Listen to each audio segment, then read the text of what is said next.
Oh, that all wasn't even recorded? Yeah, sorry. Sadly. Oh, Nah, we were still in starting soon, no. Damn Uh, it! Rip. hello everybody. Welcome hello. to the next stream of Galavants through Rashiva. I am very sad that you didn't get to hear the conversation that just happened. But in short, Gideon fucked Val's cousin. That's all you need to know. No, No. Val fucked Gideon's Wait, yeah. cousin. Yeah, Yeah, not the that. other way around. Important distinction. Important distinction. Yeah. An eye for an eye. Who is he related to? Dun, dun, dun. That was all the stream. That's all there was. That's all that's all the tension you need. Alright, we're gonna go now. Bye. Yep. Bye. Yeah, you missed the important stuff. Bye, later. See you next Friday. Yeah, we just had a whole session. Joke's on you, bro. We did it already. Haha. Peace out. Okay. No. We're honestly here. We're honestly gonna be here. Yep. Yep. We're gonna do the thing. We're gonna Trying do the not to roleplay die thing. from laughter. I got the dice box right here. Yeah, that was partly the reason why we hadn't started the stream proper yet. Is we were over here just cackling, howling with hyena-esque laughter. Some of us, me. So, God, it caught me so off guard. So where were Alright. we? We were just exiting the vaults of Val's family home after you all had perused it and taken your choices of various items from its depths. Which hopefully you all have read through. I'm going to imagine not, but hopefully. I have. I skimmed it. Okay. I Okay, still okay, have it. that's two. I still have it up, and I've done light skimming. Okay, we'll call that still two. That's two successes. That's something. Let's start. Most successful D&D party. I mean, in fairness, I got sent like a short story here, so. And I may or may not have forgotten it during my like week and a half of being sick. Which is completely understandable. Alright. Existence was hard. Indeed. Okay. There's a sentence for life. Let's see here. But as long as you all are ready, I think we ought to get going. I do have one real quick question. Yeah, go Do for it. the gauntlets spell, does that absorb one of my spell slots, or is that just something I can do? It is its own contained charges. Gotcha. Which I thought it had stated on the item. No, perhaps not. Nope. Oh. Well. The more you know.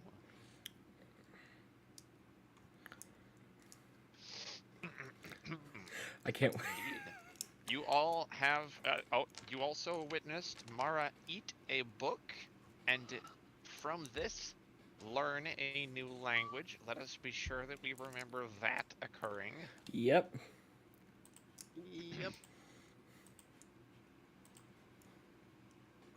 So, yeah, that is one of the delights that had occurred. You now all are waiting, effectively, for the next choice that you make. Before you is now the option to go directly into the hells to rescue your missing party member from whatever fate has befallen her, or to continue to prepare. Now, you all are aware you have spent roughly about a month's time in order to get here, to get the items you require, and anything else leading up to this point. With this all in mind, let the roleplay begin.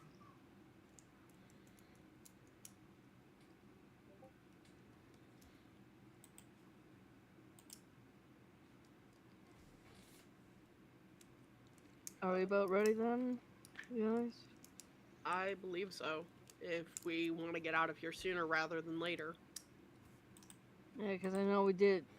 It's like the longer we don't go in there to get to Gloria, the longer longer it is that she's down there suffering. Exactly.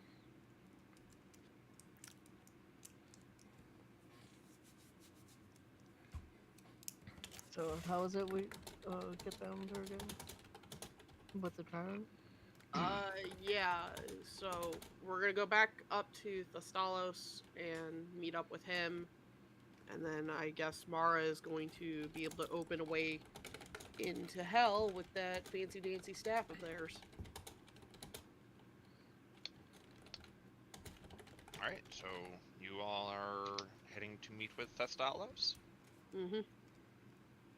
You find him there, like kind of doing a dance, sort of shadow boxing with weapons in hand, and he's like, ooh, ooh, I'm gonna put some stuff, I'm gonna put his bad guys, ooh, ooh, ooh, ooh, I'm gonna,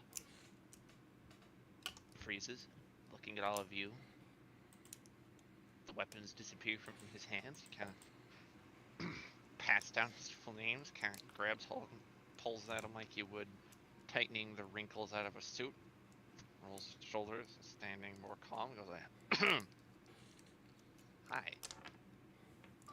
I'm gonna pretend I didn't see that. Yeah. I'm not. Okay, can't blame you. Well, hey, hi. You decide, you guys, you know what you guys are gonna do? Wait, are we gonna fight stuff? Yeah? Yep, We're gonna that's the punch plan. Okay. Mara just needs to open a gate or a door or something with that staff. Right. So, yeah, the staff, yeah, alright, the book, the language that you read now, know that? Yeah. You're gonna speak to the book, to the staff, sorry, I'm really excited, guys. Okay. You know, you're gonna talk to the staff in that language that you ate the book to know. So then that's gonna open you up a portal for you guys if you speak the right words. Because that staff will you open doorways to places where you're maybe not really supposed to be at. And then we're gonna storm that plane of the hells and rescue that guy's totally not girlfriend. Sounds perfect. All right, what are the words? Now, that, I know a lot about that staff. Like, I can tell you even where it comes from. That's a long story, though, and you guys don't have time for that. I don't actually know what words. Like, you can start yelling at it. It's just in the other language. I mean, it's worth a shot. Okay. Not as simple as abracadabra, hocus pocus, open up the door, open sesame. Abracadabra, open up the door, open sesame. Did you say that? Yeah. In the other language? Yeah. Oh, okay. You say that, and a door indeed opens. What you see through it. So is everyone here familiar with Subnautica? Yeah. Are we Yeah. talking about Subnautica 1 or 2? There's a second one. game? Yeah. Yeah. Below Zero. Oh, that's a Because separate game. I Laura, thought that was through the door DLC. that you just opened, you see what appears to be a Reaper Leviathan turn toward you, shriek, and begin immediately swimming toward the portal with jaws wide. Close the door, close the door! Close it! What? Close it! Close the door! And you're like kind of flailing your hands at it. And I assume you're just speaking random things at the staff. Yeah, just generally close it, close it, close it. And you see the portal go and closed. Well, that didn't work. That feels like the wrong area. I really hope that was the wrong area. Well, here's the thing. Oh yeah, At oh yeah, work, very, very wrong. That was. I don't know how you did that there, Mara, but I wouldn't recommend you do that again. That felt like a bad place. yeah, it's like you got it to work, just not for the area that we need to go to. Do we have to somehow specify Ah, hell that's what it's specifically? sounding like. Like I guess you gotta Potentially. give it a destination, or else it just goes. Okay. Open a portal to hell, I guess, would be a way. That's still kind of vague. I think you gotta be more specific, or it might just take you somewhere random. It's not like any of us have been to hell that we can think of like a specific location that we want a portal to open here. Open a do portal go to right Val's this way, right? bedroom. Did you No. just say open a portal to Val's bedroom? Yes. Portal opens to Val's bedroom. What does Val's bedroom look like? Val?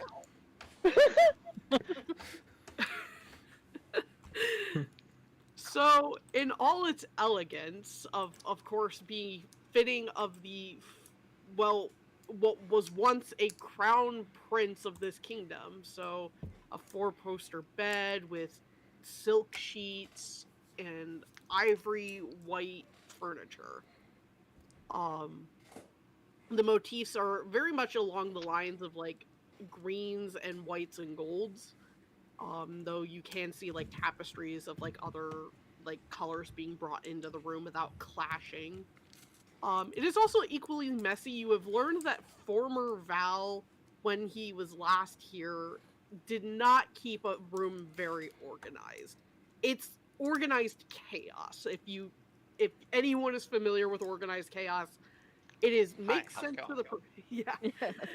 I think all of us here are probably organized chaos. So. Oh. Yeah, I think we all simultaneously should have gone, hi, how's it going?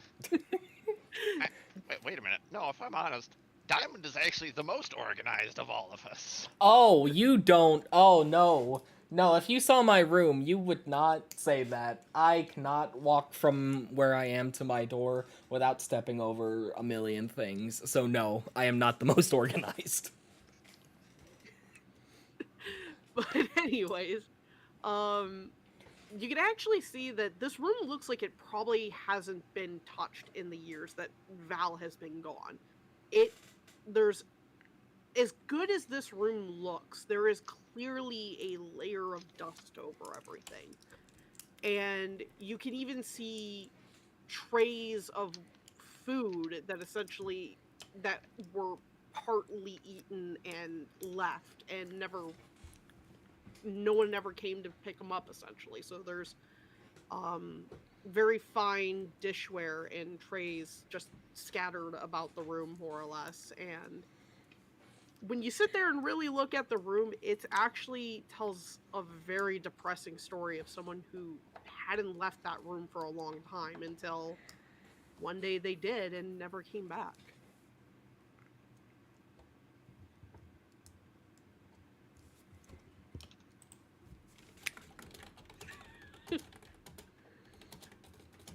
So yeah, there's that rather depressing visual for you all. Look, I like my angsty backstories, okay? Oh, don't worry, I get it. Oh, Mara's don't worry, I get it. question. I didn't actually see it. I'm in another chat.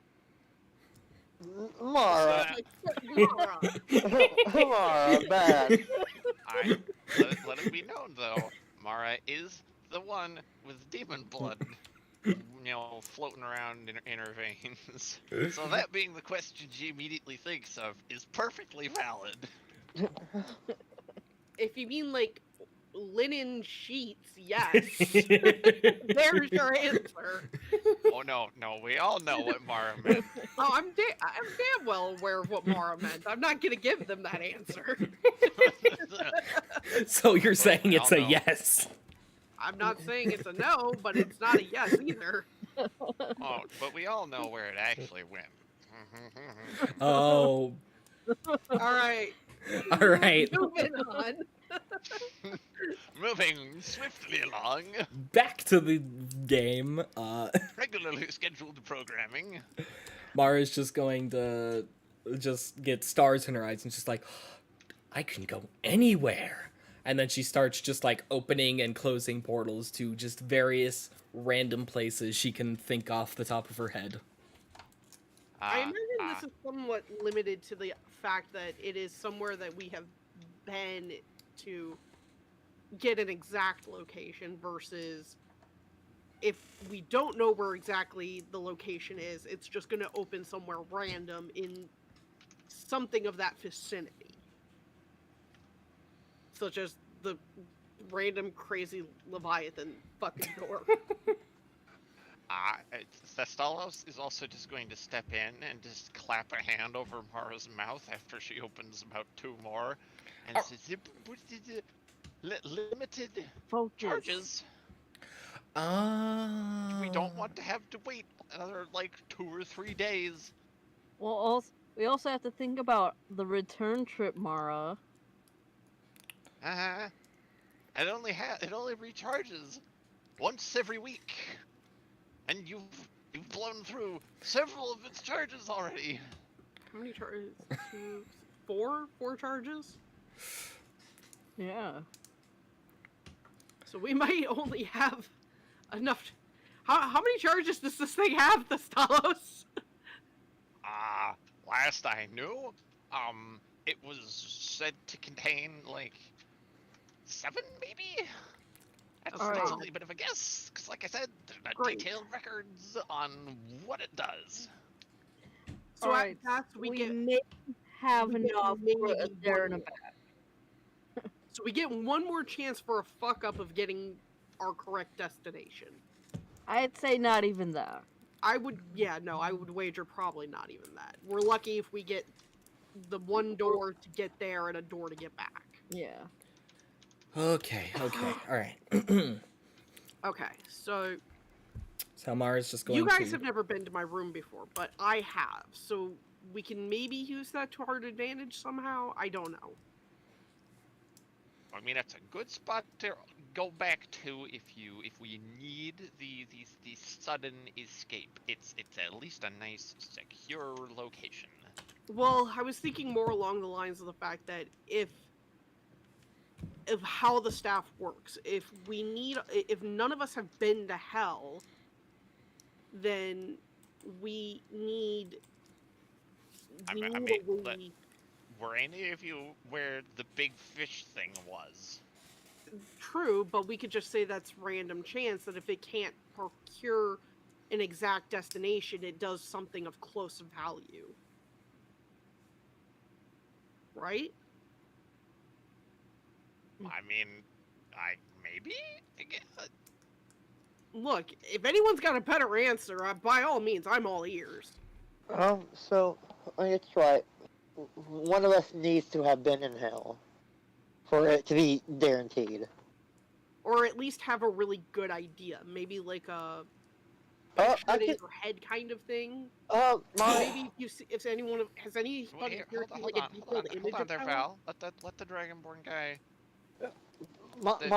My goddess, Lyressa, is literally a demon. She's literally was born... She might as well live in hell. She's been there, almost certainly. I can just, ask her. Oh, there you go. Okay, how do we get a hold of her? I can, I sort of made a deal with her. Well, more or less a gift. I can talk to her whenever. Okay, so why don't you get in contact with her and see if she can give us something to get into hell? Because I think we need something of like an image, a visual image of some destination in hell that we can get to for this to work. He sort of nods like that. Right. He sort of shuffles in her fleet. So I, contact her in like a private room, goddess and all that. You just do it right here. You're standing right in front of me. Fair enough, but like praying for, I guess it's fine. Gideon, we also equally don't have a lot of time. We've already wasted a lot of time to get to this point. Gideon sort of nods and tries to contact Larissa. How would he go about doing that? Like, is it like a certain prayer? Is it just like, hey, goddess? How would Gideon contact her? Yeah. Question. Are you thinking the desire to contact right now? Yeah, to contact her right now. Okay. Everyone, you see Gideon teeter in place, fall flat on his face on the ground. And Gideon, you awaken in the familiar room, which was described to you in text form when you originally met with your goddess. Right.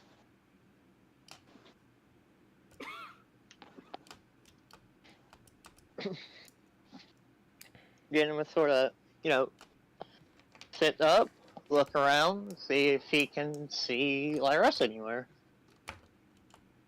She sort of peeps in from another room and is like, "Oh, Gideon. Well, hello. I wasn't expecting. You don't mind if I'm in pajamas right now, do you?" Wear whatever you like. I'm no place to make requests. Just go ahead. She walks into the room. She's wearing a bathrobe. You can reasonably assume that that is the only garment. She just waves. It skips over and sits down and is like, "So, hello, Gideon. How may I help you?" I sort of need a favor in order to save Gloria. Oh, I don't think I've told you about her, but you most likely know of her, seen her, goddess and all that. But I need a sort of visual of hell, a safe space to pop up in.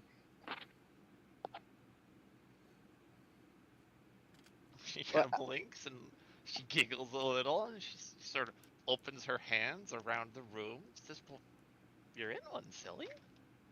Huh? Oh, this is part of hell? It's my house. Do you mind if I bring visitors? I know it might be a bit intrusive, but... Go ahead. I'll step out and get into something more appropriate for other guests. You can go ahead and leave this. Well, it's technically a dream space. Like, you're not in my real, actual house, but this room looks the same. So, but yes, I'll.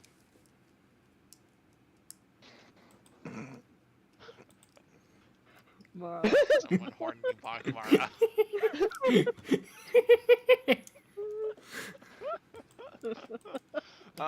Not that it would be inappropriate. I mean, it would, but Anyway. Yes, of course. Gideon just sort of bows his head. Thank you, my goddess. I promise to not take up too much of your time. And he tries to wake up, or, get back to where he was. You awaken, and that's an awful lot of floor that you can see. Gideon sort of blinks. Is he dead? Ow. Oh. Okay, he's still alive, guys. We're all good. Mara's gonna poke his cheek with the tip of the staff. Ah!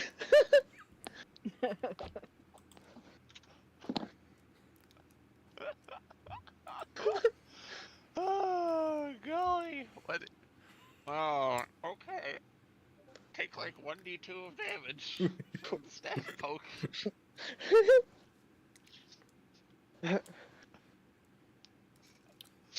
Okay. Gideon sort of grumbles at the poke before getting back onto his feet. Okay, He's alive. I brought him back to life. yeah, thank you, Mara. So, had a chat with my goddess. I know the place. I know it very well. It's actually her house. Apparently, it's part of hell. I have feelings about this, Gideon, but I'm not willing to argue nor express them at this current point in time. Please behave around her. It's very important. I mean, we could certainly try, but considering who Lyresha is... I cannot stress this enough. She is my goddess. Okay, Gideon begins this. Okay, go ahead. It's like, yes, she may be your goddess. However, that doesn't mean that there will not be effect on everyone else who comes to her area. Look, if it gets us to Gloria, Yeah. I'm willing to risk it, Yeah. regardless of my feelings on the matter. What are you willing to risk, Val? Mara, I think we're past the point that we both know what I'm willing to self-sacrifice for. And he just kind of just gestures to himself of all of the crazy shit that is on him or part of him now. Okay. I want to imagine that every time he gets particularly frustrated, like one of the roses in his hair just kind of either blooms a lot more or just wilts a little. Almost like a blood vessel popping out. I like the idea of them wilting or blooming depending on his mood. So right now, like, it just looks like he's wearing dead flowers in his hair because he's just stressed. And stress kills plants. I'm just sort of imagining if he's like angry or just genuinely annoyed to see like thorns grow on the vines. Yes. He's just even more annoyed because the thorns hurt him. The thorns just grow so big they just inadvertently also equally poke him in the head. It makes him even more annoyed. So just a constant loop. I love it. All right. Yes. Emotional feedback loops. Okay, back right. in character. Yeah, back to roleplay. Yeah. So Gideon, you need to tell Mara this location, and then Mara has to somehow translate that to the staff to open in that location. Well, it should just be Good Lyresha's luck. room, right? Or Lyresha's house. Yeah, I can describe it pretty well, I think. Actually, can we give it like 1 minute, please? Okay.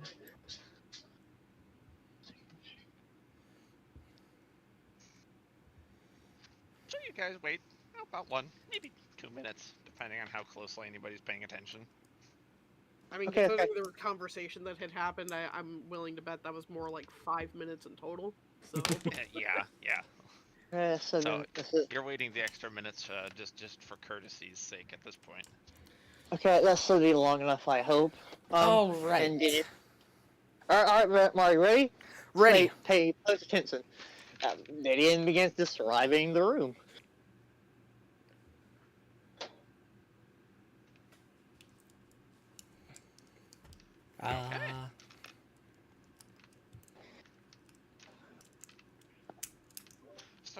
So how well does Mara actually relay that back to the staff? Is she speaking it verbatim or is she Wait, I need to smooshing? Describe the room to the staff. Yes. This is being told to you, and you have to effectively give the staff the parameters. Like, you didn't need to do much for Val's room, because, you can just go, Val's room. But this, you're trying to get as precise as possible. So how well is Mara managing this? I imagine that Mara's extremely good at playing telephone. I guess it would She depend if like Mara's repeating after him, or if he's like waiting for him to finish, then starting. she's going to concentrate so hard on concentrating that she forgets to actually concentrate. Rip. Excellent. Excellent. If that's not the most Wonderful. relatable thing I've ever heard. All right, so, uh, in that case, so you start describing what you're pretty sure is the room that you do. Well, here. No. Instead of me dictating to you, what do you tell the staff based on this deduction of yours? You want me to like actually say it out loud Oh, so he knows? Mara. Well, Sarah, Mara, the role player, would have no idea because Yeah. I don't think his room has been described to anyone but me. Yeah, so I don't know what Fair. he would have said and then how Mara would have interpreted it. I can try to describe it. Okay, go ahead. I think it's written down in the thing somewhere. Go find it. Even just a copy paste would be good. I scroll up quite a bit. Oh, my bad.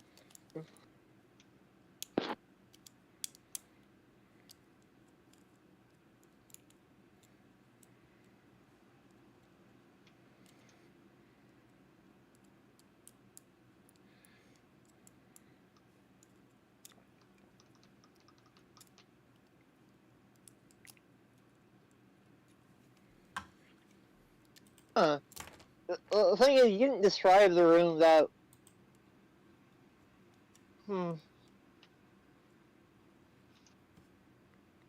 if I didn't, I can ad-lib together one off the top of my head, so that we're not taking too much time on just this. Yeah, because the only description of the room was that there was a bed and the pillows were very soft. So, yeah, you see, Gideon, you had seen what you originally thought was a bed. It's actually just a very fancy, like, lounging couch, the fainting couch type. There are 3 rather luxurious-looking armchairs as well, 2 to the left of it, 1 to the right. The walls are that comforting sort of purple, red drapings. There's a window out of which you can see a garden and a lava waterfall. It's tasteful, even though it does look a bit like something out of Minecraft's Nether. Just a very tasteful Nether. There's a coffee table off in one corner. There's like almost a little bar for serving teas and other drinks. And the area where you usually popped up was one of these armchairs. And you recognize it as having been the sort of comfortable where if you were not to pay attention, you would immediately sink into its depths and be functionally lost to society until you awoke. Yet you would feel like a new man.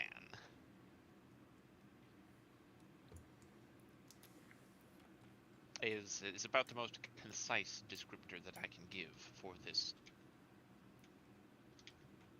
rather expensive but comfortable room. Okay. Then Mara would say roughly something like, okay, take me to the Lyresha house that has a bed couch with soft pillows and a drinking fountain and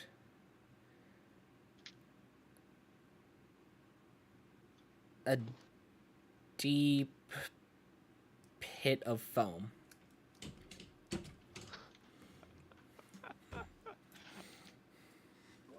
We are so screwed, guys.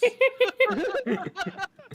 So you speak this to the staff, and you feel it sort of sputter. You feel it glow, and the gemstone on one portion of it begins to flash and shimmer. And then after a few moments, it steadies, and you see a portal open. And Gideon, you recognize this as being the room.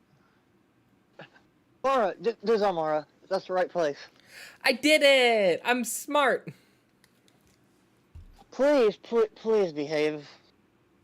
I always behave. And she immediately starts walking through the portal. Okay, Mara, you are the first. Make a wisdom saving throw. Oh, God. God damn it. Actually, with your heritage as a tiefling, you may make it at advantage. Whew.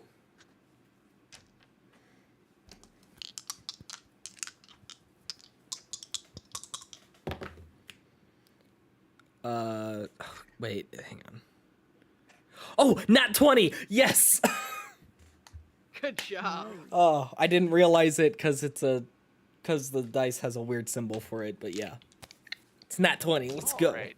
You walk in, you feel cool as a cucumber in there, baby. It feels almost like you walked into your own house, like you can just kinda let loose. You're good. Woo. Like, I don't know, maybe you just immediately flop into one of the armchairs or on the fainting couch. Yep, the couch is exactly what I was gonna say. You sort of pomp on it, and everyone else, you watch Mara do this, and wow, suddenly Mara looks an awful lot hotter. Like there's something about that couch, no matter how you're sitting on it, you look, ooh dang. I am. Nope. Nope. Nope. Confused Val. I'm not okay. Val does not like the idea of sexy Mara. What's this doing? Val is very uncomfortable with the idea of sexy Mara. Nothing against Mara. It is just he does not wish to perceive his party member in that light. Val will be the next to walk through, as he just is hoping that if he goes through, it's like ripping a band-aid off. It'll be done and over with. Wisdom saving throw. Question before the saving throw, as if now remember this. How close is the portal? Like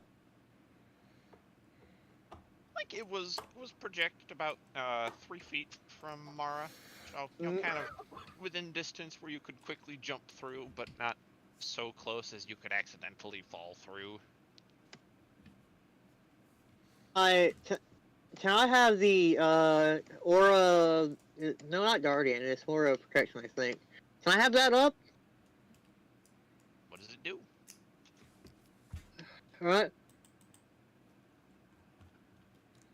So I say it out loud because Val Yes, isn't on roll for please, anything. for the sake of the stream.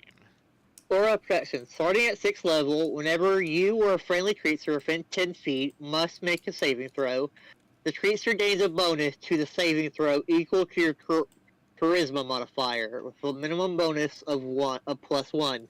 You must be conscious to grant the bonus. I don't see why you wouldn't be able to. Are you conscious? I hope. Well, he's not face planted in the floor, so I think that gives us some hope. It was all a dream. So, it'd be with 2. So, whatever you roll, Val, and Barrick, if he does next, or it'll be everyone within 10 feet who's friendly, you would add a 2 to your saving throw. Alright. Thank you. And...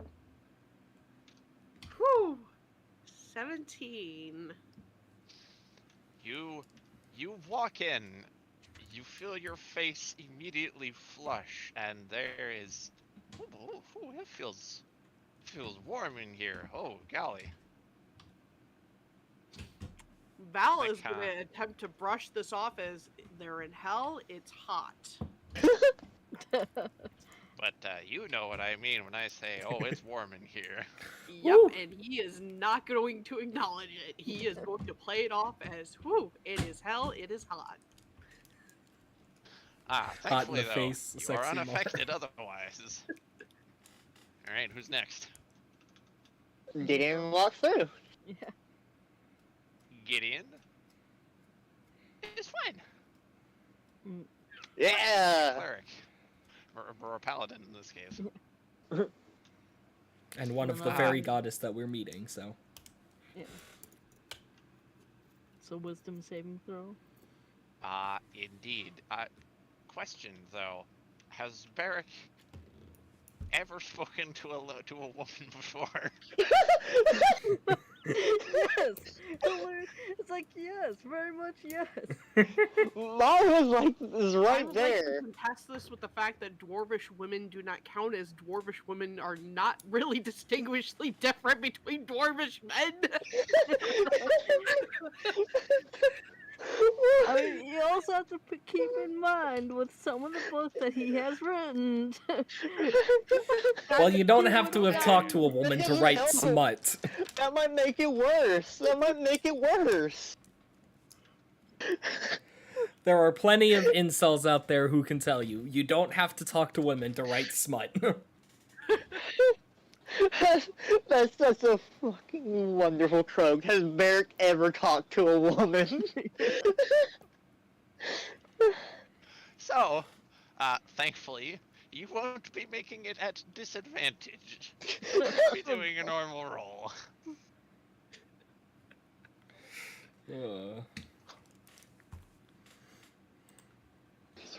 Alright, so that'll be a total of 25. Barrick, you walk in. Oh, this feeling is a little too familiar to you. Oh. Oh,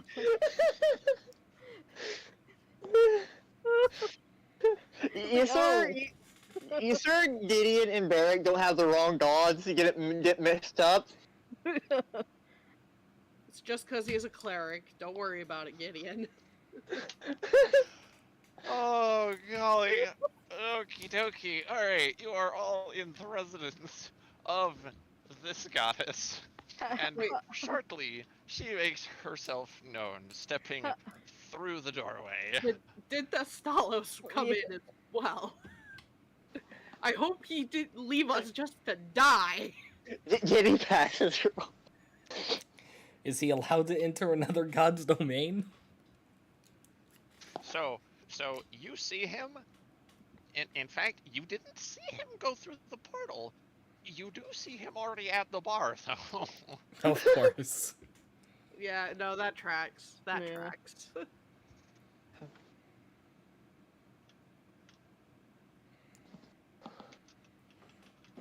And yeah, he looks fine.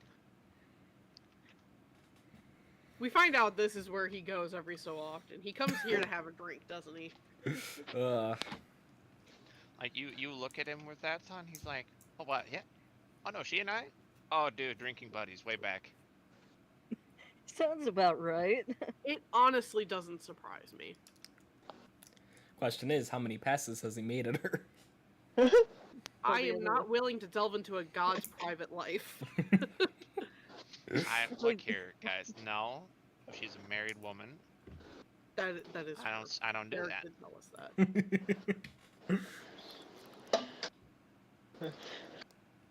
Like, I am a married man. Oh, this is the first time hearing of it. Yeah, most people don't know about my wives. They like it that way. They like the privacy. Valid. Anyway, we're here for reasons, though. Yes, we are here for reasons. We are on a quest. We are on a journey. We are here to save our friend. Oh, well, my. Okay. Who is she? or he? It's Gloria, the woman I mentioned. Oh, They is, okay. like, very, very, very clearly nervous. Having the party meet, his literal goddess. Hi, Miss He Goddess is Lady. I love that Gideon's nervous and Val was perfectly okay with everyone meeting the Stalos.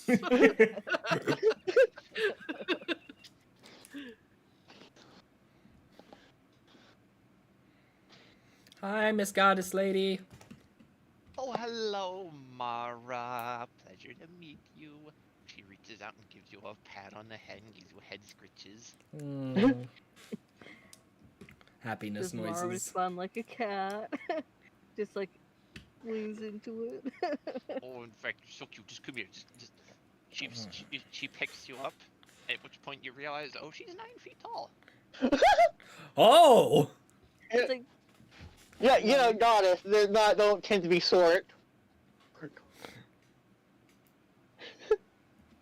And she gives you a hug. It feels like a nice, warm, cuddly hug. And also- Mar. Squished into, yes, what you all might assume. Oh. It just feels warm and cozy for you, though, Mara. And she sets you down, and you feel like you just got the nicest, like, most refreshing hug. Nice. She just looks like she's completely brain dead. So average Mara moment. I was about to say, this is any different from last Tuesday? If you were to put your ear up to Mara's head, you would just hear dial-up. I like We to, at least get the dial-up. Okay, it's not just dead silence. There is a connection trying to be made. with maybe a few air tones as well. Thrown in there every so often. She's looking at all of you like, I know I'm tall, but you all need to stare. Sort of bashfully shuffling around a little. Not at all realizing that she is also, the literal definition of, oh, mama. The definition of Yes, That's a tall glass of water. in several respects. Oh. okay. Sometimes I really wish I was playing one specific other character of mine. Okay. I feel that though. I feel that. No, I think for me, unfortunately, I am just astounded in the fact that I am somehow in the presence of two gods, and this seems just like a normal day for me. No offense by any means, of course. Oh, not at all, not at all. You remind me a lot of the mindset of one Alva. I mean, she would regularly cast the wish spell and ask the goddess of magic for a candy bar. It's quite the story. That's I'll a have to story I'd rain like check to. you on that because it sounds hilarious, and I could use something that makes me laugh. Yeah. It's like that's a story I'd like to hear at some point. Oh yeah, you're knowledge cleric, of course you would. Yeah. Val has like this moment of realization of, right, you're a knowledge cleric. I Always like chucked it up to cleric in his mind. it's like I like finding out information. Knowledge is power. Knowledge. That it is, but it can also be the death of you. Yeah. Quite literally. Anyways, we graciously thank you for letting us use your home as a means to get here. And we should be on our way to go and see if we can go and kick some demon's ass.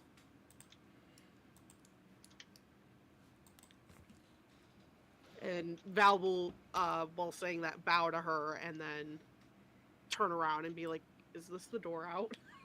Here, I'll show you to the door. And she just reaches down and kind of takes your hand and says, and holds out her other hand to the rest of the party. Alright. Oh, oh. Mara hops out of her trance, hops up off, and then also takes the hand. Val is having the mental capacity of right now that he feels like he's being treated like he's 5, and he realizes to a god he probably is 5, but he feels his manhood is currently at stake here. But In he more is ways not than one. willing to pull his hand away as to insult her. He does not want to argue and or insult a god. Yep, so he is just going to obediently accept.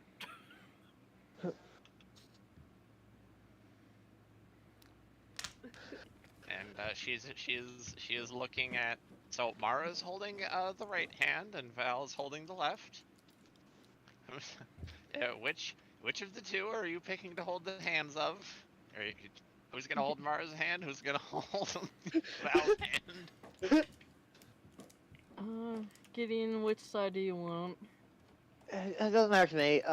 He just sort of walks up, holds Mara's hand. I'll go ahead and take Val's. Oh my god. And she cheerily leads you all along, just humming a little tune. I love the idea that Val is stuck between a tall-ass dragonborn and a tall-ass goddess. He is not a small man, but he's certainly feeling like it. Tell that to Barrick. You're a dwarf! It's an excuse! Use it!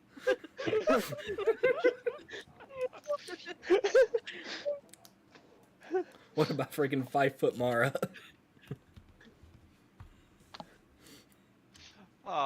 She leads you to the door, and as you all step through, you are indeed met with the kind of heat that you expect from hell, and stepping out into it, you definitely all realize it is very different from what you were experiencing previously.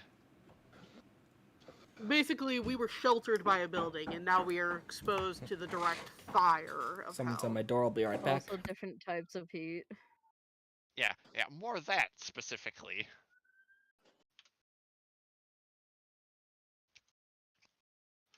What?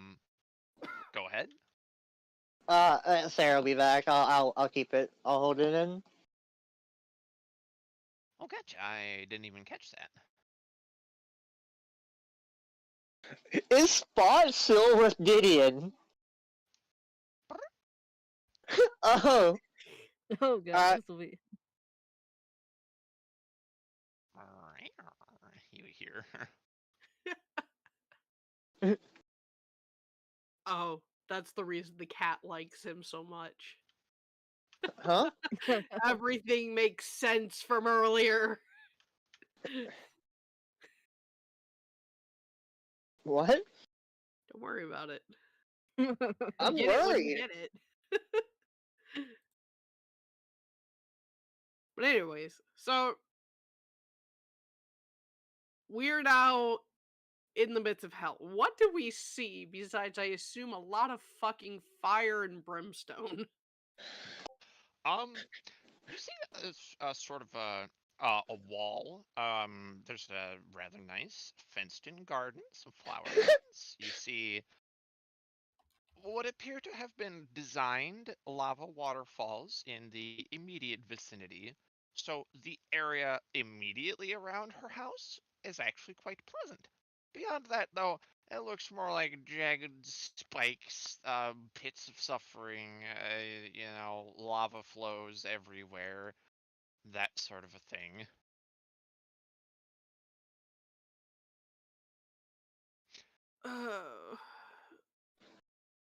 What are the chances that once we leave your garden, we're just gonna turn into crispy critters? Oh, no. There's no chance of that. So currently, you are under protection of not only myself, but of Thesnalos here. So I have you returned won't with be food. turned into a crisp. What you should ask though is this the right plane? of the hells. You're God currently on. fucking damn it. And you just see him whip around and just go into a corner and crouch. He's just depressed. Oh god, what did I miss? This might be the wrong plane of hell. That is what you missed. Oh, great. Val, do you still have that picture of your the former advisor just That's hard. That's hard. Oh, yeah. And you see him, like, pat himself around and find the pocket that he threw it in and whip it out. This is the place. God fucking damn it. We could have probably used this. Well, it might not be too Apologies, late. Lyrisha. And No. you just hear Val slam his head against a wall.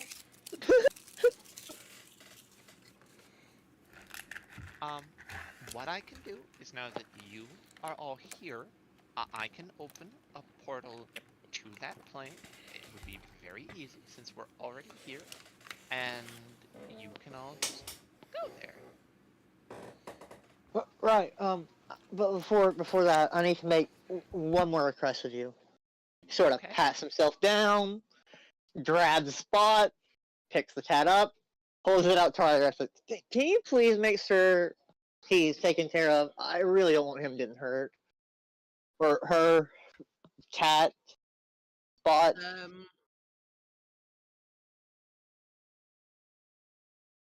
Yes, I can be sure of that. And she gingerly takes the cat, who sort of waves at you with a paw, with that Sort of. empty-eyed, mischievous look. He sort of like hesitantly raised back. Okay, I'll be back after this, hopefully, anyways. Thank you, Larissa. Praise be your name. Let's do this. Ugh.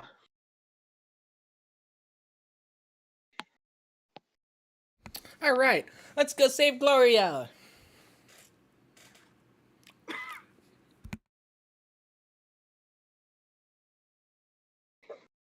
As Val just walks out, there's just a trickle of blood from the center of his forehead. He doesn't even choose to acknowledge it. Hold on. And she sort of puts a hand on your chest and reaches into her pocket, gets a handkerchief, kind of dabs it off, does a healing spell. You're no longer bleeding. Says, there you go. Here, you just hang on to this in case you need it, and tucks the handkerchief into one of your pockets. It's like Val unintentionally. Val just looks like a depressive, angry mess right now. Yeah. But And he does also- say thank you. He's not an ass. He just is mad.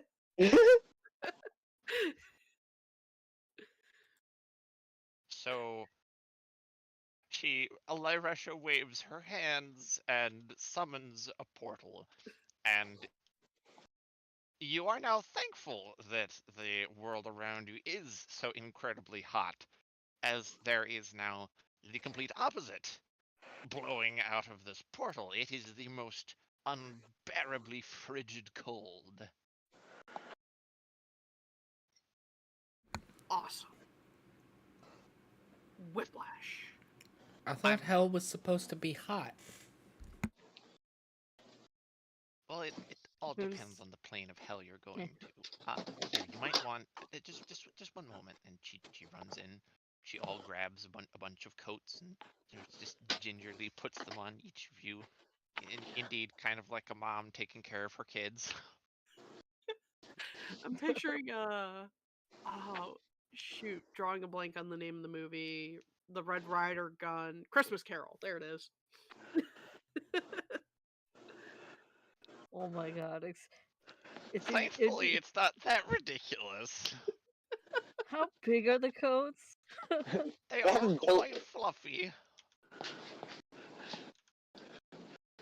No, because you gotta remember, Barrack is likely the shortest of the party. It's gonna likely, it might look a little big on him. You think that looks a bit doofy? Diddy is wearing full plate armor, like the second tallest person there, behind the literal god. And he's gonna wear a coat over his armor. Basically, just wearing a fluffy crop top. Fluffy crop top.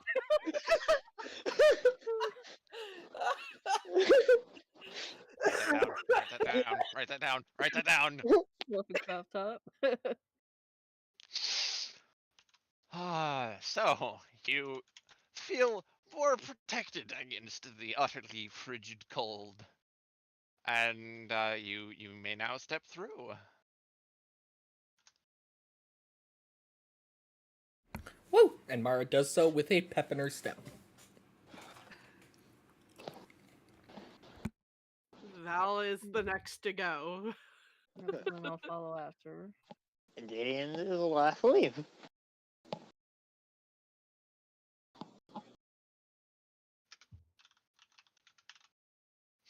And Does the portal. solo, the soloist follow after us, Oh, or yeah. does he meet us? I mean, he follows after you guys this time, though. You all step out. He's the last to step through. You can see him slowly sinking into what you now understand to be ice. He's just like slowly sinking down into a puddle of water that is dissipating into steam and then more snow. And it's like, Are you pretty good? just let's move fast. I really don't like visiting this plane of hell. I like a lot of the people here. I know most of the demons here. They're actually the nicest because they're. And I realize this is a bad. Just bear with me. They're really chill. Okay. I was about to say, Oh, they're really chill, aren't they, Stalos? Yeah. It hurts You could me even too. say they're pretty cool. I'm going to throttle you. I guess breaking the ice here isn't that hard for ya. Well, that breaking ice isn't hard anyways. Depends on the ice. Thank you, Mara. He says and just points at you. Alright, guys, can we get this done ASAP? Let's find Gloria. Right, building seemingly full of demons, beat up evil people. We need to hurry. Let's go get Gloria. All right, which way? Fuck if I know.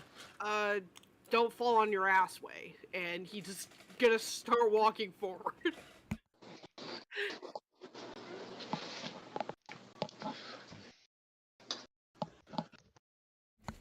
Quick question. Yeah. Go ahead. Since Mara is a tiefling, does the cold affect her doubly? Not with your specific lineage. You're about the same as the others. Okay.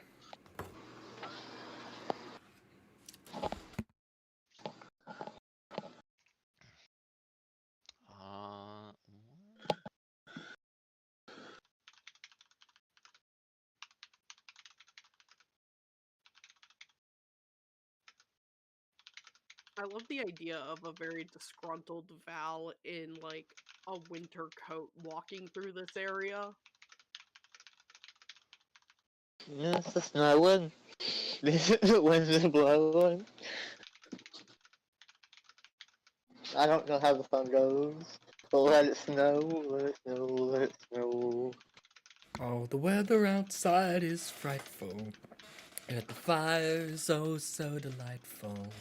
When you've got no place to go, let it snow, let it snow, let it snow.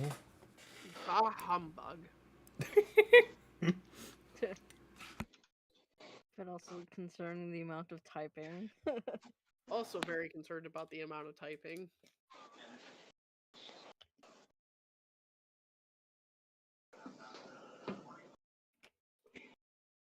I also love that the first thing Val did when entering this plane of existence was to just grumpily say a bunch of puns. It's his coping mechanism. It really is. You guys see Gideon sort of freeze mid-step. his eyes sort of widen, and he immediately looks around. Getting, Hey. what's up, getting? His eyes towards the side. He was already pretty quiet. Now he's like deathly silent. He is very clearly looking for something, and he is concentrating hard. If you're looking for your cat, you already left it, remember? No, we might be close to Gloria. That's what.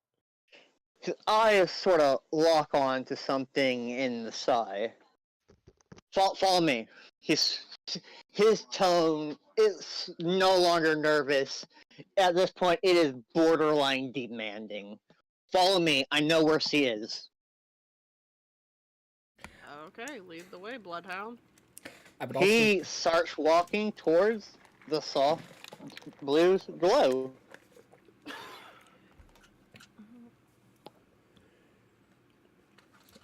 Well, Mara follows, but I would also just like to mention real quick that like pretty much as soon as Lana's typing stopped, another friend messaged me on Discord, and so my heart skipped a beat. Oh, nice.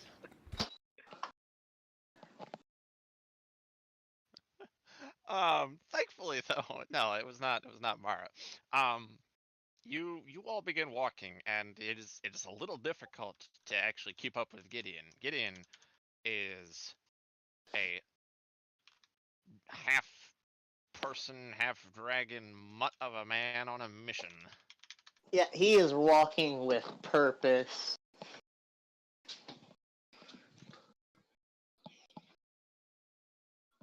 It is difficult to continue to trudge through the snows, and eventually Thestalos just begins radiating a rather refreshing heat that is melting the difficult to wade through snows. I can't tell if you're doing that intentionally or not, but thank you either way. Oh, I am doing this intentionally. This sucks to try and wade through. Okay, like genuinely, it just sucks to wade through. I've been here before. I'm just making it a lot easier on you guys. Regardless, We appreciation all is still appreciation. Thank you. He says with a look of he'd rather make this go fast. Definitely that look of I don't want to be here longer than absolutely necessary because fuck this place. Fuck this shit, I'm out. Fuck this shit, I'm out. No thanks.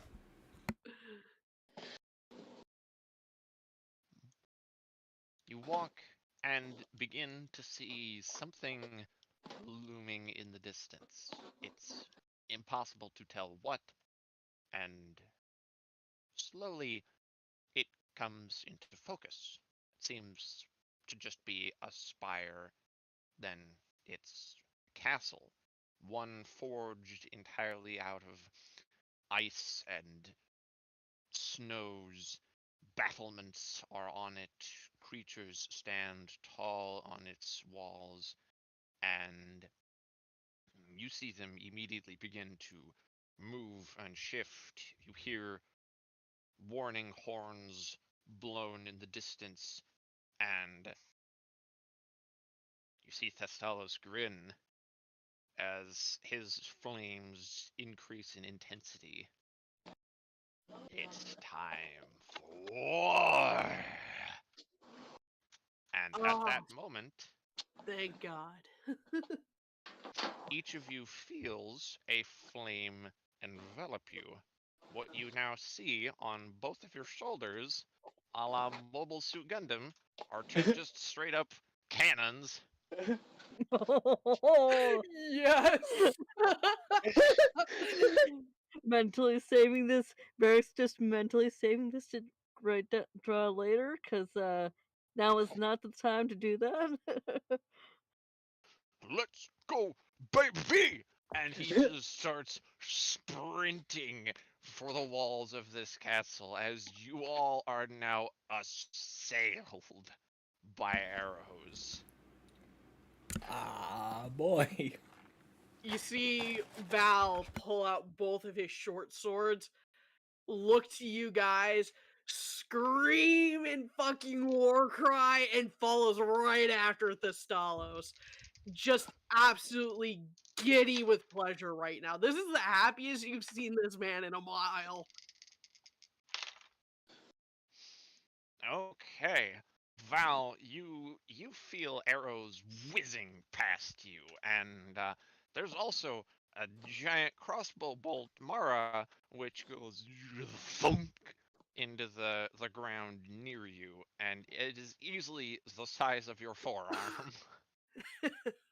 Damn, son. Someone's at my door. Hang on. Ah. Rip.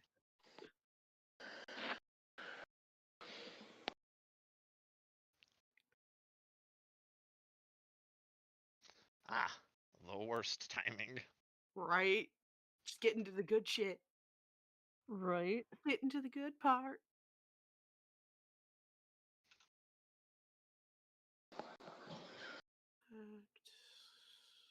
Duration is 1 round. Okay. That's a reaction.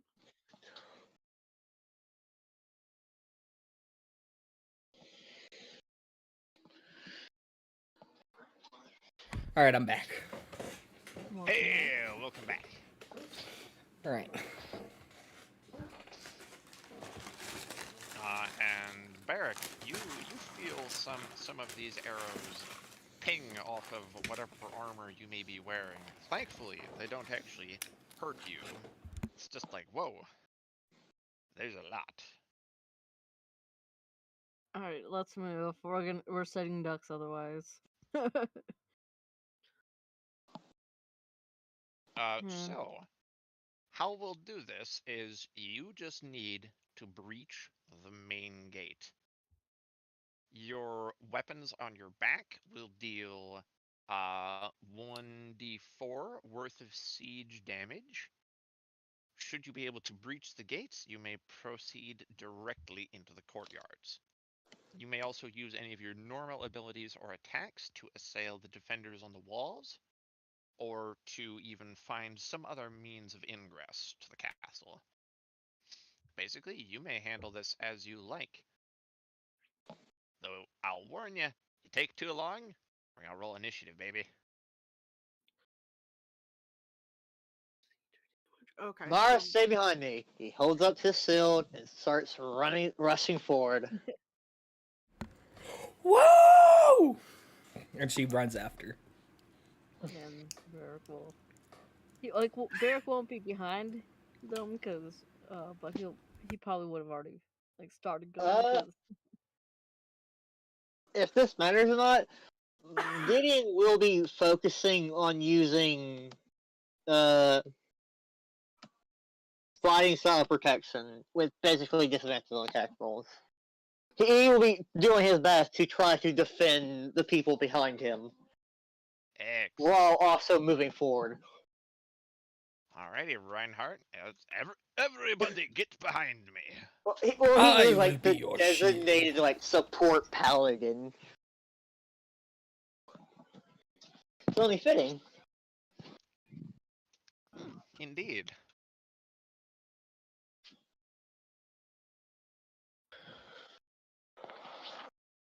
So you all go running forwards. As you arrive closer,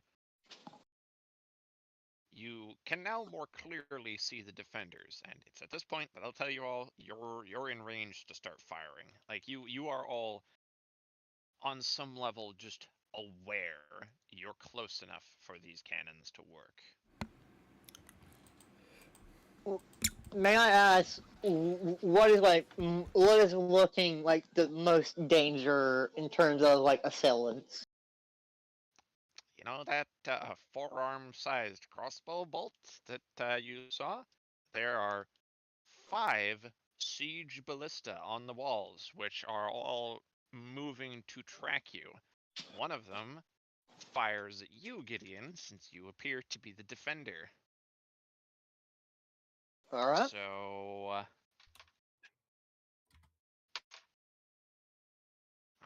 Thankfully, though, it misses. You see it whiz past and see it impale into the ground. You see it go deep enough that you understand if that hits you, your armor's not going to protect you from that.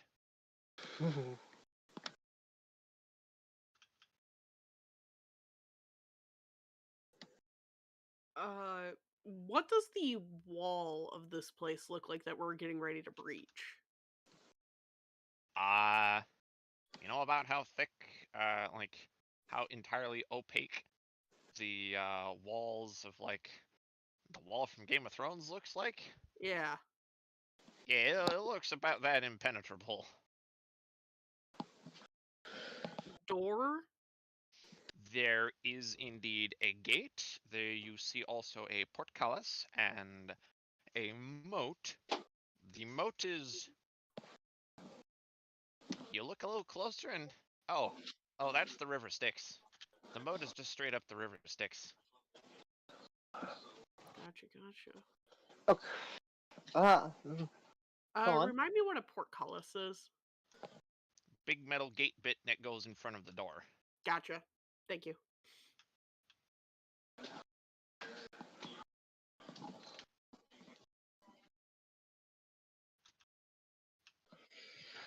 If we take care of the basilisk, that's what you call it, basilisk, the catapult, ballistas. If we take care of the ballistas, there's a very real chance I can simply fly over the wall. Or Mara, you could use your flying carpet if you still have that with you.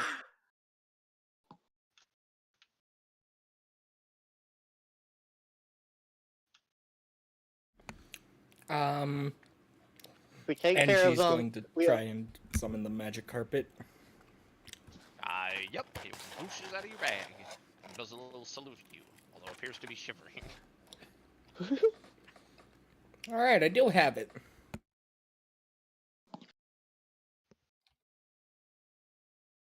Do I have Alright. a range on the wand that I have? There's no range specified on the what was given to me. Does it specify a spell? I don't remember off the top of my head. Wand of spider summoning. I mean, if it That does not sounds evil. specify a specific range, then I would assume you may cast it at, we'll be generous and say anywhere within 200 feet of you. That sounds so menacing. The wand of summoning spiders. I mean, I believe that's the intention there.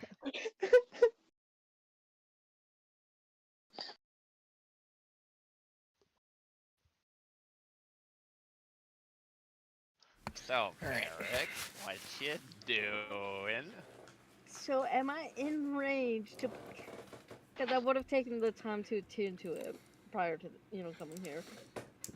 Okay. So you try and feel if you're in range. You're aware you're in range for these cannons that Thestalos gave you, but you feel that the wand, it's almost like giving you a sense of, nah, boss. Nah, boss, not yet. Yeah. Because potential just dropping a spider or two up there to do some damage. Once I'm in range.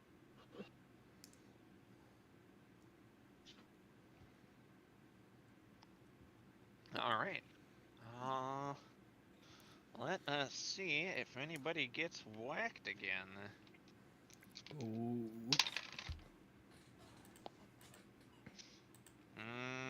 Oh. So you see one of the archers on the wall. You see his bow like go snap. It whacks him straight in the face. You see the arrow sort of spin around in the air, and he kind of goes like, oh, and double over out of sight. Was that a ballista that did that? No, just an archer, Oh, okay. About to say, someone did not keep up on the maintenance of that thing. There Well- are more arrows all flying toward you, though. So are you guys gonna do anything about that, or are you just still running toward it? How you know, far We do. exactly are we from the firers? You're about 400 feet out and closing. Okay. We might, like, if we're in range of the cannons that the Stolas gave us, we might as well use them. Alright. Arm cannons, go! yeah. You say that, and you kind of see them extend out from your shoulders, and indeed, they now look like they are cannons from Mobile Suit Gundam. They adjust themselves to where your eyes are pointing, and you feel like they're raring to go as there's a rushing like whirlwind of fire noise from within as you sense them drawing on power. Let's it's like focus fire the big ones first. Yes, focus fire. Alright, welcome to Boomtown! Population U. Because the big ones, we have less of a chance of surviving than the archers. Alright, go ahead and make your attack rolls. Alright, just a basic d20 or We'll say d20 plus strength modifier. strength? Okay. These are big artillery cannons that you've got, strapped to your bodies. So 1d20. God damn it, 5. No, hold on. 1d20. Mara, stop sharing my fucking brain cell today. And my senses. I have a 14. Might do this. Okay. 14 is enough to hit, so go ahead and roll your 1d4 of damage. Alright. Oh, is it 1d4 plus strength modifier or just 1d4? 1d4. Alright. For the total of Alright. 2. Excellent, excellent. How do I do that? Barrick, how do I do that? In roll 20. Yeah, in roll 20. How do I make it 1d20? If you just there- go in and you But- click There on... should be like a dice icon off on the side to the left.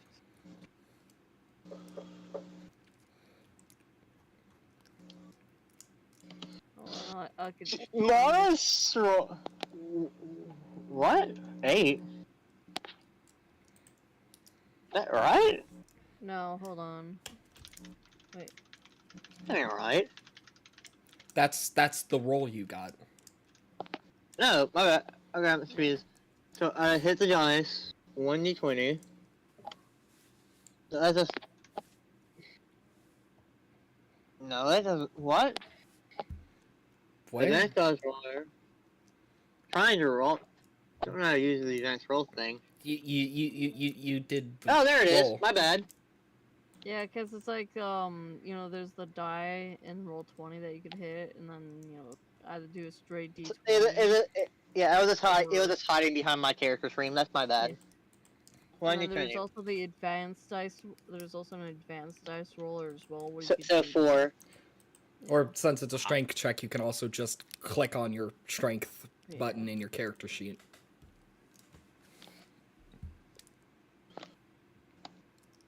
I'm assuming a 4 misses. Indeed, you. So, Val, did you roll? Yeah, I rolled a 9. Okay. So, Mara and Barrick, what did you both roll? I rolled a 5. Remember, I rolled I had the 14, then had the 2 for damage. So, Mara, you're too excited. Your eyes are kind of pointing all around the place. And you just fire, and you see from both of your shoulders these two, like, lancing bolts, almost looking like Star Wars laser beams, kind of fire bolts, just shoot out from each of the cannons, and they go whizzing overhead and hit a random mountain far off in the distance.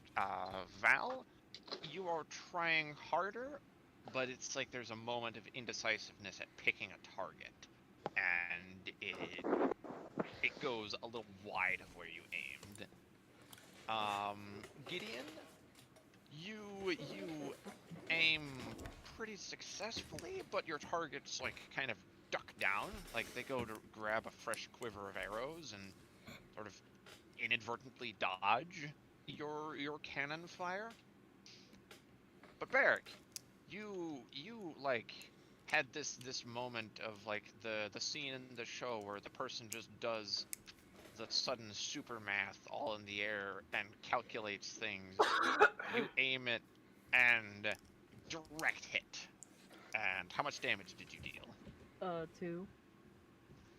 Okay, so you see it hit the ballista, and you see part of it's you see flames kind of licking at it, and you see its crew sort of running around to try and cool down the fires.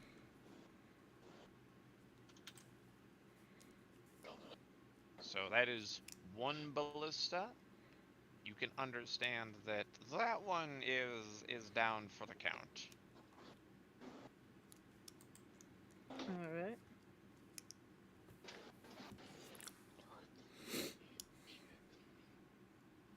So they will of course all return fire.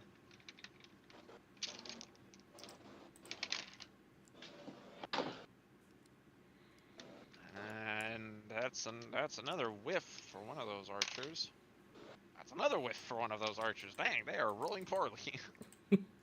So you see 2 more of those archers fumbling their arrows. You see one of the other guys on the battlements just do a shrug, like, the heck, guys? Like, looking at this guy who also failed.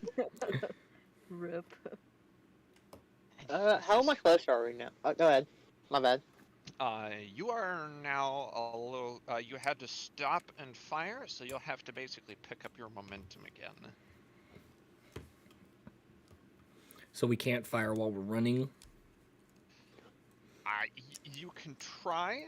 You would be What rolling with disadvantage? dexterity, but yeah, it would be at disadvantage. You'd get your dexterity bonus instead of strength, because you're trying to basically, like, lean into it at the moment of firing to counteract recoil. But also disadvantage, because... Right, because that's difficult to do while you're trying to run and dodge things. Right. Okay.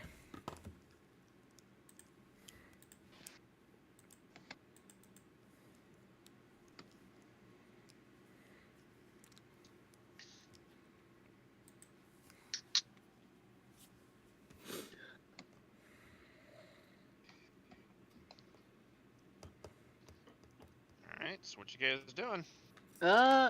Gideon will try again, this time running while doing it, so disadvantage, but with his dex modifier. Correct. Okay, go for it.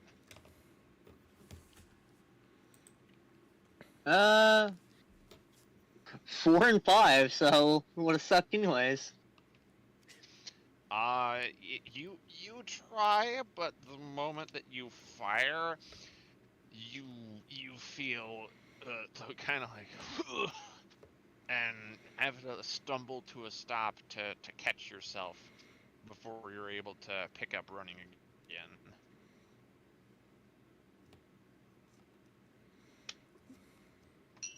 I'm probably just gonna move forward as far as I can before, stopping and doing it. All right, so Barrick and Gideon, you're both now a little closer to 300 feet. Basically, for each time you say you're going to move, you'll move about 100 feet. Okay. So does a 17 hit? It does. You may roll your damage. Alright, and you said that was just a d4? Indeed. For another 2. Okay, you're still aiming it for the ballista? Yeah. Like pretty much the next one that's like still operational. Like if the first one. Okay, you do out. successfully hit. This one, you also see it light with flame, see its crew scrambling to take care of the fires, readily creeping up the sides of it, and that is 2 down, 3 left. Alright, now I am also going to Trident Fire while running. Okie dokie. You guys are getting lucky with how badly they're rolling. I don't need plot armor. They don't have plot armor. Alright, Nothing Mara, can what roll did you anime roll? moment. Wah! Okay. So 8 plus 2 is 10. That's not enough. You don't stumble around as badly as Gideon.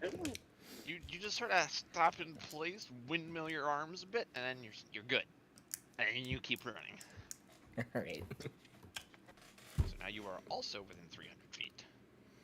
There it is. Hello. Val is gonna just keep running until he can get as close to the door as possible. Okay, would you say that you're dashing? Yeah, I'd say we're dashing. All right, that puts you. So you all see Val just full-on Olympic sprint, booking it toward the door, and Val, you are now a little closer to like 100 feet out. Perfect. And Uh, since you are the closest, they will all now be aiming for you specifically. That's fair.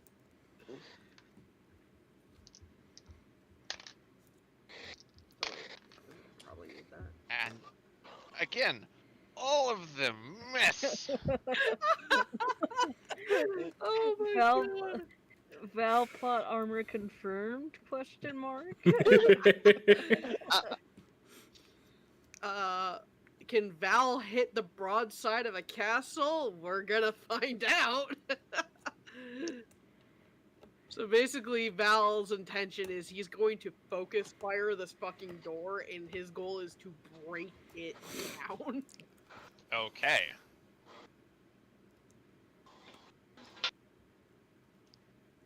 Oh, I'm so scared to roll this, guys.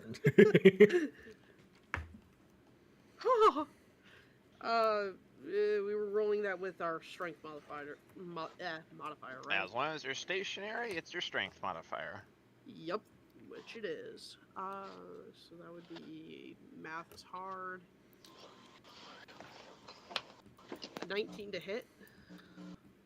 You hit the door square on, like smack in the middle. All right. You may roll your d4 of damage. Can I luck out and get this to be max on the die? Let's see. No, but I got a 3, so pretty good. Yeah. You see the door shake and buckle a bit as it strikes the surface of it. You even managed to thread it like through the portcullis, so you start to see that like bending a bit from the heat of the strike. Hey, Thestalos, is there any way to get this as a continuous single beam to melt through that? You okay with feeling some pain, buddy? He says as you now look back and witness that he is fighting off 2 dragons that are flying around and assaulting him in particular. Oh. You know what? What's a little pain? So long as I can withstand it and not go down, I think it's worth it. Cool. Hang on to your butts. And you feel these cannons shifting in how they are placed on your form, and like you see 2 halves of a cannon on like either arm. It's like if you put them together, it's one big gun. Yes. Love it. Oh. Okay. Now, for every time you fire it, you'll take 1d6 of fire damage. But you'll not only gain advantage on your attack, You'll also crit on a 19. Nice. Now, this means you're even more stationary, so they'll have advantage against hitting you. That's very valid. Okay, what are the rest of you doing? How close are we now? Did you continue moving forward? Yeah. Yeah, we all did, I Okay, think. you are... Oh, finally, one of them hits you. Plot armor has finally failed. I will be right back, though. Barrick, you Yep. take 4 points of piercing damage as one of these arrows actually hits and strikes in some place that... Oh, now you're feeling it. They probably were like, we should probably do a little bit of damage to the one person who's actually hit.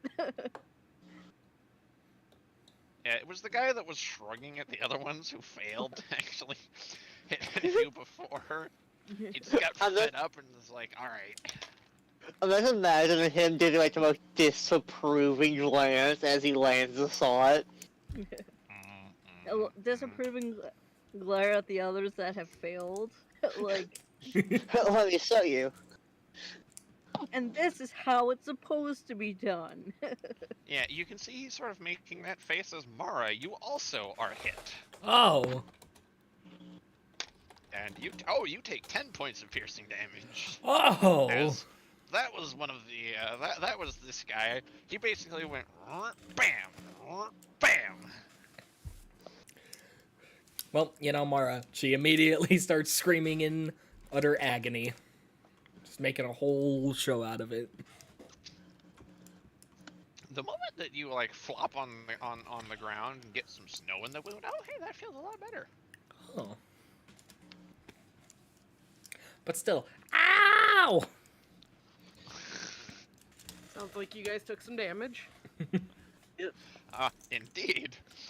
The one guy that was looking disapprovingly at the rest of the guardsmen on the wall took 2 shots, and a 1 and a 2 hit both Barrick and Mara. Dealt 4 damage to Barrick and 10 to Mara. Woof.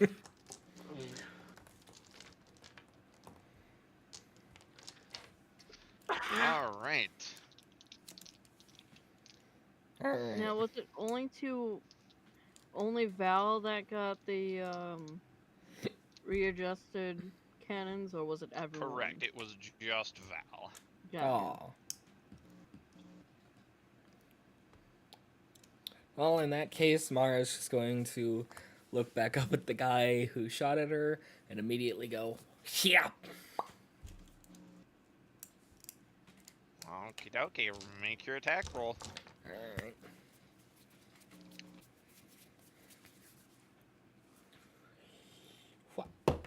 Oh. God damn it, 4. Okay, you're going to dice jail. You see this guy just kind of casually lean, and your bolt goes whoosh, and he just leans back forward and looks directly into your eyes. Mara was clearly trained by stormtroopers.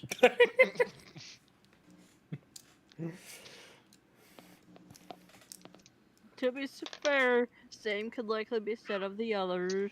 Oh my gosh, another one! What the heck is this?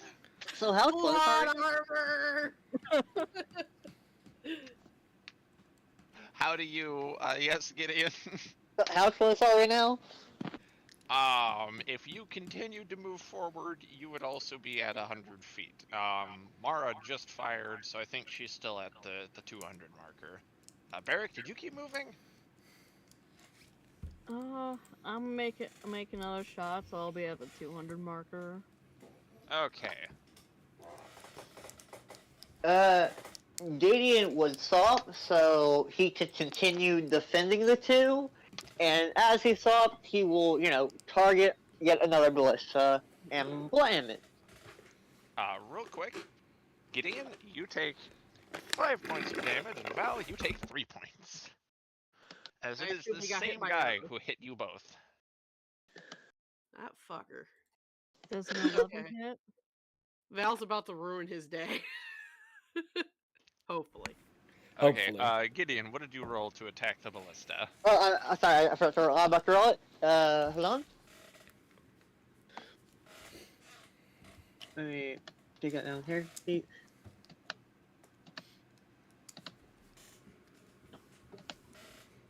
A 6. Rip. You fire and you whiff. You get close enough, like, you almost see a sweat drop from some of the crew, but you did whiff. Okay, you know what this feels like? It feels like two stormtrooper groups shooting at each other with only one competent member each. with just one competent dude. Yep. Two brain cells spread across both groups. Oh, exactly. Oh, it's like Does that an one 11 episode. hit, by the way? It's like that one episode of Clone Wars where an the 11 would do it because you're close enough. So yeah, you can go ahead and roll your damage. For another 2. You Yeah, can get yeah, out of that's rolling another 2 ballista damage. down.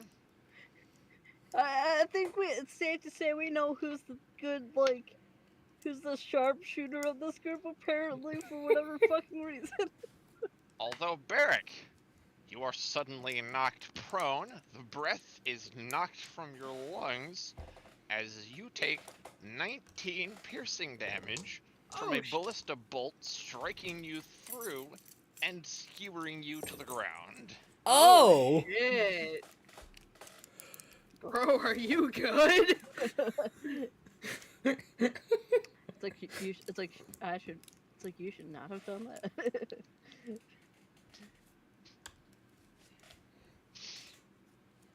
So, yeah, you see this crew of this ballista freaking cheering as they got that hit. Oh, I'm about to ruin their fucking day. Ugh. Alright. Well, it's like also it's like they actually got the person who's legit hit all the other ones. Of course they're gonna cheer at being able to. Hit the Yeah, one guy because they're that's been going, hitting that him. guy. Ugh.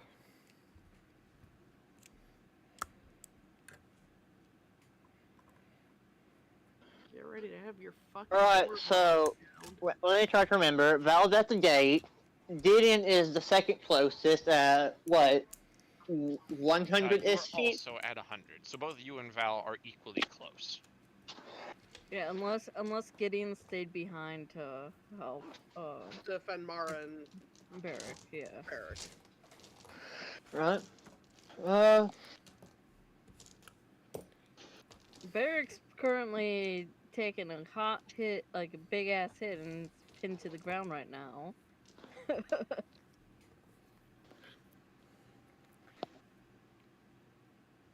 Gideon looks back at Barrick, and he is almost immediately like, he is mad.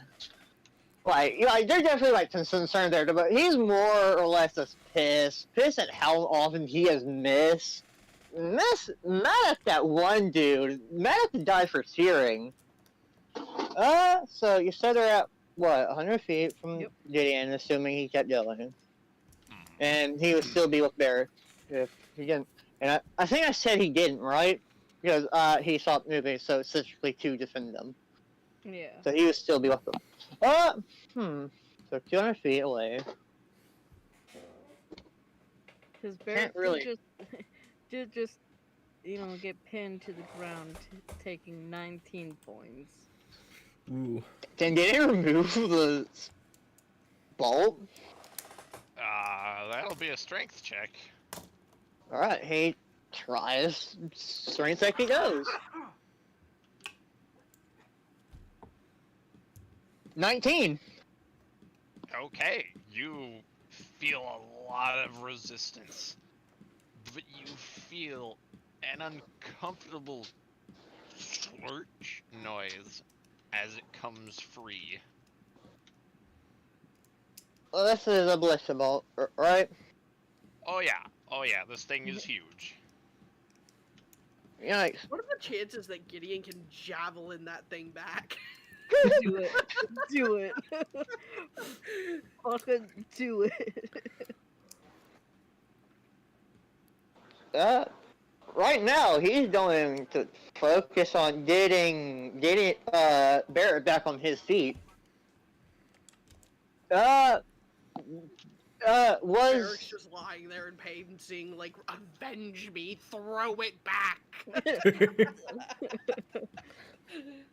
It's like, bro, I can heal you. Calm down. yeah. So Send it. Gideon just like go down. I guess like lean down, lay on hands him. Okay.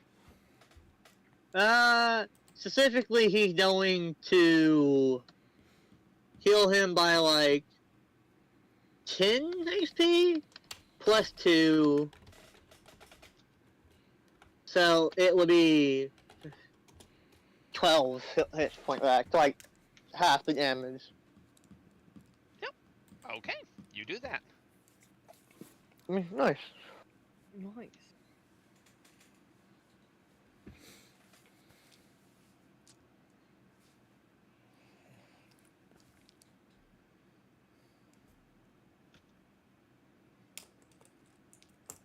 I'm assuming I can't do anything more on that turn, You would still be able to move. right? Gideon goes to move forward, dragging the Melissa Bolt with him. I'll try. Okie dokie. Yeah, okay, I will try it just because y'all told me to. You're gonna try and yoke the Peer bolt. pressure. Yeah, I will try it once. He's... Okay. Ranged attack roll plus your strength modifier. Okay, what do I roll specifically? D20.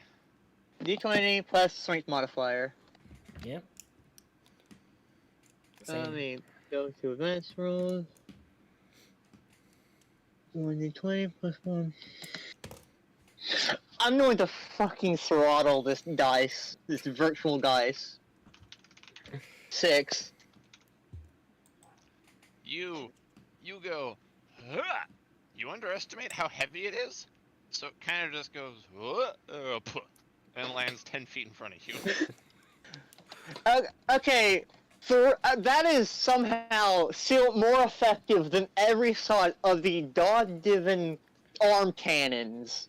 Well, it's all been from user error.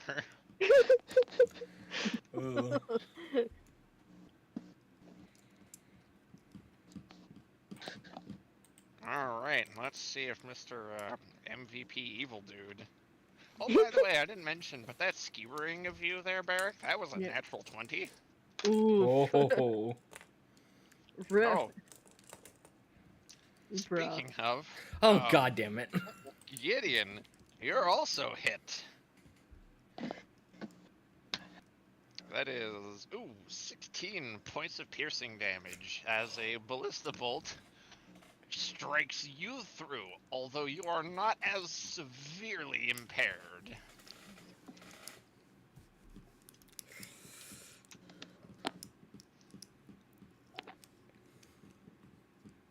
Alrighty. God damn. Okay.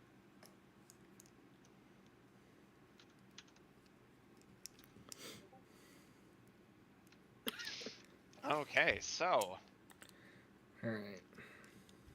Is Val, have you taken a turn in the past minute? Have you done No, I've literally been sitting here listening to shit happening with Gideon and Mara and Barrick. Do stuff. Do stuff? Got it.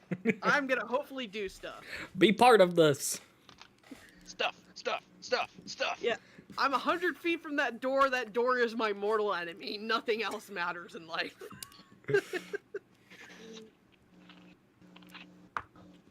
Alright, do it. Oh, it was so close. Oh, what happened? I rolled an 18. That definitely hits. It hits, just not a crit. No, it's not a crit. It would be 22 in total. What You you need- are able to do now is instead of rolling 1d4, you are now going to roll 1d10. Ooh. Woo! I get to roll a d10. Don't mind the evil laughter. It's fine. Everything's fine. Well, it's not fine. That is the fattest lie you've ever spoken. Val is having the time of his life right now. Do not rain on his parade. He gets to go and kick some ass today. Oh, come on! Two! A fucking two! Curse of twos. Right? Oh, the dice hate us Oh, today. I'm blaming Barrick today. Barrick's been rolling twos and they finally cursed at me. I gotta take 1d6 damage too. Mm-hmm. So, Two. you feel these... Oh my gosh, wait, did you just seriously roll a 2 for the damage that you took I did. also? Oh I my really did. god. The curse of the two thread. Oh no. You see this cannon charge, and just a beam of fire goes shooting out, melts straight through the bars of the portcullis, and melts through this section of door. But it's like you're so in awe of this, you don't think to like move it down to actually open a path through the door. So there's a hole in like the top where you can't reach.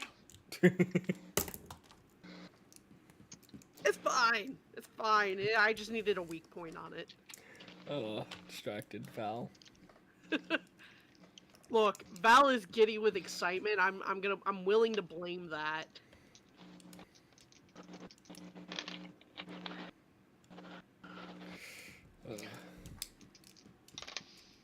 Instead of fighting against his god, he's fighting with his god. This is the best day for him. Oh yeah, Mara, Yeah? you take 10 points of piercing damage again from another archer. God. This time it's a different guy. It's the guy that fumbled it the first time, and he's like, he just looks so frustrated that he goes, BAM! And wallops you right in the foot.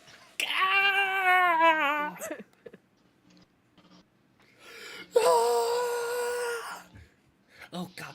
Wait, oh, I just... Is Mara down? Don't tell us Mara's down. No, I'm still good. I just remembered something. But I'm trying to remember what it's from. Shit. I'm remembering No. like a guy getting shot in like the foot or the leg with an arrow, and he like just gestures at it and screams like ah! Oh, you're probably thinking of the Jim Carrey movie where he gets an arrow or he gets a spear to his thighs. Oh, you're talking about the arrow to the knee, like Peter No. Griffin thing? No, hang on. Jim I also- Carrey spears and legs. Ace Ventura, that's it. Yeah. I also love the fact that I'm forgetting what fighting style he's using. Yeah, exactly that. Okay, Because so he could have been potentially imposing disadvantage.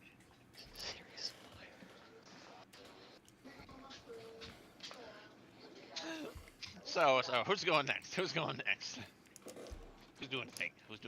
Come on. I mean, Val's more than willing to go again. Do it. Alright. You know what? Gideon is really annoyed. Magic clearly isn't working. The bolt clearly isn't working. So he just sort of reaches behind him, pulls out a javelin, concentrates a bit hard, uses searing smite, focuses on the, evil bastard archer dude he's planning assaults, runs forward, and just throws the javelin as hard as he can at that target. All right, go for it. Let's see. Commit a murder.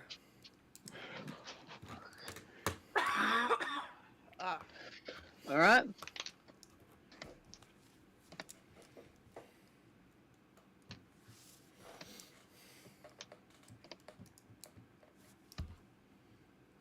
Nice, modified 20. 20. Ooh, dirty 20, nice. So, you get this look of ire in your eyes. You rear your hand back and you yeet this javelin. You see it fly, true as ever. You all see this javelin go thump, right between the space of bone that is smack dab between both eyes. Oh! Oh! Oh, he just killed a man. You see this man's arms that were holding the bowstring relax, stumble forwards, fall over the battlement's end into the snow. God damn. Gideon just sort of freezes up now. Oh. Oh, gods. Congrats, man! You killed a guy. Yeah? What about gods? I'm dealing with... There's now 4 dragons, okay, guys? Can you hurry up a bit? Oh yeah, sure. And then Val is going to aim at the lower part of the door so that he can make an entrance for them to get in. Alright, and remember you're rolling this at advantage. At advantage. Okay. Fun day. 11 and 15. Without it be math is hard. Yeah, okay, go ahead and roll your damage. 19 to hit, and we're still doing the D10 for damage, right? Yep. 6, not a 2. Woo! So this time you're more aware of what's going to happen. You focus your eyes in. You kind of steady your arms, brace a bit. You see this flame go whoosh, blast through the doors, melt the portcullis, melt through, and as you see this beam of flaming energy dissipate, those are some people with half of themselves like burnt through, and they crumple forward. You see like some of the other defenders that were waiting there just sort of slowly back out of the way. Val is going to make sure he makes eye contact with each of those individuals, and he is just grinning. Oh. At that point, you can see that most of them have just stopped firing, because Gideon just took, apparently, their best soldier out with one javelin throw, smack between the eyes, like absolutely nailed him in the brains. Val just vaporized some of them.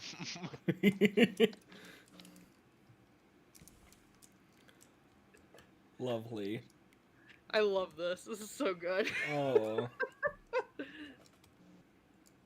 Hey, Thestalos, you got a plan for getting over this moat?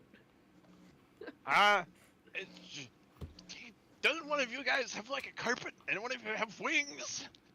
Get over here, sneaky boy! As you see him just grab one of the dragons by its neck, go right, straighten it out, and then swing it like a baseball bat to whack one of the other dragons. God I love damn. it. Thestalos is Goku. Let's go. Val just does that long whistle that you hear that it's to symbolize more or less like something being shot out of the park. Alright guys, I got a path open, let's go! We got more asses to kick! And not enough time in the world to do it in. Yeah, okay. Right. It's like, come on, Mara. And Varric stands up and gets going. All right.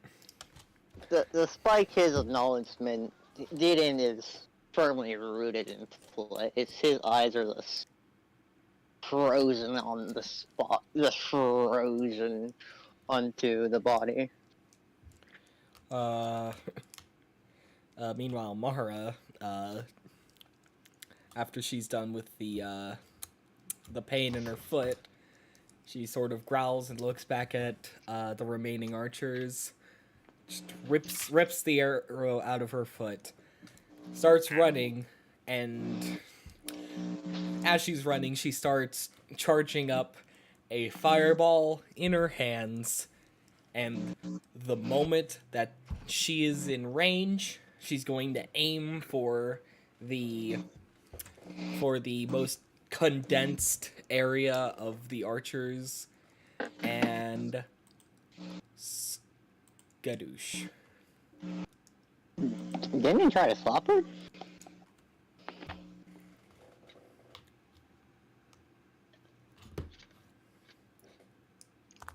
Would you roll there, Mara?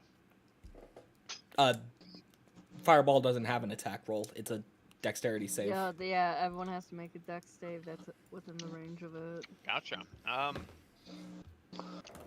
just gonna say that they don't try and move, so yeah, you just hit them for max damage. All right, 8d6. Let's go. 5, 6, 7, 8, 9, 10. Oh, wait, no.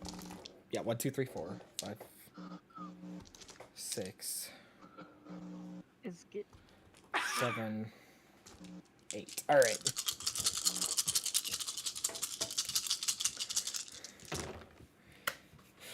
Okay. All right. Okay. So 1 plus 1 is 2. Plus 2 is 4. Plus 3 is 7. Plus 3 is 10. Plus 3 is 13. Plus 5 is 18. Plus 6 is 24. 24. 24 damage to all of them. Yeah, you see them light on fire. You see them screaming, running, flailing as they some roll on the ground, some turn to try and escape. You have destroyed them. Ooh. Is Gideon still in the same spot? Yeah, he is not moving. He is. What? Ooh. His expression more or less says it all. He is one of immense guilt. Oh god, Lana's Too typing. bad I can't ask you to fail this, but it's like I would.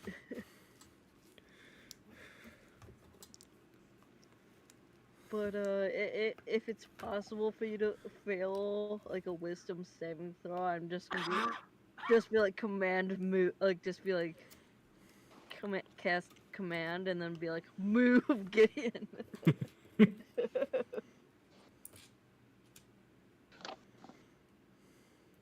I mean, Val can motivate speech you if you really want him to, but we saw how well that went the last time he did that. To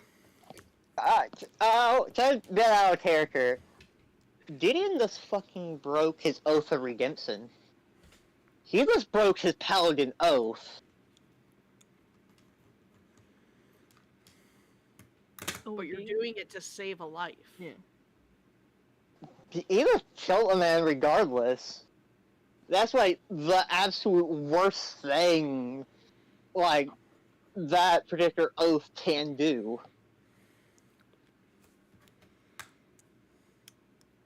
We'll cross that bridge when we come to it. Yeah, that Right now is... we got Gloria to save. Yeah. Like, everyone would probably argue this is, one, to get everyone else in the party safe.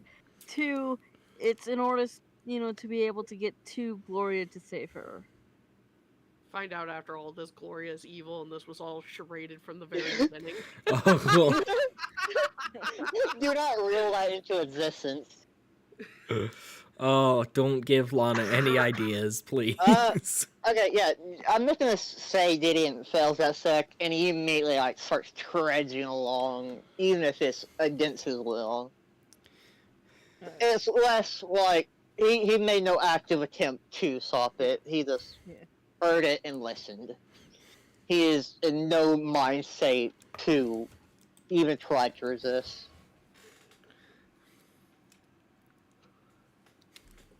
All right. So you are walking up to the moat. Yep. Yep. Okay. Oh, that's a moat.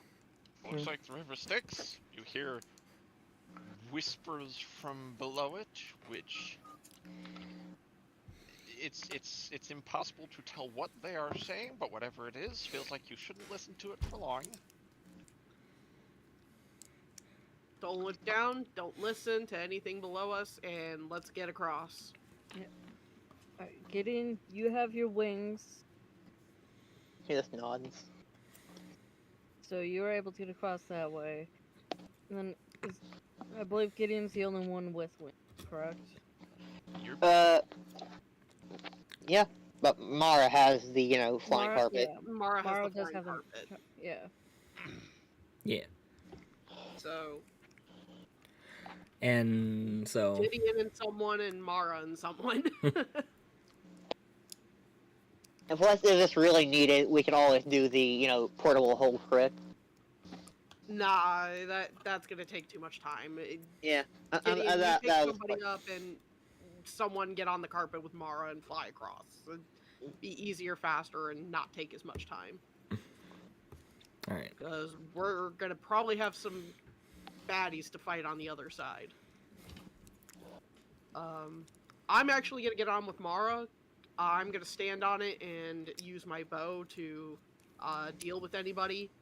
So Gideon, why don't you take Barrack? He sort of exhales and nods again. Sort of like just still standing there. He just sort of looks at Barrett. Let's get going. We'll talk over things after we take care of the situation. All right, Gideon. Yeah, okay.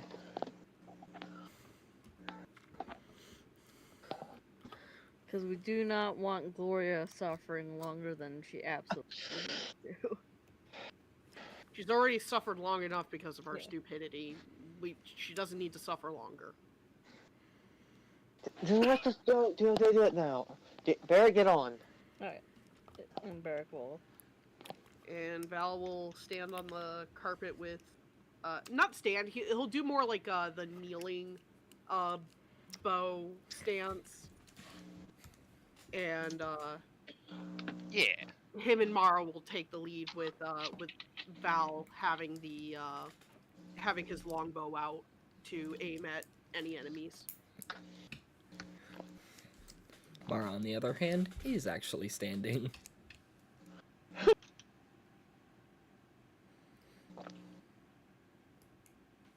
Excellent.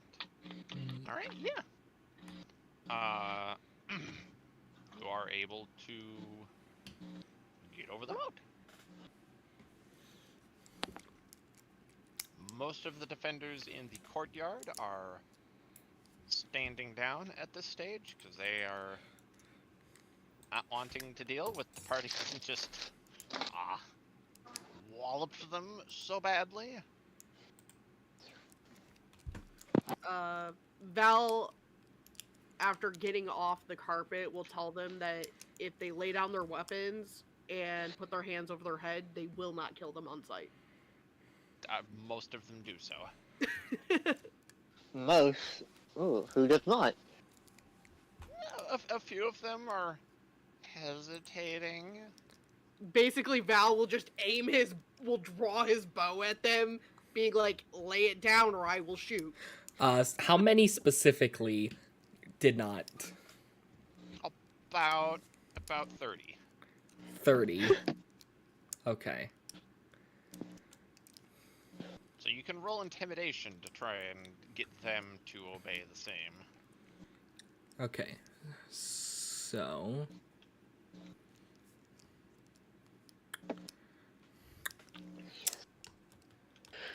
Mara is going to try intimidating them by finding the 3 strongest in the group and...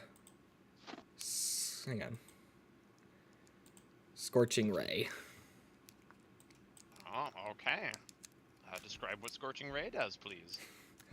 You create 3 rays of fire and hurl them at targets within range. You can hurl them at one target or several. Make a ranged spell attack. So, hang on. So that's... Oh. So, hang on. That is a +7. So is that... Wait, for each or... For each ray. Yeah, okay. So... Alright, you already have 2 showing up.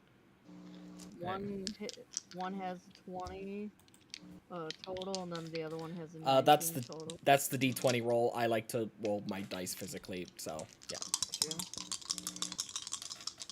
Sure. Alright. 16 plus 7 is 23. Then Yep, that hits. and then two 7s become 14. That hits. Alright. And so they all take 2d6 fire damage. So first guy takes 7. Second guy takes 4. Third guy takes 11.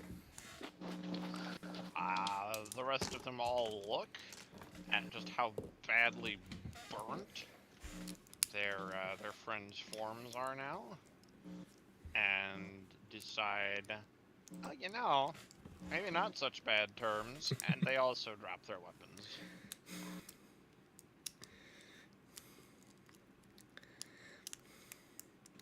And All right. Now that we're all on the same page, get the hell out of this castle, and I don't want to see you back here. They nod and leave. Gideon would grab the last one who tries to go. Yeah, okay. He just sort of glares at this man. Where the hell do you keep your prisoners?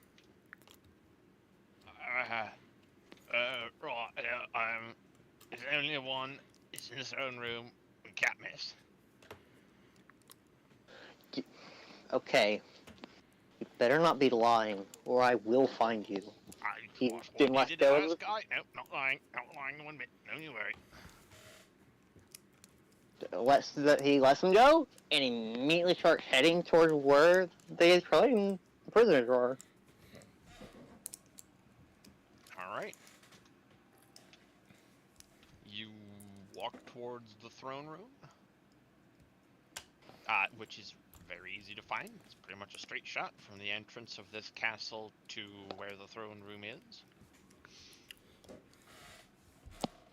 And you see someone sat upon the throne. It is a face very familiar to you all. It is Calvin.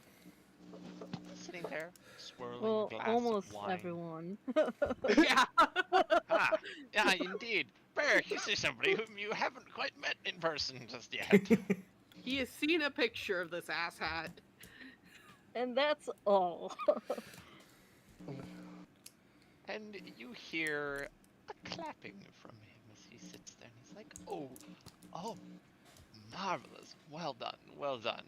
Oh yes, you're all so heroic. Kiss my ass, Calvin.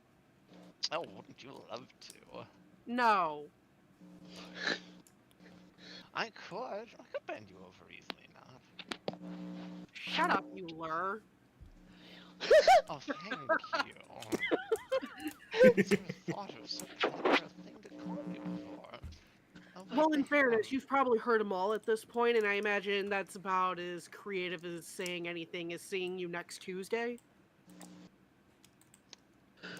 say no one has ever said that to me. Do you care about me that much? I care more for your goons that I let go and or killed than I do you. So Well, I'm sure you'll care about me much more after I show you this. And he steps up, and it's now you notice there's a curtain pulled over something. He pulls it away, and you see what appears to be a silken chrysalis.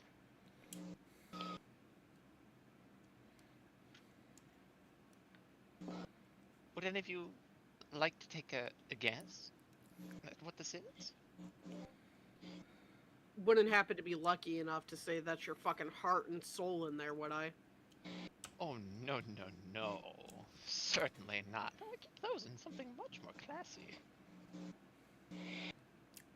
Like an urn? Because that's pretty classy. Oh, you know, that would be a nice thought. But no, sadly not.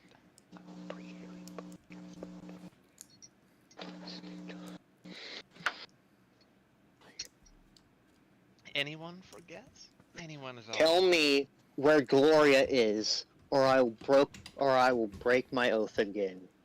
Gideon, Gloria is most likely in that chrysalis. Very astute. Very, very astute. Points to you again. I think you're becoming my favorite child of the class. Shut up, pompous prick. And Mara sort of just gives a little laugh. Well, then you better let her out, or else you'll be paying for it. Oh, gladly. Oh, why here? You see him take a very small blade.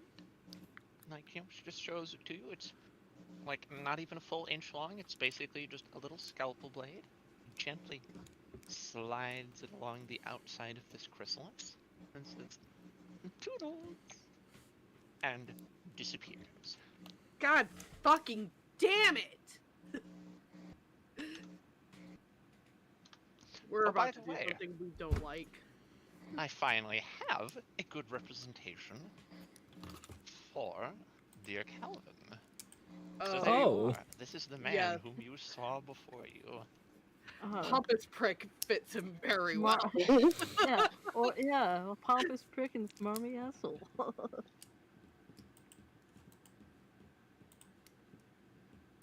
And then the room is quiet.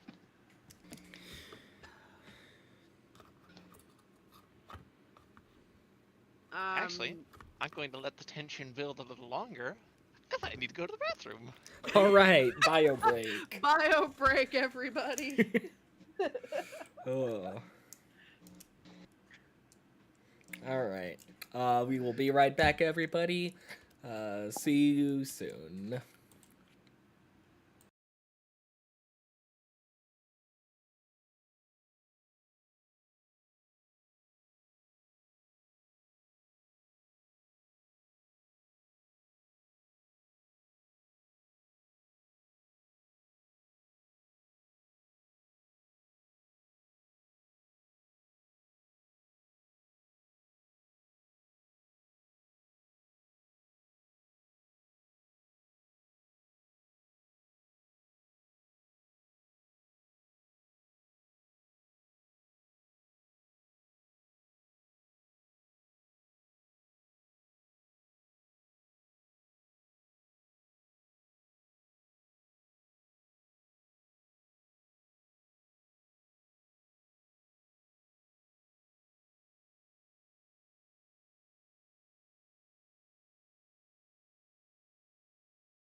All right, and we are back. Hello. Hello. All right. Oh, and of course I get a spike of 2 viewers while we're BRB. Oh, Ba-da-ba-ba-da-womp. guys joined at the wrong time. Okay.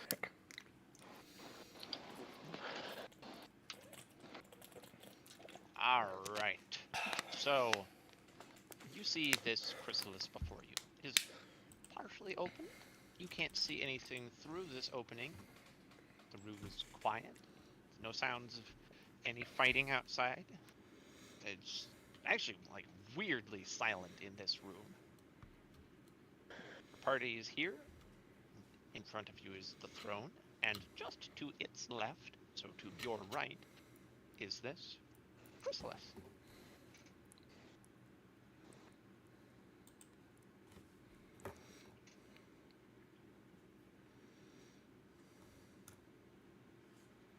Oh,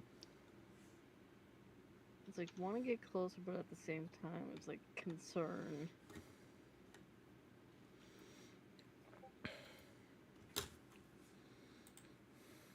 Especially because Mr. Calvin decided to, pull a fast one and be like, I'm gonna open this up right here, chrysalis up, and then peace out, nerds.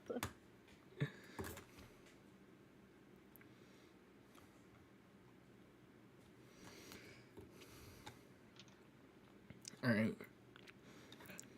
Is anyone else gonna do anything or? Yeah, are you guys just all gonna stand there staring? Because if not, I could have Mara do something, but I want to make sure I'm not, interrupting someone. It doesn't sound like anybody else is willing to approach, so I'd say go for it, Mara. Yeah. All right, then. All right, so now Mara is just going to start slowly approaching the chrysalis, and she's going to slowly draw out her moon sword. Well, but she's not gonna come out then, and she's gonna go and try and slash open the chrysalis.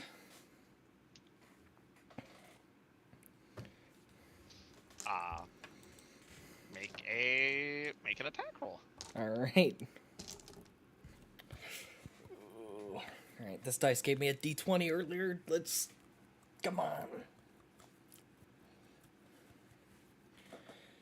Yeah. 7. Wait. Yeah, wait. I have modifiers. Maybe. Hang on. Possibly. All right. +6. So that's 13. Okay. You successfully slice open more of this chrysalis, and you see a feminine form sort of plop forward onto her hands and knees in front of you. Slowly she stands, stumbling a little at first.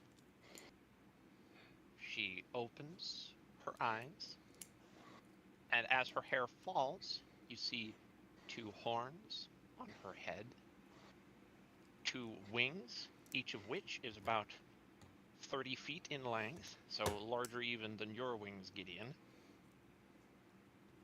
You see a tail flop down behind her, slender, with a heart-shaped tip at the end. You see her eyes open, and see her smile. Gideon, you finally came. Now I'm going to drain you all dry. As she goes to grapple you, Mara. Oh. So that is an opposed strength check. Opposed strength check. Let's go. Nat 20! Yes! Nice. You feel a grip that is unusually strong, but you grip back in a panic, manage to wrest her hand free of your throat, and you stumble backward. And it is now that you recognize that is the facial features of Gloria in front of you. This is her face. Those are her eyes, although they're now a different color from what you remember. And yet she is changed. Somehow her body that was already a beautiful woman's body is hauntingly more so. You look and it is difficult to tear your eyes away. Her hair color has changed. It's now a starlight silver. And as the more you look, the more that her form draws your eyes in. And soon you have to tear your gaze away, as it feels like you will spiral into its hold if you continue to look.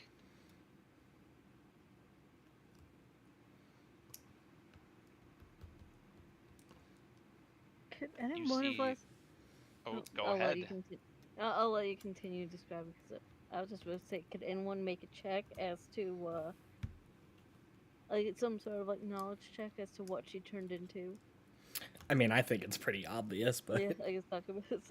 I mean, I'm pretty sure she's some form of demon succubus Yeah. here. Oh, if it was accurate, I think, the dude who worships one would probably recognize it immediately. Oh, can you Oh, you tell the do. rest of us? Yeah, Gideon, you recognize her to be not just a succubus. She is, in fact, a greater succubus. You notice from damn it. the shape of her wings, the particular length of her tail, the nature of her horns, you understand her to be a much more powerful form. She reaches over toward the throne. She picks up a pair of bladed gauntlets. She looks at you all hungrily. Like I said, I'm so glad you came. I'm going to absolutely kill you all. Or, For you know, you initiative. could not. And we could go back to how things were. Just a thought. You say this, and it does not even look like she acknowledges. She is battle ready, and you are rolling for initiative. all right. Fucking rude.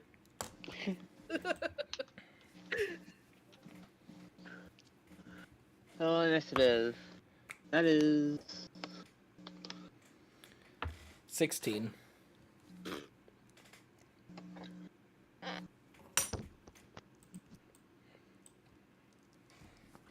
I rolled an 18.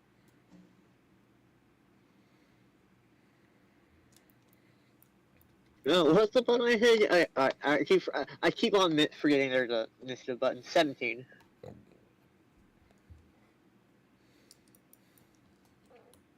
I got a 13. Alrighty. And even when I roll good, everyone just rolls better. Oh, you guys are Don't lucky she jinx rolled me. low. Do not jinx me, Mara. I swear to the gods above. Do not jinx me. Alright, so, Mara, what did you roll? 16. Alright, Gloria rolled a 6. So she will be the last in turn order. Okay, so let me figure out turn order here. Alright, who rolled highest? That might be me with an 18. Okay. Who's next? I rolled a 17. Okay.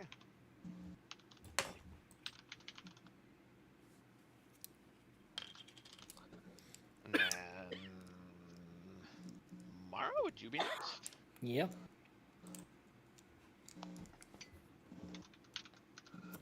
Okay, and then Val. Yep.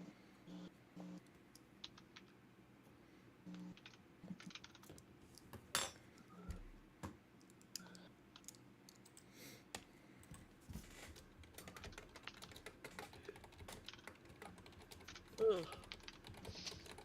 All right. Barrick, since you are first, it is your go. Alright.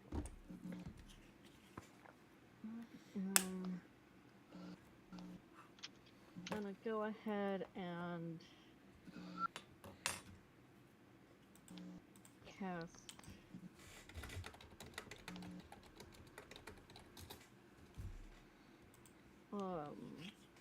Spirit Guardians around myself, designating the party as, safe from safe from its effects. And then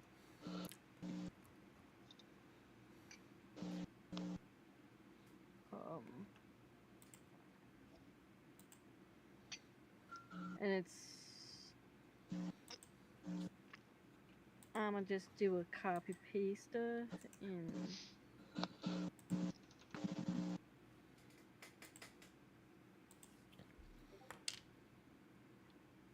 into chat just for reference. So it's up to a radius of 15 feet. Okay. So, and then anyone who's affected by it, speed is half within the in the area, and when they enter the area for the first time on a turn or starts its turn there, it must make a saving throw.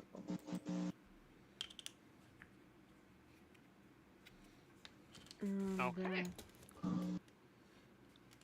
Because I know she's likely not in range yet for it to go off. But that'll be my turn. Alrighty. Next up, that'll be a Gideon. Ooh. Gideon just sort of staring at this transformed, blood-hungry Gloria. He is, oof, that expression of Sock is back again. This time it really took a bit, but he sort of shakes his head and steps back. He clearly doesn't intend to fight, but he will still do his best to support. He is not saying a word, but he looks devastated. He is shaking slightly. He is not even holding up his weapon or anything.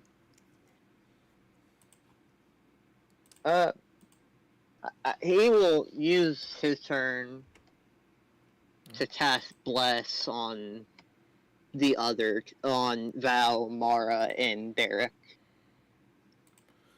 Okay. Would you quickly describe what Bless does? You bless up to 3 creatures of your choice within range. And whenever a target makes an attack roll or saving throw before it ends, they can add a d4 and add the number. And it's concentration up for a minute. 30 feet range. Alright. And just like that, he ends his turn. Okie dokie. Next in line, Mara. You are within melee attack range of her. Right. My mouse has disappeared. Okay. Oh. Uh, so I'm having very much trouble navigating my computer currently. What's weird is it's still there, it's just invisible. Dude. Freaky. What the hell? Hang on. Is there, like, cursor settings on here? The power of Gloria's sex is too much. It even causes mice to run away.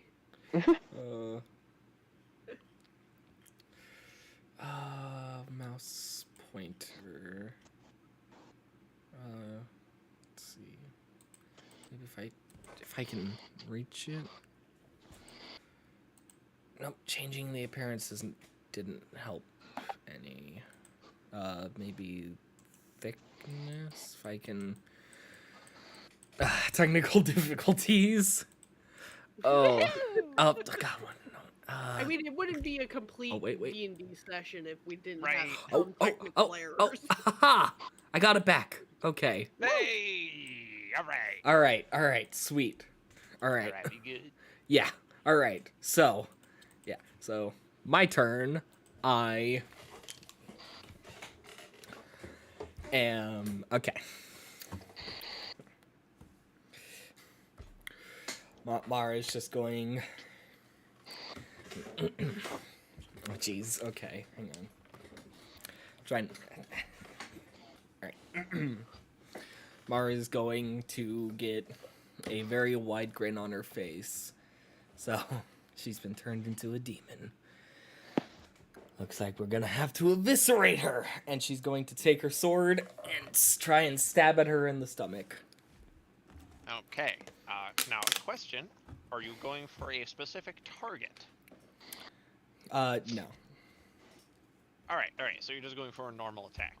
Yeah. Because just as a reminder, you may aim for a specific target. You roll at disadvantage. If you do hit, you roll twice your normal damage.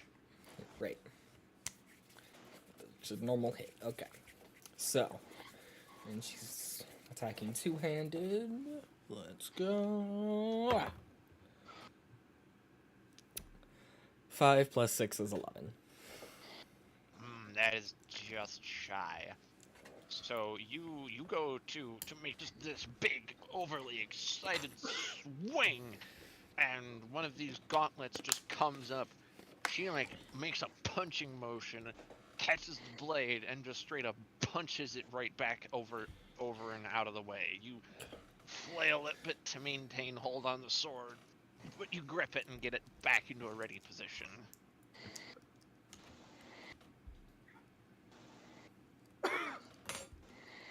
Alright, are you going to do anything else this turn? You still have your bonus action and your move action. Okay. Wait. Hang on.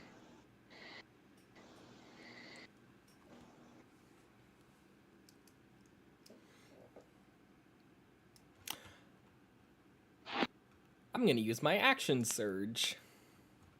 Interesting. Okay. Boom. Alright. Alright, so I get to do an action, do another action, and this time I'm going to once again swing at her. Swing, bada, swing. And 17 plus 6, that's 23 to hit. 23. Yeah. All right. So as your arm is flailing back, you suddenly get this moment of realization. Your hands switch grips, reorienting the momentum that she gave your blade, and instead of a, down from above cut, it's now an up from underneath. You swing it and slice. Roll your damage. Alright. 5 plus 2 is 7. Okay. So you see her stumble back, and you see Prize flicker for a moment, and she looks at you with ire. Now, Val, it is your turn. Unless you have something more to do, Mark. I do not. All right. How far away is she from us, roughly? She is about... She's just out of range of that spiritual guardian, so she's about 20, 25 feet. Okay. Perfect.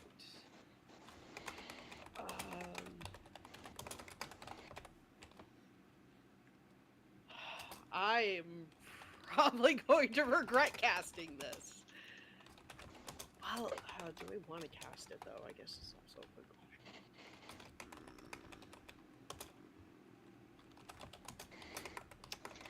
Hey, Barrick, do you have detect magic? Yes. Okay. It's your job to figure out what the fuck that chrysalis thing is. I am going to save my spell slots. That being said, I am going to be casting Hunter's Mark instead on Gloria.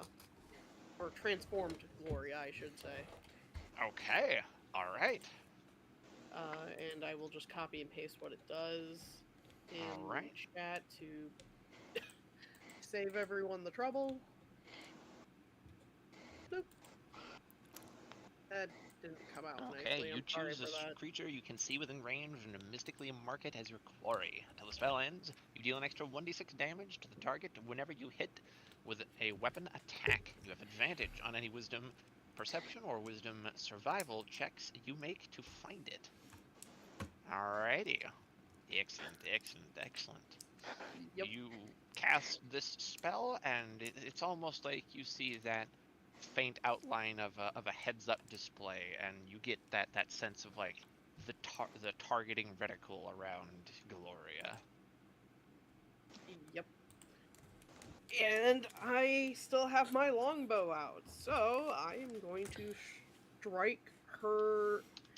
Specifically, I'm going to aim to maim her wings in hopes that I can deteriorate them so they are not usable.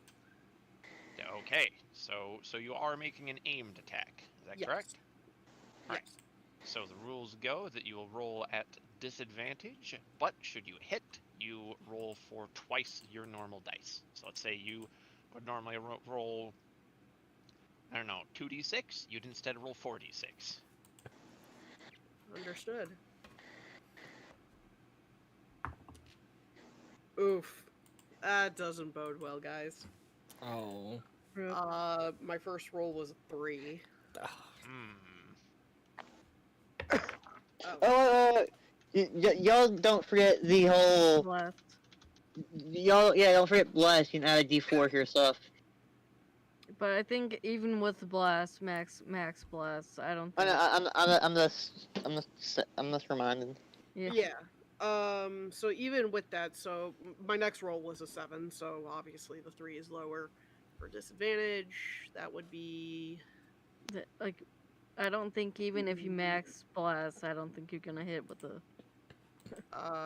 9 with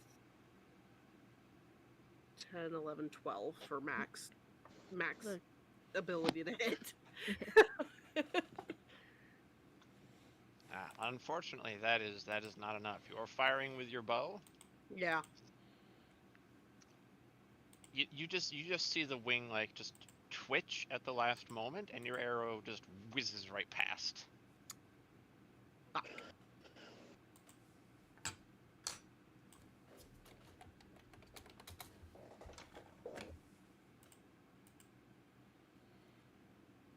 Yep, that was all I had, guys.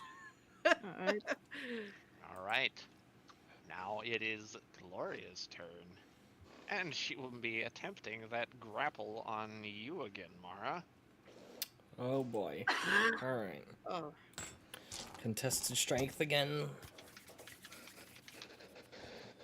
No, wait, does bless work on that still? I think it does.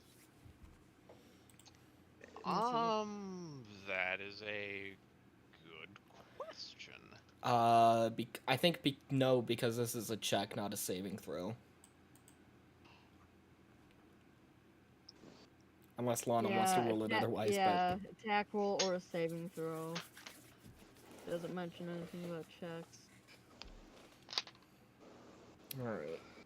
Oh, well, that doesn't so much matter, because she whiffs grabbing you. She's, like, so eager for it, she doesn't, like, grab hard enough, and you are able to rest free again. All right. Oh,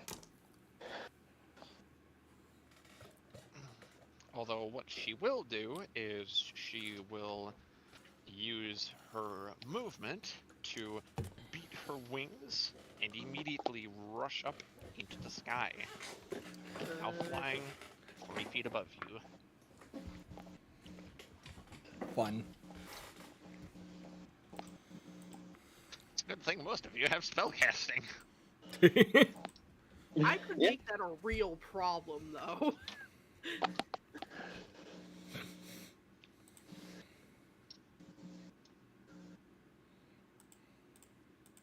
Alright, well, that does conclude her turn for the moment.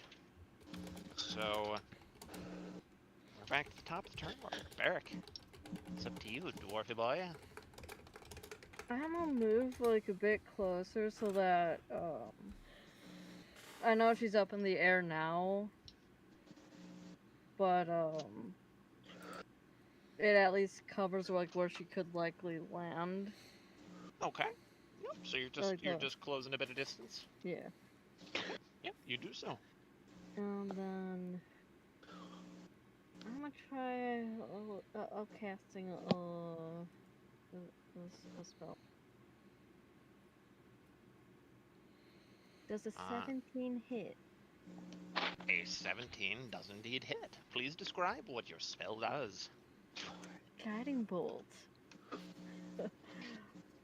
So guiding bolt is like a flash of light does streak from my hand, and be like, "Hey, I suggest not flying, please." As a flash of light does streak towards her, and then it hits, and she takes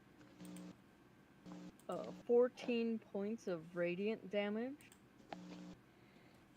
Okie dokie.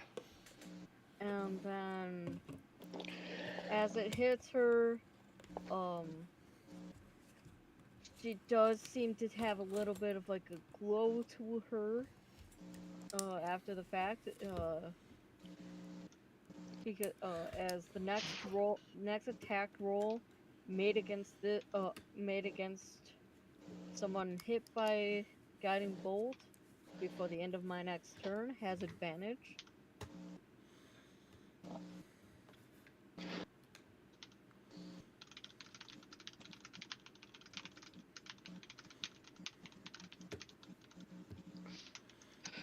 Gotcha. Okay. Okay. Okay. Alright, one moment. Yep. Tippity tap tap tap.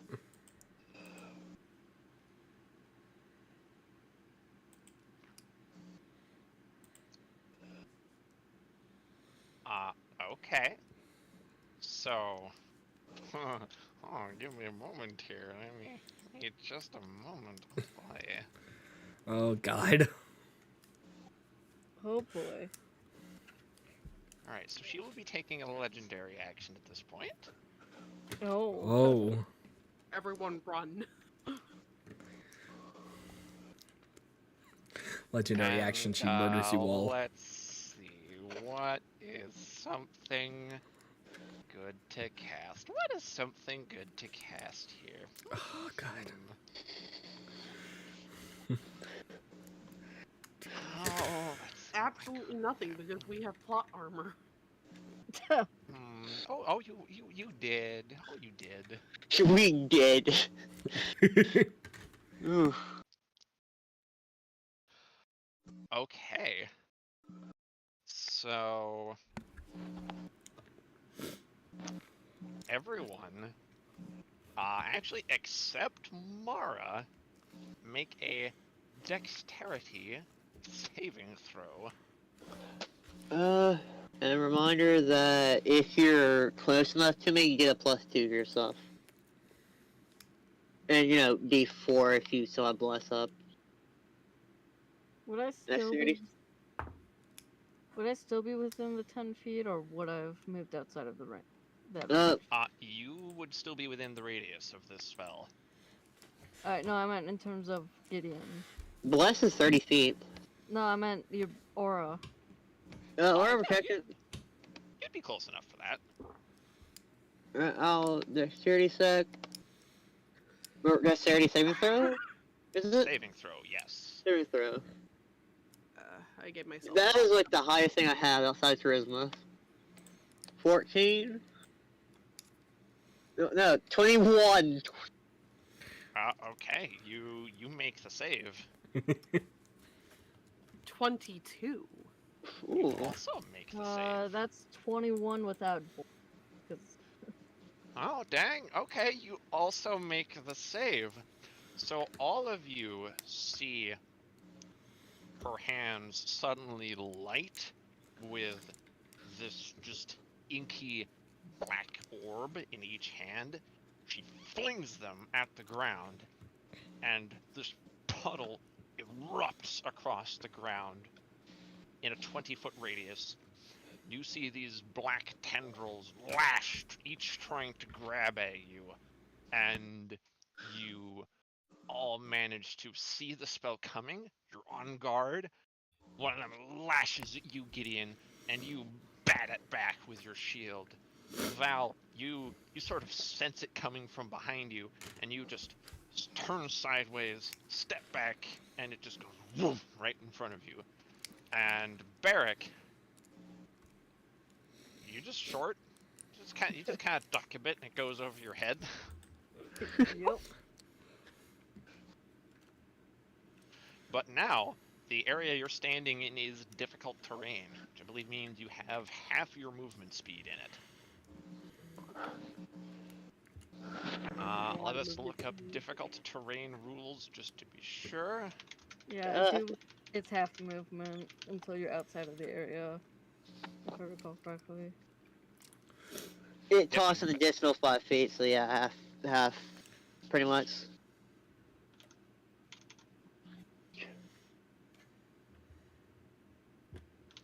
So, that would be the use of this action.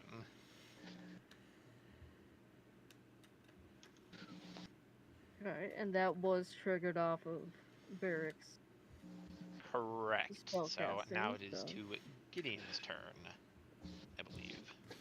Yep.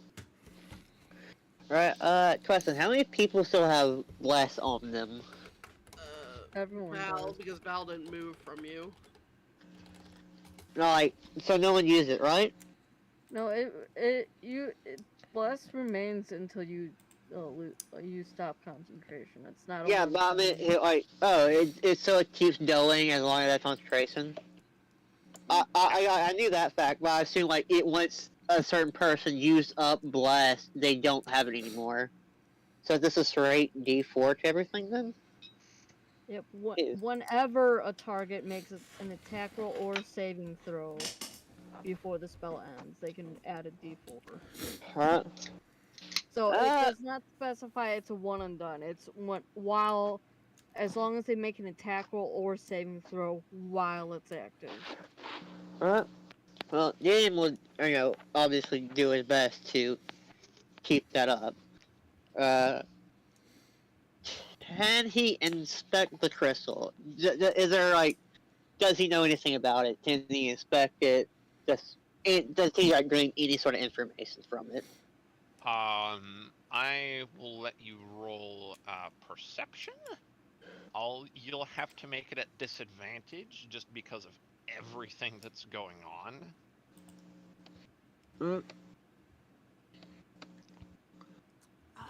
So the straight perception? Yep.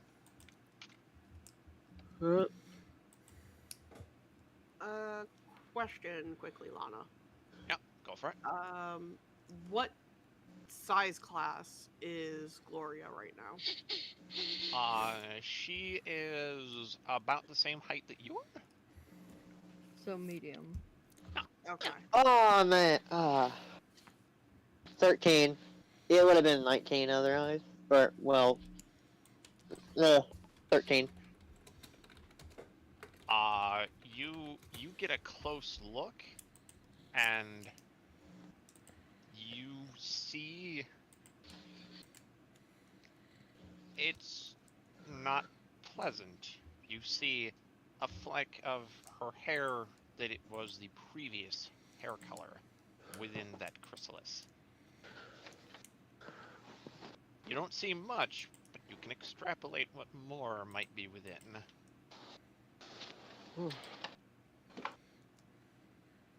Alright, wait. Cycle thing real quick? One moment.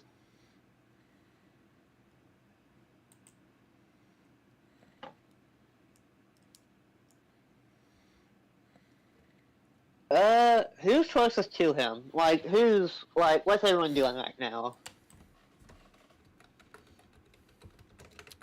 Val is wielding his longbow that he has pulled out exactly now three times? I think we're actually up to 4. Really? Shit. I need to start putting it away more.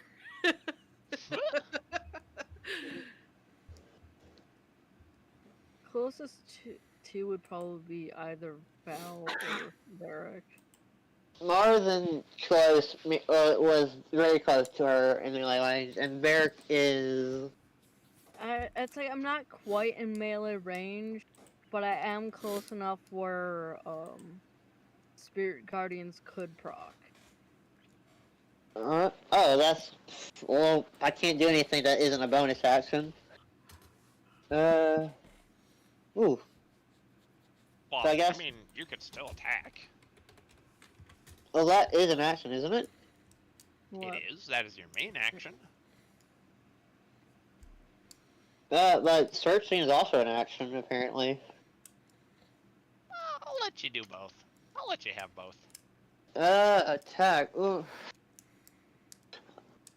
The main issue, I don't think Gideon would attack her. I think he would mostly try to focus on, supporting everyone right now. He does not want to hurt. Ooh. I'm gonna set concentration rolls real quick. You can only have one concentration spell. But can I cast spells Yeah, while yeah. I have concentration up? You could cast other spells, so long as they are not concentration spells. Alright. How injured is everyone around him? How hurt? Mara's probably the most injured. Yeah, I have almost half my health gone. Yeah, Val has some burns on him, but it's nothing, like, devastating. Yeah, Barrack, while he did take some damage, Gideon also did heal him up a bit. In that case, Gideon would move over, or at least try to move over to Mara to heal her up a bit, specifically with Cure Runes.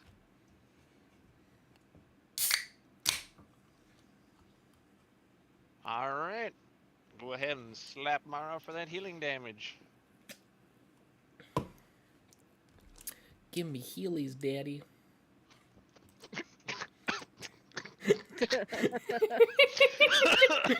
Lana's dead.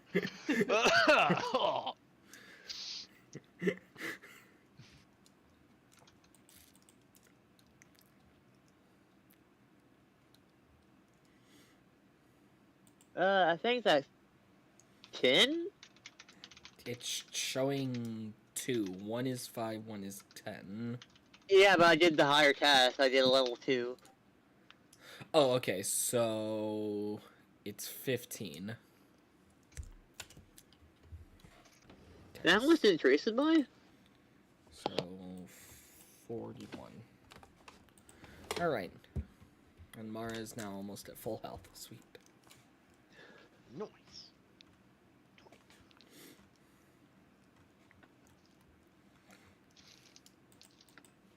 Alrighty.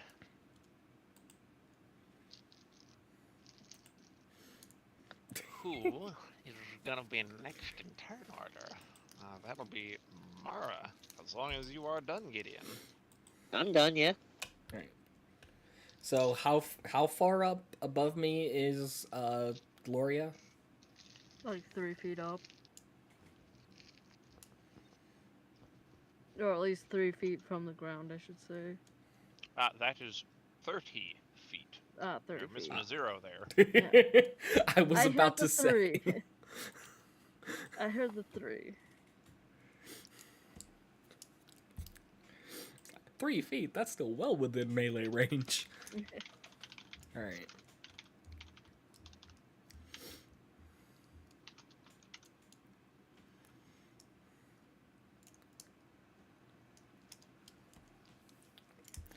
In that case,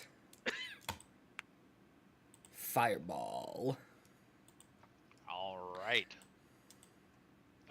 What does she need to pass for that dex check? DC 15.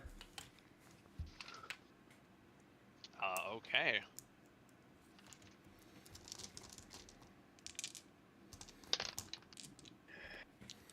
That is a 17, so she will only take half damage. Alright. Now, before I roll damage, I am going to use up one of my sorcery points to use. Oh, it's time for a meta magic option. Yeah. All right.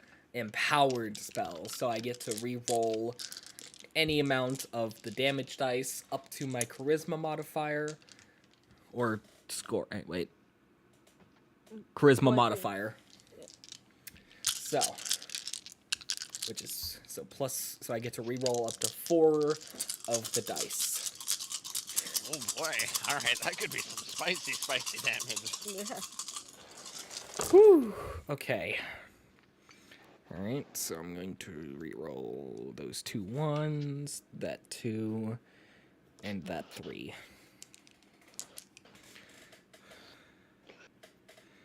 Alright, and...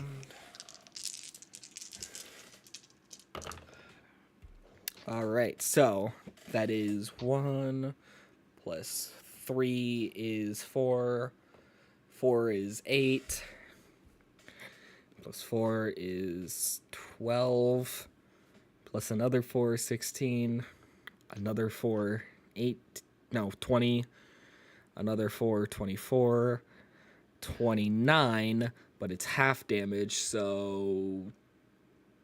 Is rounded? If it's rounded up, 15. Rounded down, 14. I think it's rounded down. Hang on, wait. 5e. Round up or down? You always round down unless told otherwise. Okay. So that's 14 damage. Okay. 14 fire damage. Yeah. All right. So you see her like flail a bit in the air as she doesn't realize to dodge from the sudden like, well, that's a big ball of fire flying right at me. She manages to just like at the last moment backpedal basically with use of her wings, and you see it still scorch across the front of her body, and there's a sizzling steam coming off of her as she looks at you and says, "Oh no, I'm not going to let you just do that." And that will be another legendary action to cast the spell Dominate Person on you, Mara. Oh. That will be 1 Wisdom saving throw. All At right. advantage because you are being attacked. So All you right. are fighting against her, so you have this at advantage. Okay. Advantage plus bless. Oh. Plus. The 2. Yeah. Okay, so plus bless, that's a D4. Yeah. And then plus 2. plus 2. All right.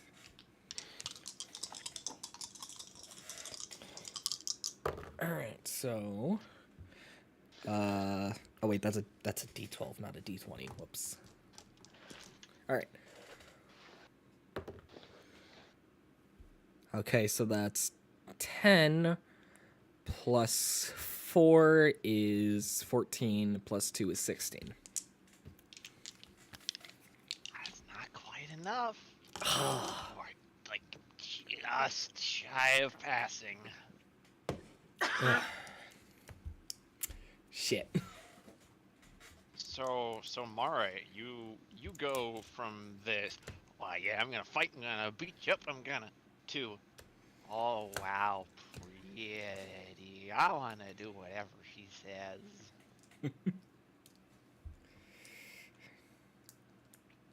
And everyone, you see Mara's pupils go from her normal shape to, now they are just hearts.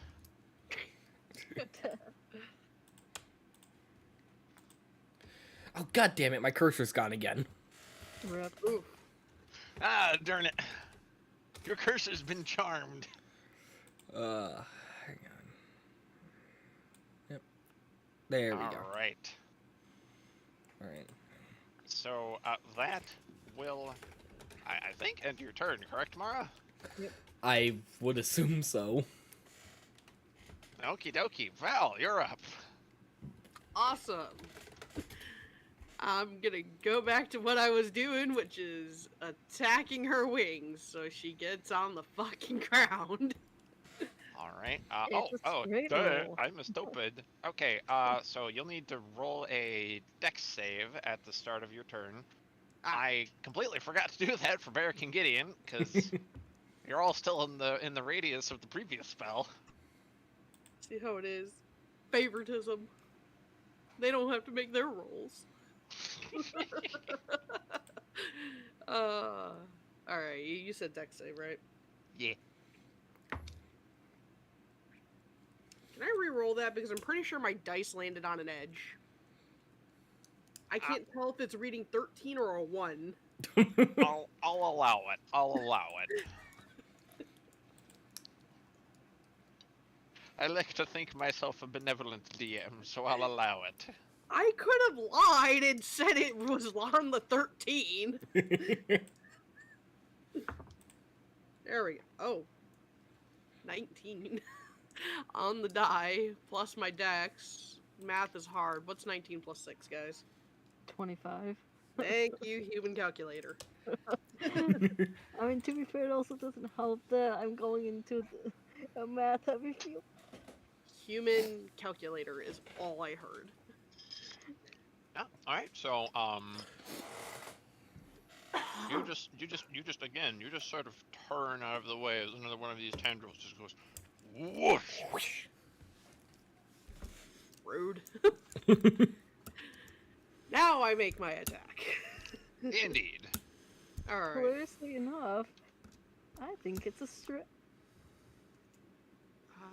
I think it's a straight roll, cause of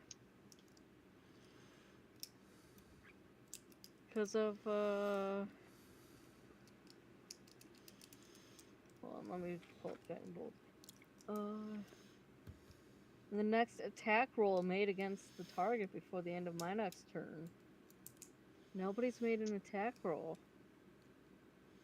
Mara did cast a spell, yes, but it required a saving throw from Gloria, which is not the same as an attack roll. So I think it's a straight roll for you. Awesome. I mean, the question is it 2 straight rolls? Because I recently just found out that I am allowed to do 2 attacks. It just says, I mean, there's nothing that would cause you disadvantage right now unless you were specifically aiming for. Yeah, I'm specifically particular body aiming for her part. wings. Okay, gotcha. Yeah, because my goal is to get her down. I want her grounded. She is Okay. grounded, damn it. yeah, it does specify the next attack roll made against this target. So I think the first one's a straight roll. The next one after that would be at disadvantage. That sound good to you, All right. Lana? Yeah, go for it. All right.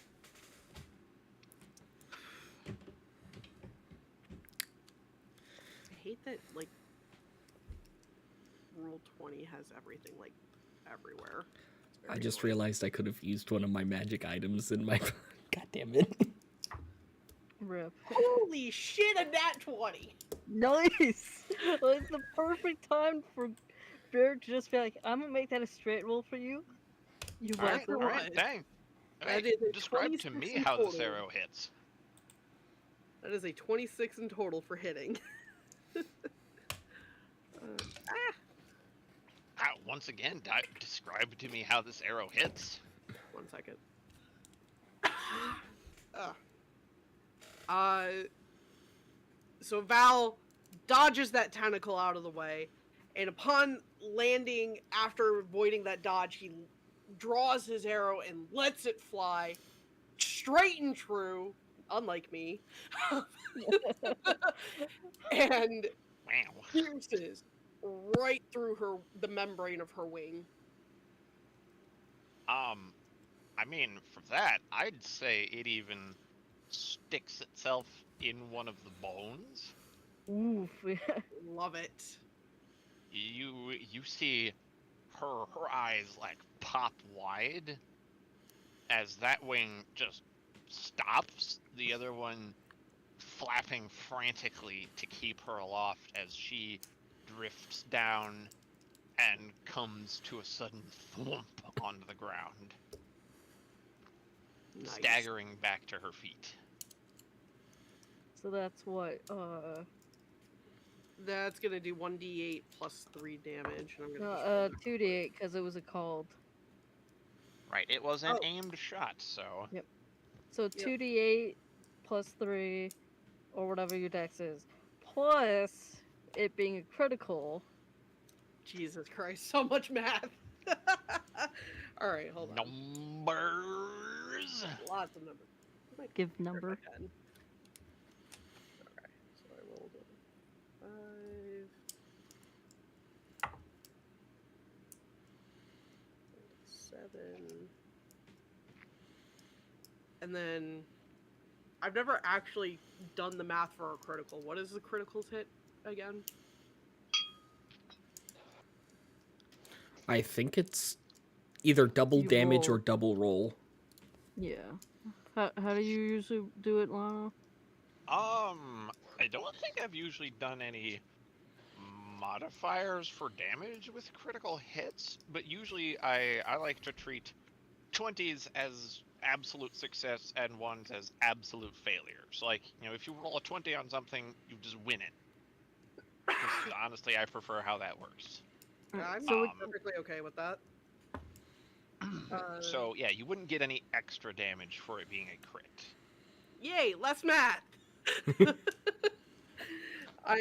So that'll be 18 in total for damage then. Alright, good hit. That was just the first one. I still have a second one. Oh boy. it's like, it's like, do you want to call for the second one, or now that she's on the ground? No, he's still gonna aim. He's gonna make sure she's grounded. That's not a chance he's willing to take. Yeah, true. So this one would be at disadvantage. Yep. Okay, first roll is a 12. Next roll is another nat 20. What? Hot dang! Okay. Alright. Oh boy. That was my disadvantage roll though, so I take the 12. I'm a good player. Plus whatever my hit is, which is I said 12. That'd be 18 to hit. Yeah, that still hits. All right, and that's another. Oh wait, don't forget you have Hunter's Mark. Hunter's Mark. Oh golly. Oh yeah, that's right. Thank you. Holy fuck! That's another D6, 1d6 of damage I've done to her. So wait, 2d6 go ahead. actually, since you did do the call shot. Yeah, I did. wait. Do 2d6 right now. That was for the previous shot. That's fair. That is very fair. Yeah. Okay, hold on. Holy More cow, Val dishing out the damage usually hits Mara. 5 additional damage from my previous hit. Yeah. Thank you. Holy shit! I remember that. I was like, I'm so glad you remembered it because I completely forgot. I have always wanted to use Hunter's Mark and have never had the chance to use it until now. Now I'm doing my my hit that I just did, which will be, this is my D8, right? Yeah. If you could lump all that damage together for me, that'd be sweet of you. Okay. Let me write down that additional 5 then real quick. I also rolled max damage on my die just now. Oh I just my want you to know that. Oh, the dice are making up for lost time earlier. Right? Now, do you want me to lump sum all of the damage that I've done since the first crit to now? Just the D6 from the first crit, and then this damage. Okay. And I don't need to worry about the first 18. And then that's plus another D6. Yep. Which the Curse of Twos has returned. Alright, and now lumping some of that all together comes to... Numbers. Yes, numbers. Wow, Please. like it's a game about numbers. It's like, please Wow. provide number. Wow, another 18 of damage! Oh my god. Okay. Jeez. Wow. Get smoked! Oh, I guess so. Okay. Alright, fuck you, Gloria, in particular. Gloria, you will never fly with those wings again so long as Val is alive. Ugh.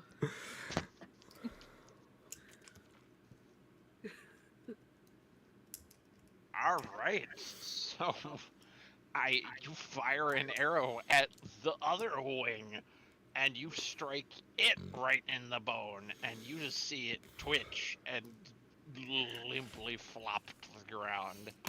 And she grabs a bit of rope or a bit of ribbon from somewhere, ties her wings around her so that they are like in their collapsed shape behind her, and just cinches it tight, holds her claw gauntlets at the ready, just looking like she is prepared. Val looks smug as shit right now. He stands up from that release and just smiles because he is so damn proud of himself right now. Happy elf boy. He is a very happy elf boy. And Remember, it's been a while since you guys have actually seen Val happy. now it's time for Gloria's turn, I think. Indeed it is. Hey, TM, is she within 15 feet? Okay, give it a second. Give it a second. I was about to say, did I knock her down right into fucking barrack shit? She does run toward you, Val. And I mean, you see her, like, over there, and now she's close, kind of runs. Oh. Fuck. And let's see here.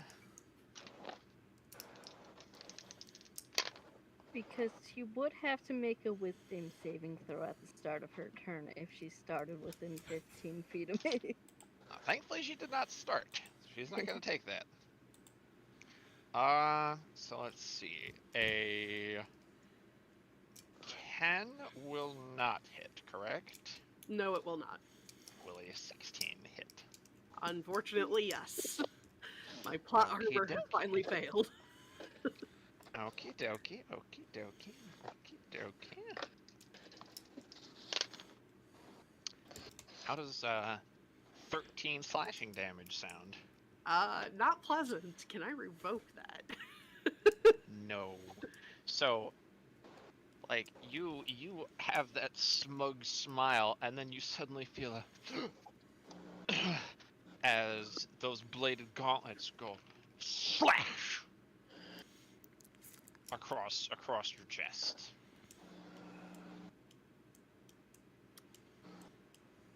Cute. Okay. And I thought we and, were friends. She will also be using one of those legendary actions to attempt to grapple you, Val. So that is an opposed strength check, Yeah. and that is a natural 20. Oof. Ah, so you attempt to raise your hand to stop her, but you suddenly feel the tightness as she grabs you around the throat, lifts you up a full foot in the air by it, and you start to slowly feel weaker. Take 1d4 of necrotic damage. God damn it.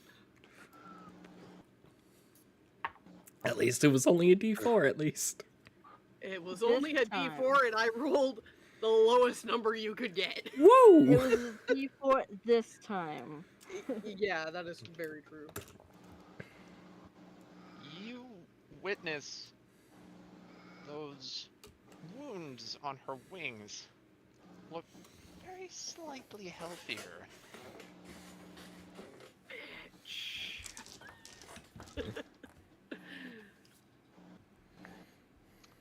That is the end of her turn, though.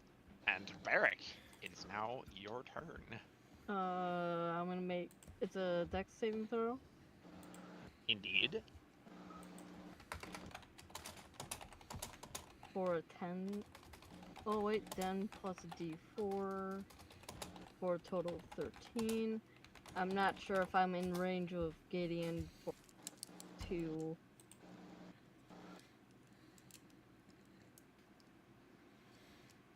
But I probably fail.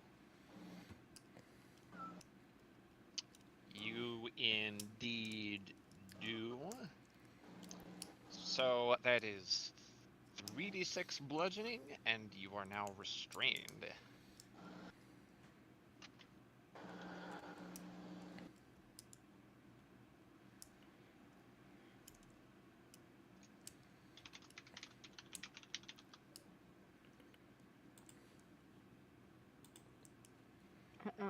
I'm waiting for that damage. Oh, duh! I have to roll it myself. Yee. Yee. I'm smart. I know how to play D&D. Okie dokie. Let's see. D4's the pyramid.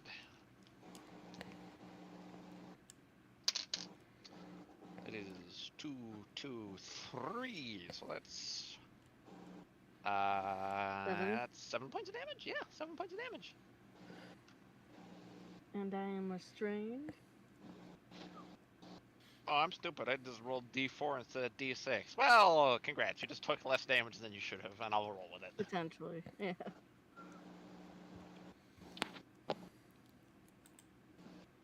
I'll roll with it. I'll roll with it.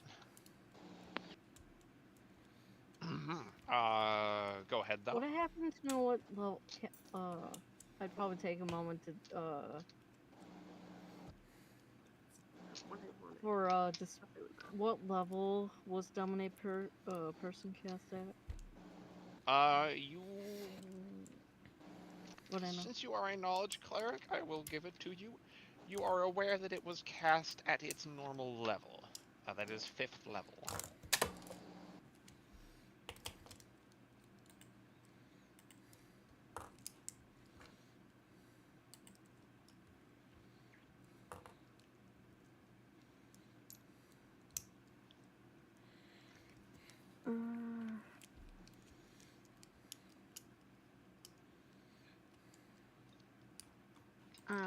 Let's try and do this. So I'd have to make a DC 15. So it's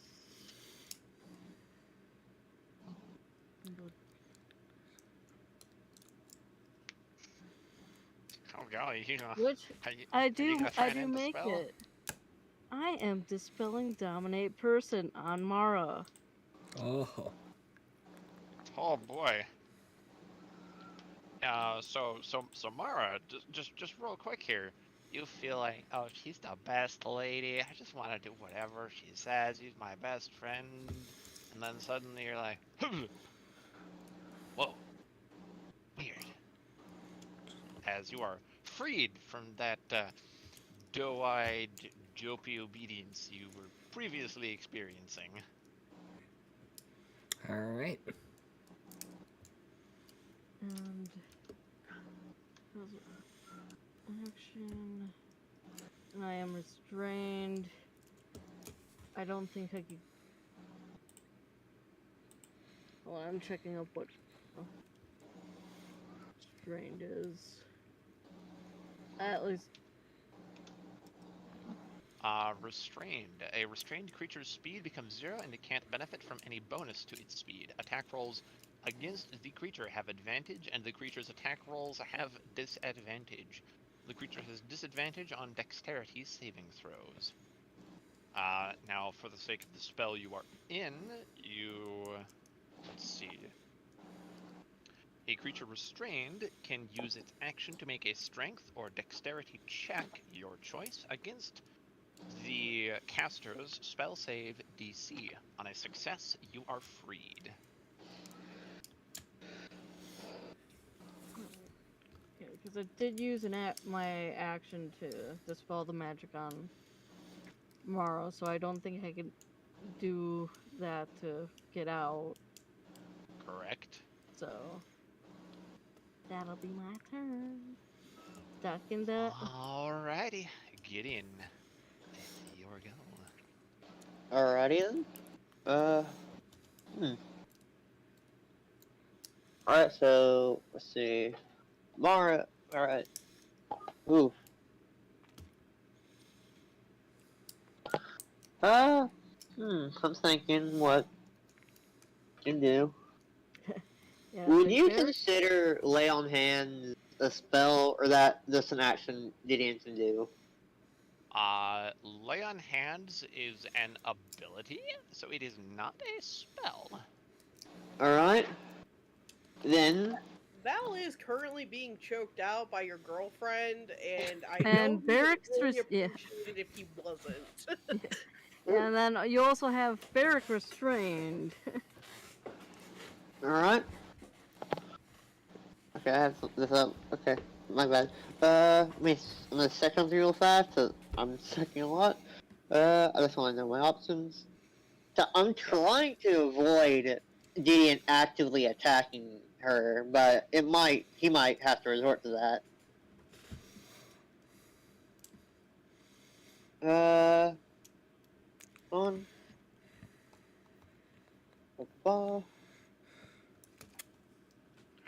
And I forgot if did Gideon ever get those holes in his armor so he can fly? I think so. If so, can he just fly over the difficult terrain? Yes, you may. Can I get over to Val and try to help him out of the grapple? Right, in some way. Yes, you may. Would that be as what help event? What would that be, like a help action, or? So basically, you would go over, you would then be letting Val roll at advantage to break free of the grapple. I would like to do that then. Okay.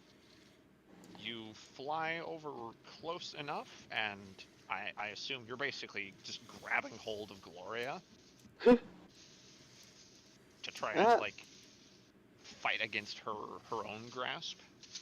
Yeah, like trying to like physically pull away her arm, more or less. Like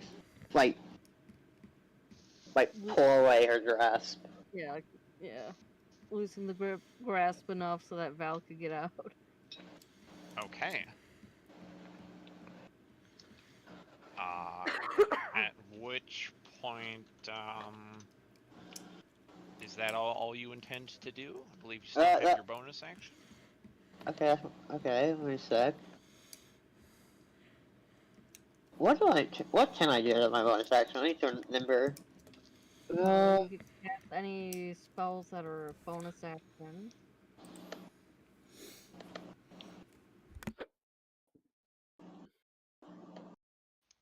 Or abilities that are a bonus action.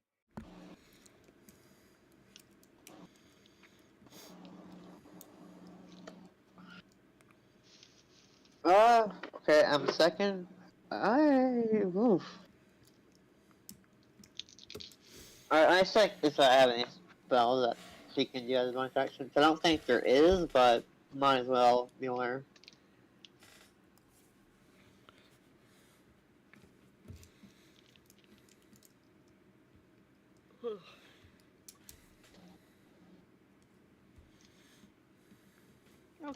Okay. I would like to cast Sanctuary on Val then. My sanctuary, Okay. What yeah. does Sanctuary do? Any creature who tries to target him for the next minute will, with an attack or harmless spell, must pass a wisdom saving throw. If they fail, they have to pick a new target or they lose the attack. Gotcha. Okay. Okay. Cool. Nice. It does not protect against area effects. So they can very well thus like cast fireball and that still work. Oh, and if the person who's warded with Sanctuary attacks or casts a spell, that spell that affects an enemy, they will also lose it. Ah, double-edged sword. Yeah, pretty much you're protected up until you do something to attack or to hurt. So basically, Val's gonna lose it on his turn. I mean, to be fair, he does have to get out of her grip first. That is true. That is true.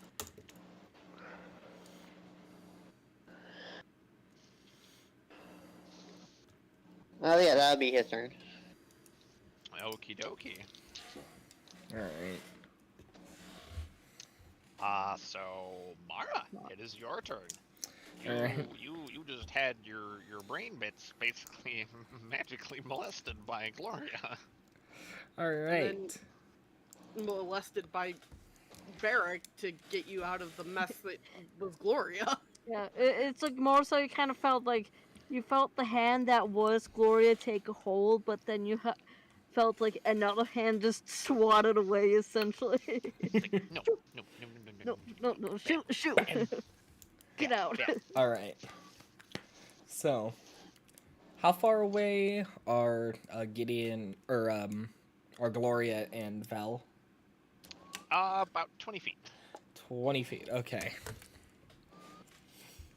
In that case... Right. So, Mara is going to... She's going to walk over to where... She's going to walk over to them, and she's going to stand next to Val and just sort of give a grin, like, hello, before she does a point-blank burning hands at second level. On yeah. On Gloria? Yes. Okay. Is there any sort of attack roll associated? Hang on. Nope, it's a dexterity saving throw, although it's not showing it. Oh wait, there we go. Spell save DC 13. Gotcha.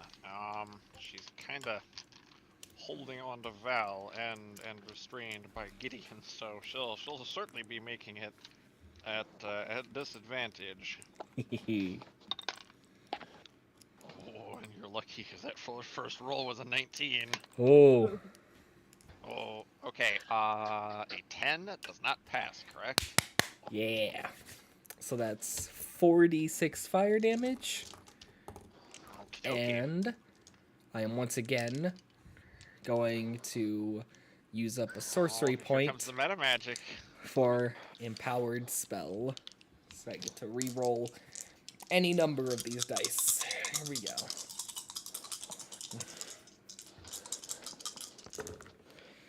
Alright. Oh, 2 6s and a 5. Alright, and then we got a 1, so re-roll that.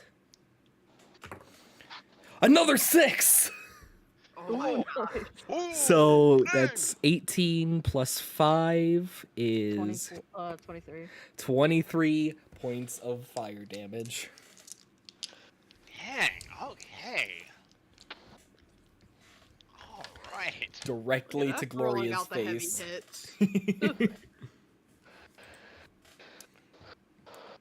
You see her splutter, hold her hands up and vow. You feel yourself drop to the ground as she staggers backward, holding her arms up against this.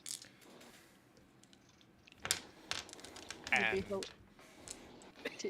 It'd be fucking hilarious if she stumbled back within range.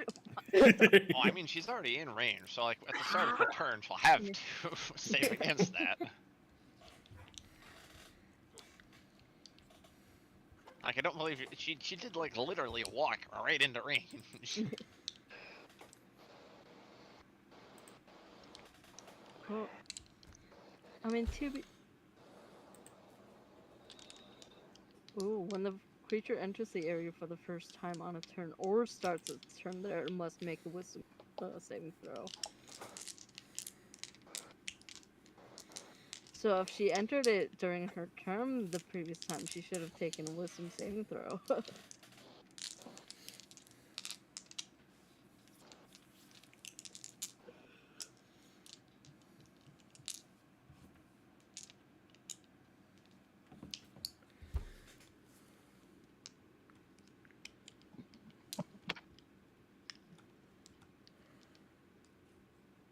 And Alright.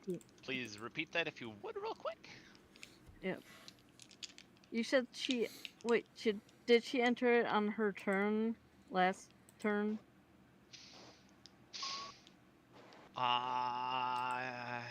I believe she did so through a legendary action. So. Gotcha. I just wanted to make sure, because it does word that Gotcha. yeah. When the creature enters the area for the first time on a turn, or starts its turn there, it must make a wisdom saving throw. Okay. Alright. I'm just quoting the spell. Oh yeah, no, I appreciate that. And just wanted to double check with you.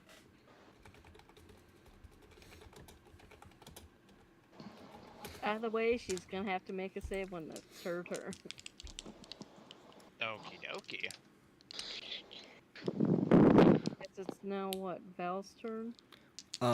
Real quick, before I end my turn, I am now going to use my gauntlets to use Flame Blade on my Moon Sword. Rad. Yeah.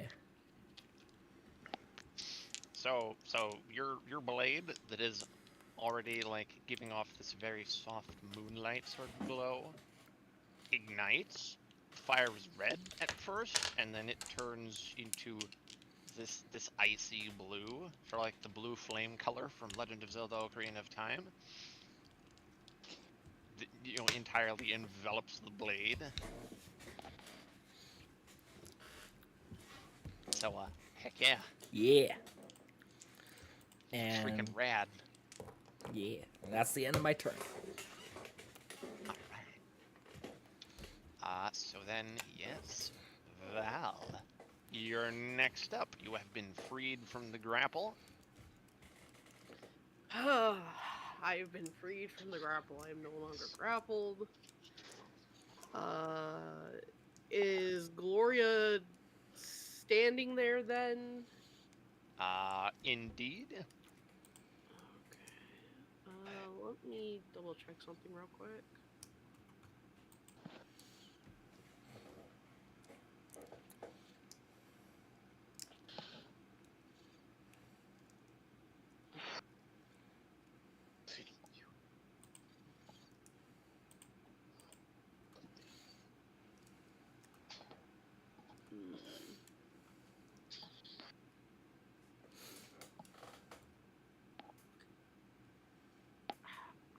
I'm not gonna lie. I'm kind of at a loss what I want to do.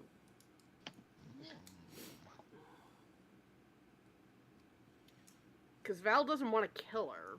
He wants to restrain her. I do have Grappler as a feat, though. Could I use my action to get the rope out of Val's bag to tie her up, potentially? Go for it. Alright. That's what we're gonna do then. And... There's no good way to say this. He's more or less going to grab the rope out of his bag, and he is going to lasso Gloria. How tired? Alright then, cowboy. Give me that D20 roll. How do you want to do this? I don't think there's really a role for lassoing somebody. Well, I'm sure there is. You are being rather so you may either roll with your performance specifically, or just your straight dex. Straight dex.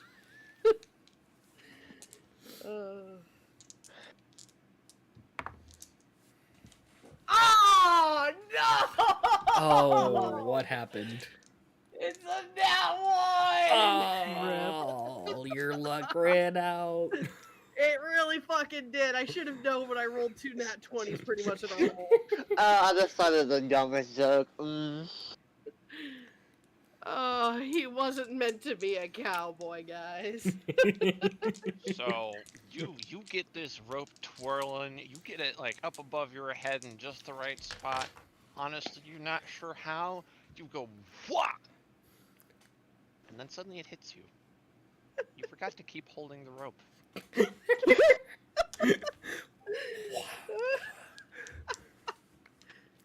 So you see the rope go around her, but the loop just sort of falls to the floor as the end of the rope just goes right out of your hand. That's fair. That's fair. Mama didn't want a cowboy anyway.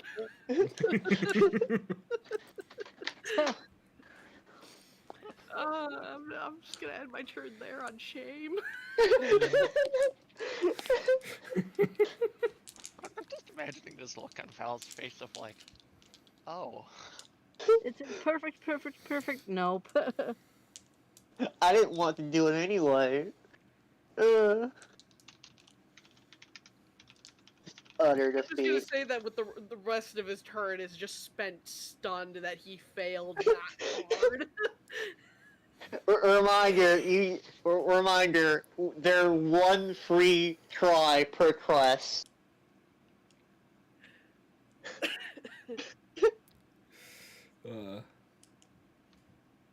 So I guess that's Gloria's turn now.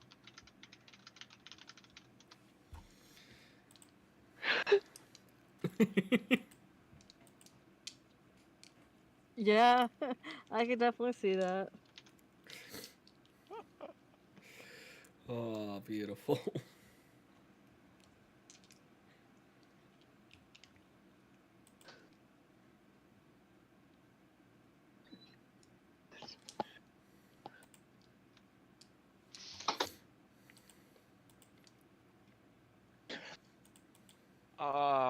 Go. Oh boy.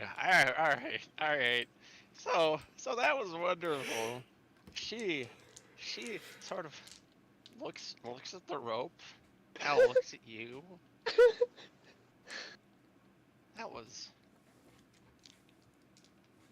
sorry, that was just Say anything beyond that, and I will cut your throat next.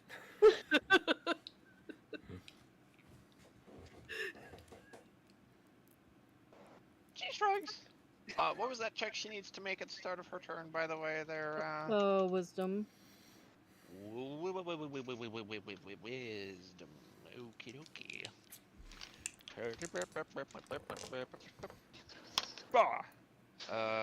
17. She passes, but she still takes damage. Alright, roll out damage. Alright, let me pull it up real quick. See how much. Alright.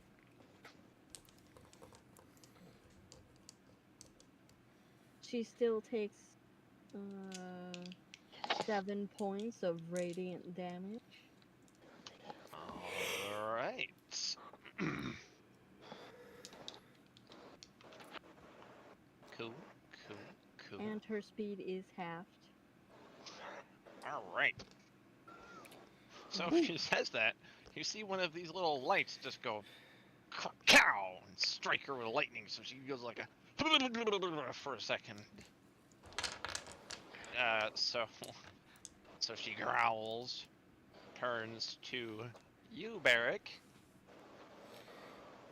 makes her way over, and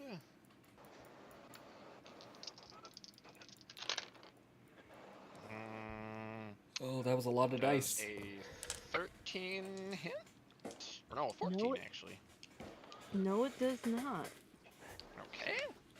How about a unnatural 20? Rip.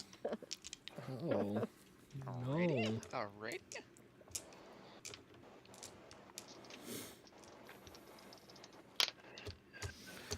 $15 slashing damage.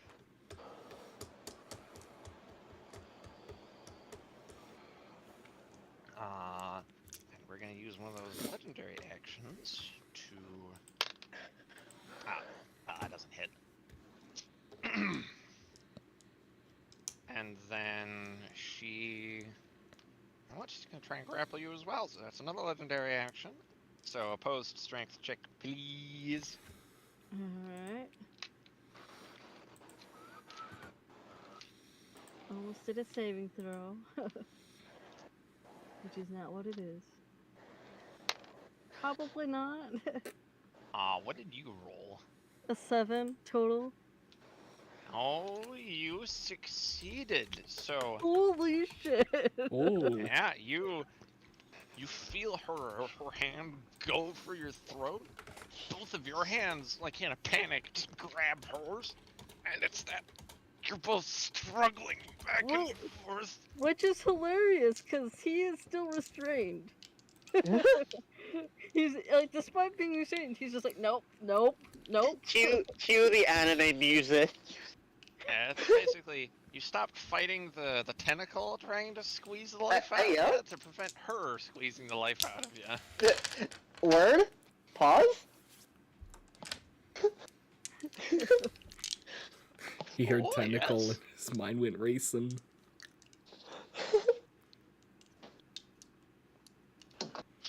Oh, wonderful, wonderful. You guys are all degenerates.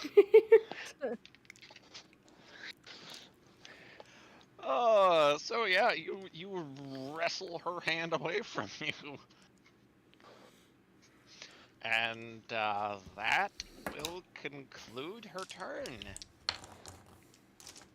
So Barrick, you will take that 3d6 of bludgeoning from the tentacle. And then you will be able to make your check to get free.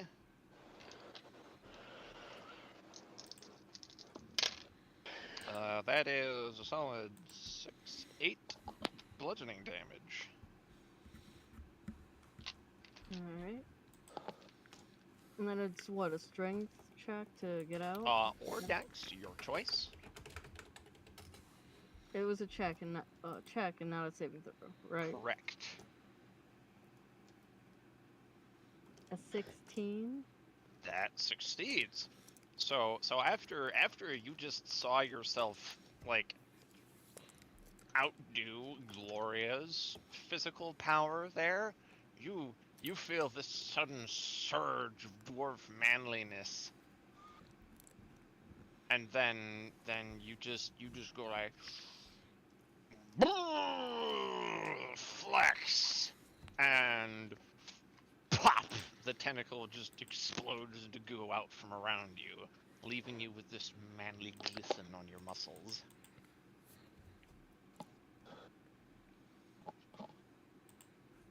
Alright. And would that have taken my action to do so, or?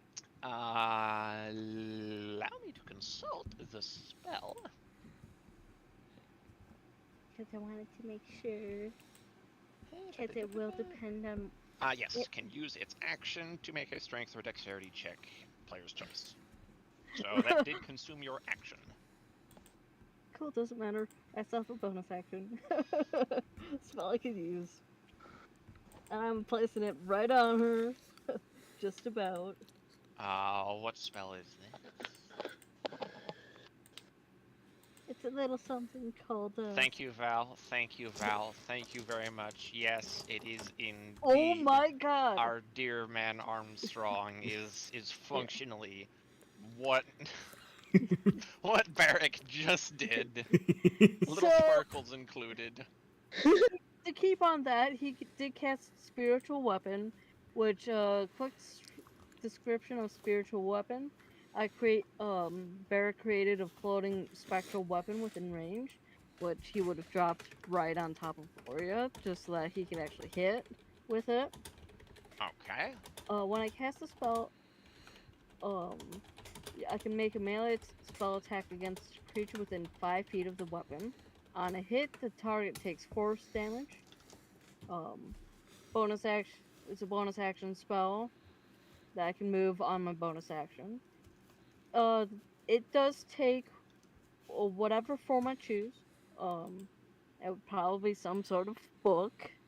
Oh, I was gonna say hammer to go to Horny Tail. Oh, yes, yep.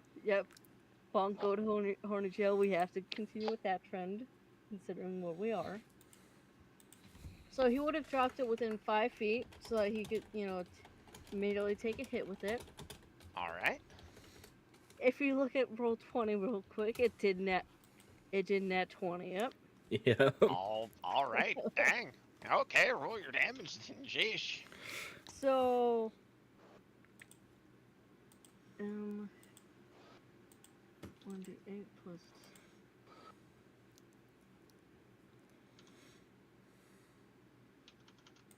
So 6 force, and then it also roll 20 did include a correct amount of a 3,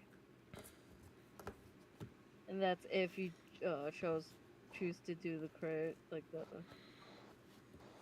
But it's 6 force off of the normal damage. Gotcha. Okay. And that'll be my turn. Alright, that was 6 force damage, was it? Yep. Alright. You are chewing through her HP.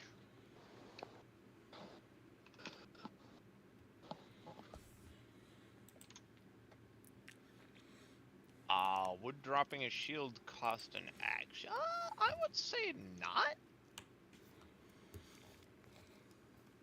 So you may willingly just ditch your shield if you wish, Koga. Alright. That's like I was about to say. It's like at most I'd probably call it a bonus action. At most. Because if you. Go ahead. Yeah. So it's like I think just throwing it off to the side probably doesn't cost much, if at all. So. The group sees a sort of sudden change in the way Gideon's was expressing and caring about himself. Up until this point, he was very clearly upset, like shaking a bit, very clearly more stuck in his own head than anything else.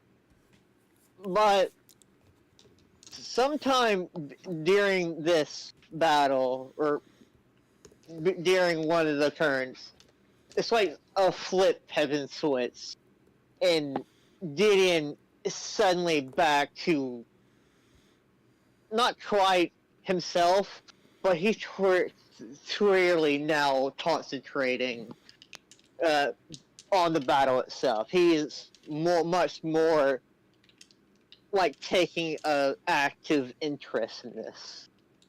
He drops his shield onto the floor and reaches into a pocket and pulls out what appears to be a what was it called? Letter knife, and holds it out. The letter opener sword. Yeah, he takes out the letter opener sword. Something he hasn't quite used in battle yet. He holds it out, speaks a command word, and sends it to its full length. And as you can imagine, perhaps a bit surprisingly, he attacks Dorian now. He doesn't say a word, but he is very much serious as he does so. So, yeah, Gideon attacks Gloria. Okay, make yourself an attack roll. Alright. 23. That Oh, hits. Alright. So I just click the bottom to do damage? I believe that should do it. Did I do the thing right? Or... Oh, yeah, alright. 6 damage. Okay. Alright. Gideon. So, Go ahead. My bad.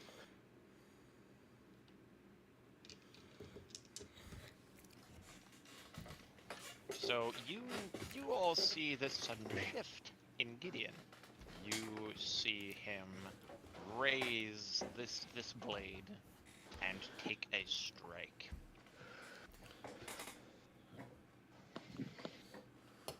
You see it hit Gloria, and you see her eyes flash from this purple-red color back to her original for a moment. You hear her gasp, stumble backward, and it looks like when Gideon attacked her, it somehow cut through something. There's a moment where she holds in on herself a little more timidly, suddenly shakes her head, and is back to the manic expression as she will now take a legendary action to try and grapple you, Gideon.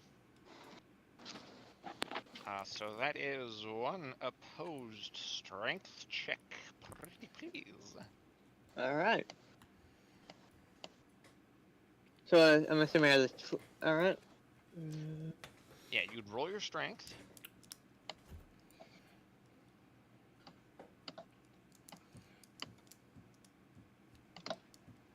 $20. Oh, Natural? dirty. Yes, Yeah, I'm assuming so. It's 20 Yeah, and... It's It's 30-20. Dirty 20. yeah. 'Cause the plus 1. Okay, you all witness her, like, both hands try and lunge for him. Gideon, you grab one of her arms and wrench her back. It's strange. It's like she physically can't fight him as well. Like, Barrick, you just previously witnessed how hard you had to just fight back to wrestle her away. You could barely hold back her arm. Gideon looks like he just grabbed her and pushed her back, like she didn't weigh anything.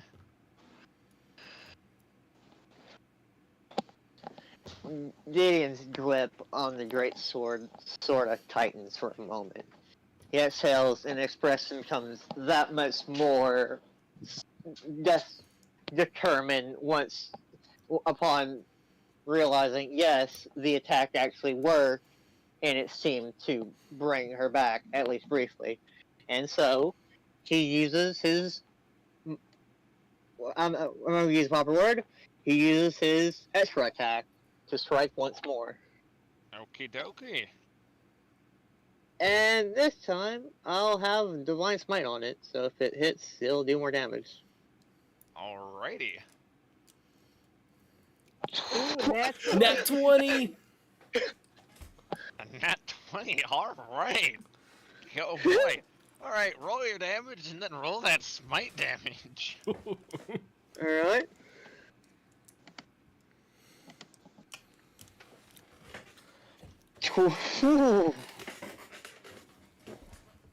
How much? Jesus. Oh my, okay. So, 12 plus 10 is 22, plus another 12 is 34, plus 9, 43. To be fair, that is including the critical damage amount. What is this anime-ass moment? This is just a plot armor session, I guess. Yeah, no, it's this session has been giving like just about everyone an anime moment. with Val and just oh hey, you're fine. No, you're not. Barrick with the just oh hey, I'm restrained. No, I'm not. Mara, Gideon this... with this. Mara with the Mara big with- bang attack point blank. Jeez. So Gideon, you strike her. Everyone, you have to like cover your eyes as this smite, the blinding radiance of it is all painful. You can even still see it like through your eyelids.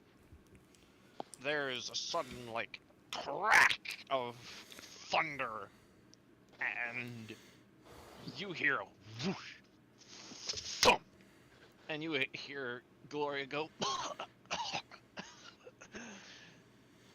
and it's because the moment you guys open your eyes, you see that she was thrown across the room.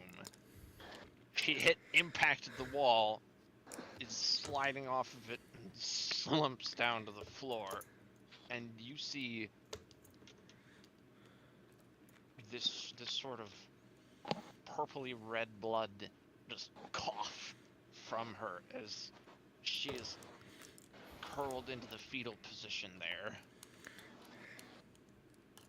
So, just to tell you guys, he just dealt 258 damage to her. Whoa! Jesus. Oh my god! To be fair, it's like at the same time kind of not surprised because it was probably built so that while like we as a party could only do so much, the extra damage from Gideon did that much more. Jesus. God damn. Gideon, you have currently surpassed Mara for the, I think, the largest damage roll so far. This is truly super... Jeez. Oh. This is an anime and we are the main characters. All this fucking started because can I drop the shield? Oh. Oh yeah, that was the it's business time, baby kind of moment. Oh my gosh. First time he used the great sword and it said nearly... Jesus. Jesus, take the wheel, holy fuck. Iressa, are you watching? Let's hope that wasn't enough to fucking insta-kill her, though.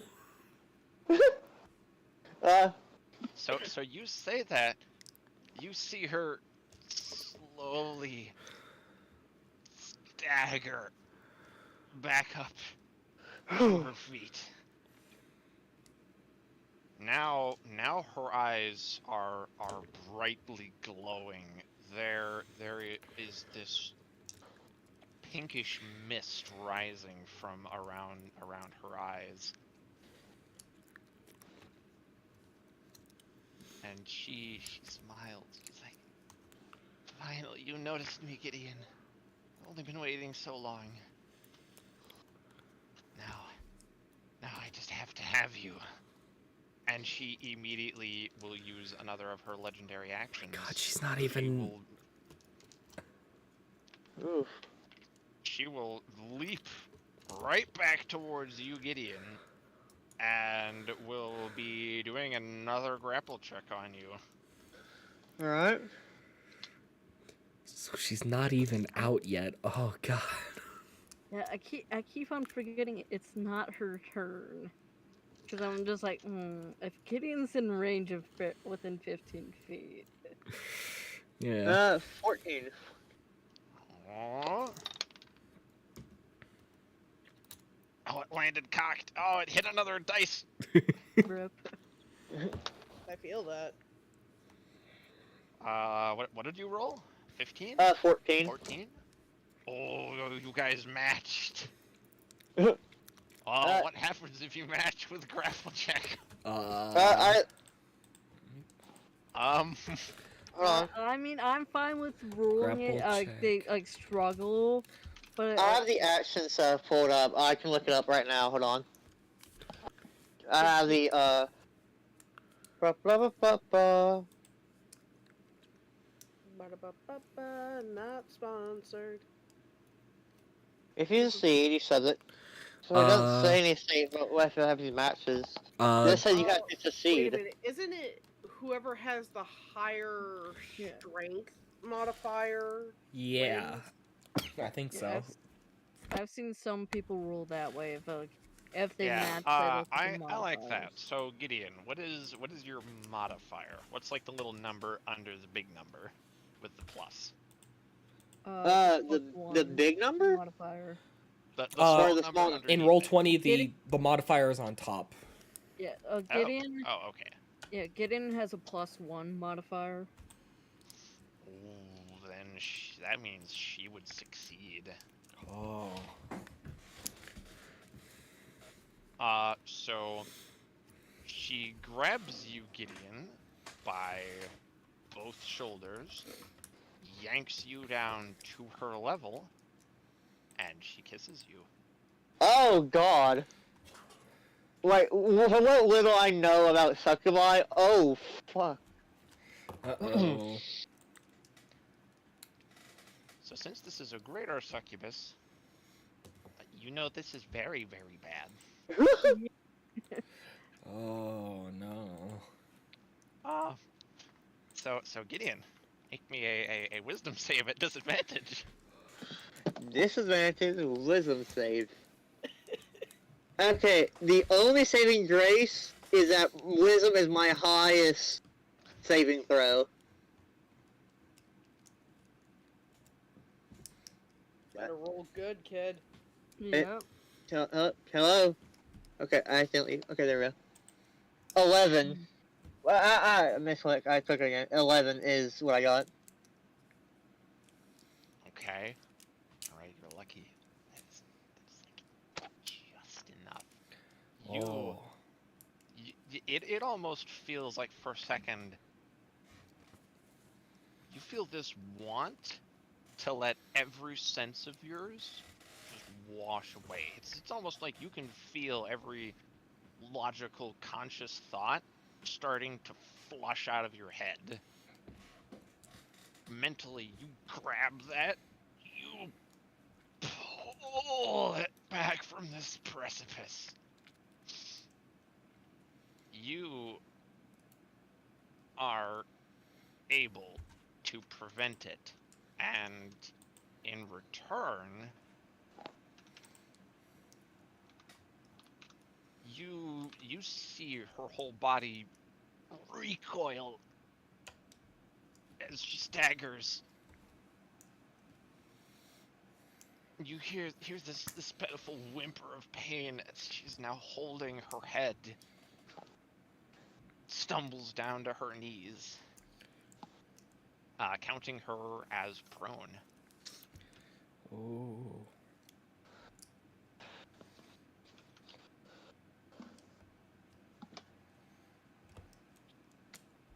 Ooh. Ooh, oh damn. Their first kiss. Damn.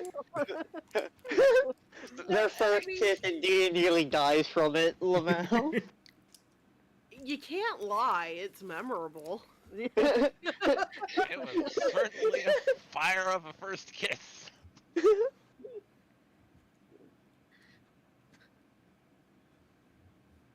Gideon assumedly lands on his feet, assuming, he gets dropped, and sort of exhales sneakily. Okay. Oof. Not. He just sort of stares down the demon lady. Or Gloria. I will beat the sense back into you. I will not lose anyone again. And, yeah, in turn. Alright. Okay, hot dang. Wow. Hey Mara, you're up. Alright, okay. Alright. Kick her butt, Tiefling. So. Run her for her phones. So, So okay. by the way, since she's prone, you now have advantage on any attacks. Jumpers. Alright. And if I remember correctly, if you have advantage, then any disadvantages cancel out, right? Yep. Okay. Yes, I believe that is true. Okay. In that case, I'm gonna make a called shot. Alright. I am going to attempt to cut off one of her wings. Oh. Dang, okay. Alright, yeah, do it. Alright. Let's see. Don't fail me now, Moon Sword. Yeah.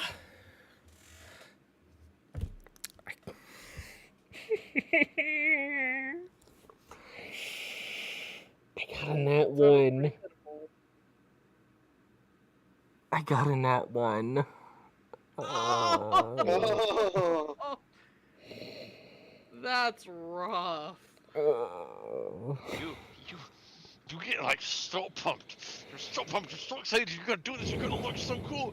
You just go swing. When it hits you, you were focused so hard on aiming, you didn't actually swing very hard. It's like the blade's just sort of resting on the connection point. Like you didn't actually like do any damage. It's just sort of resting there. Like, oh, yep. Oh, that's embarrassing. Great, okay. Just sort of Welcome to Valve life, slowly Mara. lift the blade off. Okay.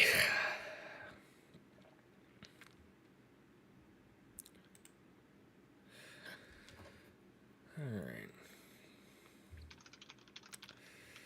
Well, that's great. Oh. Okay, well, then I don't have any more action surges, damn it. Okay, great, cool. Oh golly, talk about defeat snatched from the jaws of victory. Okay.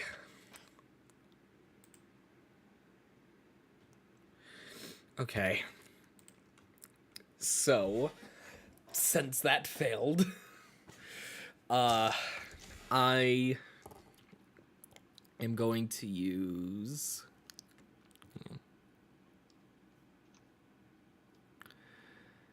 Yeah. I'm going to expend 2 of my sorcery points to use Quicken Spell, which lets me cast a spell that normally takes an action as a bonus action. So, Yeah. Alright, do it. I'm going to cast Burning Hands. Alright, burning. Okay. What is that one? It's DC Saving throw, 13. right? DC 13 spell save of dexterity. Although if she's doesn't she auto fail since she's prone? Yes, she does. I was just kind of thinking about that. There's a rule for being prone All right. and saves of that sort. So yeah. You do full damage. All right. Full damage. Oh yeah. Yeah. Okay, I was because full damage also means getting. Okay, never mind. Okay. I'm not gonna empower it this time. I'm just gonna go. Yeah. Take what you get. All right. 5 plus 2 is 7. Plus 3 is 10. 10 fire damage. All right. Not bad. Not bad. Yep. I mean, no one's gonna compare to the 230 damage Gideon did. Oh, I mean, oh like- god, that makes it even worse. After all that, you just see Mara fumble. Get a fucking Yeah, nat like, 1. 250. Mara wanted so badly to join in on the being cool that she just tried too hard. Oh, I okay. think eventually Val and Varric will have their moment of super high damage. The dice did this, the dice take us. Yeah. Well, that's the end of my turn. Val. Val is going to pick up his rope. He's not done with the rope, but he has a prone succubus. Yeah? Oh. Yeah? You want to He's continue? going to tie this bitch up. He is binding her wings together, Aren't they binding already her bound? arms together, and then binding her legs together. God damn. She is not allowed to move.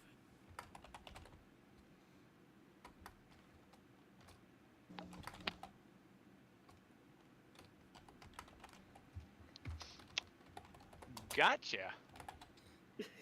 Okay.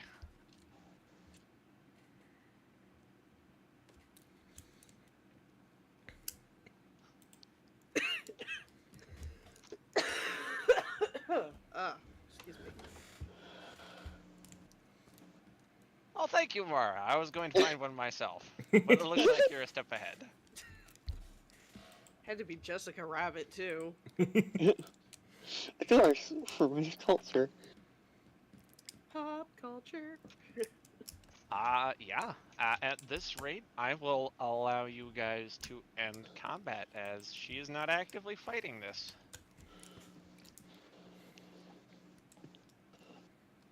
Now, in case you guys were wondering, you want to know how much HP she still had left? How much? How much? Like a handful. 210. What? Okay, I'm gonna be real. I wasted all my spell slots. I did not have another Divine Smite in me. Oh my god. That. And you guys fought her down from a max of 700. Damn. Jesus. To be fair, Gideon did half of it. I mean, yeah, definitely. I think the other thing is this really showcases that we were very underleveled for this battle. Like underpowered to face a greater succubus. Now you know why Val called in a favor. Oh.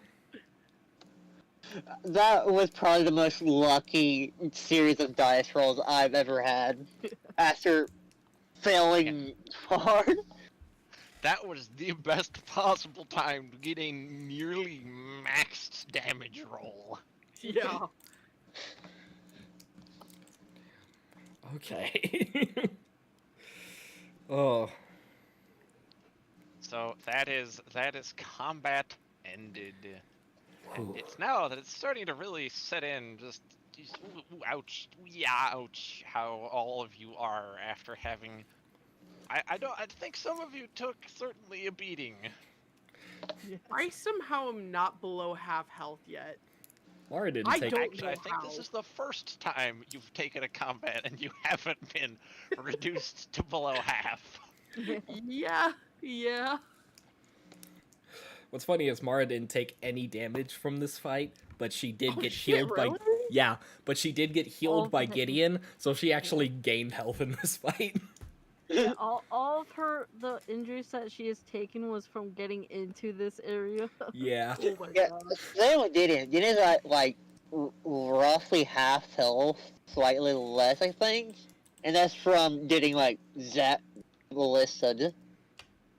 Now, mind you, Or I did Aaron. say that my character, that Val was not below half health, but he was 9 points away. He's Yeah, he's on the edge of starting to look pretty shitty. Yeah, and then Barrick's probably in the. Besides maybe. Yeah, no. He's probably looking the most shit out of everyone. Yeah, I think Barrick took the worst of it this time. Damn. He's looking a solid 29 out of 70. Holy cow! But, yeah. So, we definitely should probably get someone to. First off, we're gonna remove the gauntlets from her. Yes. Do you think we can move that chrysalis? Ooh, I really don't want to look in there any more than I did. Well, the thing is, it might hold the key to reverting her. It seems like reverting her is just a matter of, well, beating her up, to lack of a nicer term. There must be a way to do it without having to resort to violence. Kissing her didn't work. Shut up. As much as I would love to be joking in this situation, I actually was being quite serious. Yeah. Cause like, we could all like see about what it would take to revert her. If there's ways to do it with magic, I have a feeling it's like, who did this to Gloria? It might be outside of current party's capability. Oh, well, you What know, if Russia can do something? Yeah, is a she's Perseus, right? she's Right. literally the goddess of succus. She is literally the succubus goddess. If anyone would know, it would be her. Yeah. I say we take her to Russia or bring Russia here, because Let's go back to Russia, because that's at least a relatively safe spot for the moment. We would have to go past the. She's a goddess. She can. I don't. Look, at this point, I really don't want to carry her all the way.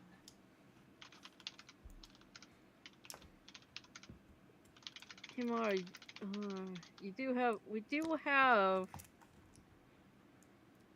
the portal, the method of going through the portal. However, that does risk us not being able to get home. Another thing is, how has anyone seen, the Stalos? yeah. He was fighting a assume dragon, he's wasn't probably he? still outside fighting dragons. I basically yell and ask if the Stalos is still alive, or did the dragons finally beat him? Alright, hold on a second there, guys. Yeah. Dang.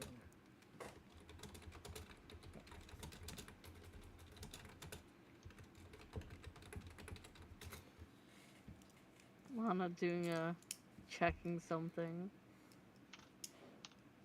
/ typing.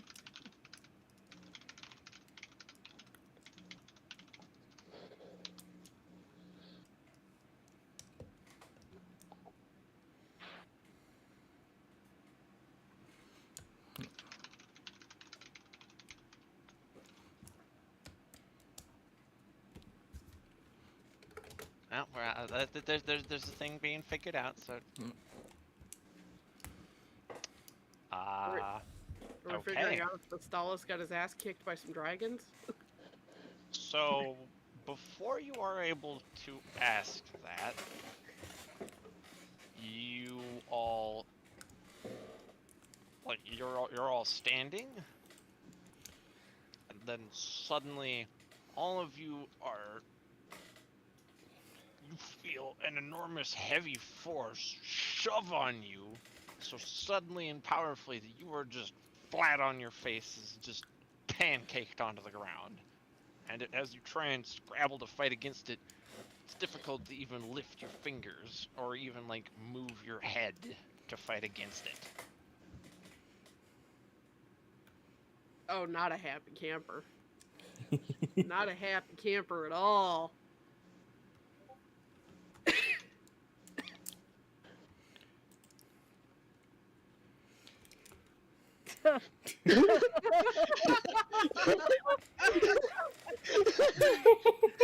Put that in the memorable words channel.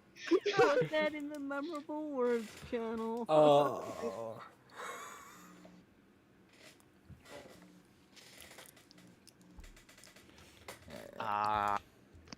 Now you do hear footsteps moving.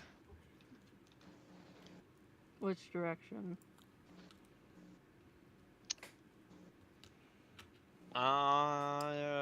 Perception.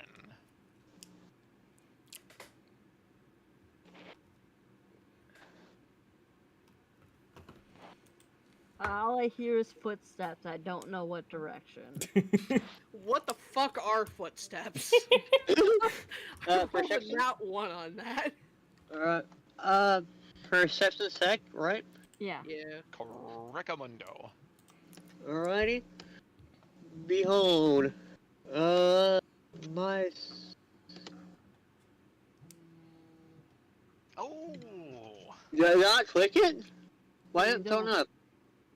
You not showing up on double-click my it.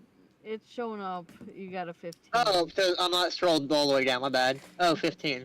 15 and 15 again. Gideon, you're able to kind of wrestle your head so you can actually kind of like flop it, and then you feel thump as your head like hits the ground from changing position, and you see Mara seems unaffected by whatever is going on. Oh. Oh boy. All right. Oh, Here we go. Alright, you got some explaining to do. Okay, hang on. Okay, let me make sure that this works. Hang on. I think it does.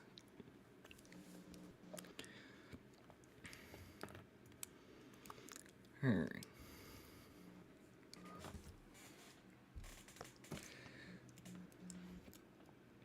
Yeah. Okay. So now, Mara sort of reaches out her hand towards Gloria, and she activates the secondary effect of her new magic ring on her. Okay. So Gloria must succeed on a DC 16 strength saving throw. DC 16, was that it? Yep. Okay, and strength? Oh, well, she's bound and tied, so she fails. All right. So now she takes. God damn it. Okay, 4 bludgeoning damage. Gotcha. So you hear a whimper of pain as Gloria is shoved harder into the ground, and you hear a few pops of bones being strained.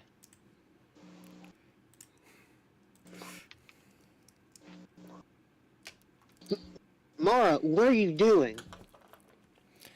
Mara's going to start getting closer to Gloria as she holds out her still inflamed moon sword. She has been She has hurt us. She must pay. She must die.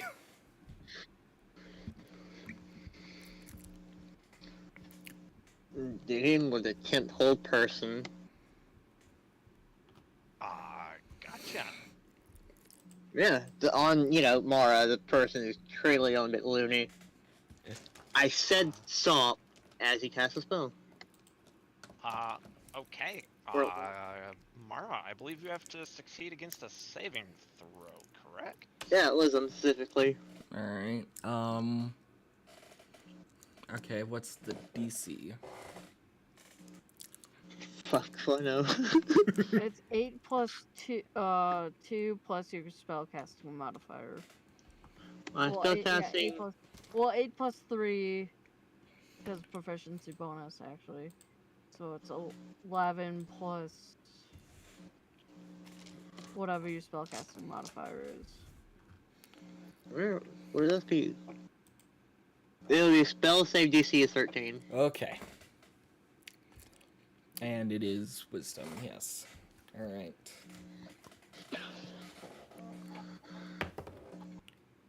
$18! Oh. That's I not should- a thing to be happy about. Yeah, no. Oh golly! So you see Mara freeze for just a second, and then she immediately shakes it off. Alright. As Mara is now standing directly in front of Gloria. Oh, jeez.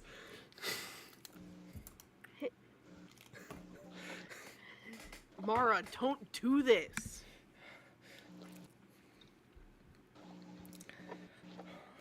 She's going to then raise her sword into the air. Hey, Mara, I please suggest that you stop. You have to make a wisdom saving throw. Oh, God, command. Was that the spell command? Yes. Oh.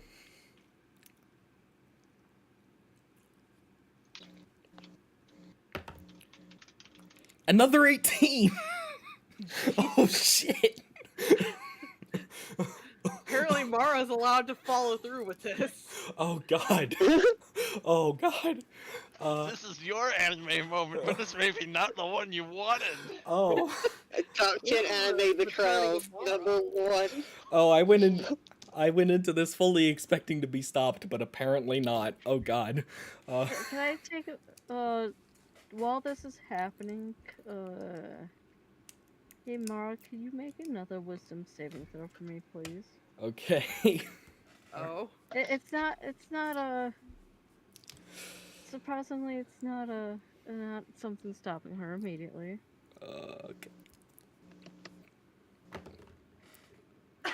Natural 20.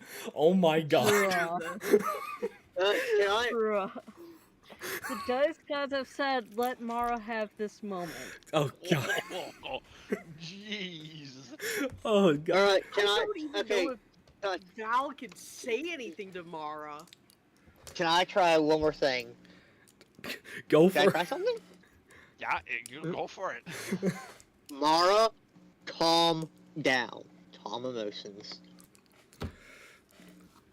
Alright. Hang on. And this is specifically to try to make her indifferent about the funky Gloria. Okay. Each humanoid in a 20-foot radius. Okay. Must make a charisma saving throw. A creature can choose to fail the saving throw if it wishes. If a creature fails its saving throw, choose. Okay. So, spell save 13. Charisma is my best one, so. Oh, fuck! Yeah. Yeah. Oh dang! Oh man! Oh. 15. Plus 4 is 19. Oh. That's all we got without outright attacking her. The only other option he has is to attack her. How Which he close cannot is... do since he's stuck on the ground. Oh no, Dragon's Breath. Oh, Or yeah. Redemptive Island. That's like the only two things he can do. Ooh. So is anyone else gonna try anything? So there's a good chance that Barrick may not have fully dropped his spiritual weapon. He could still use that.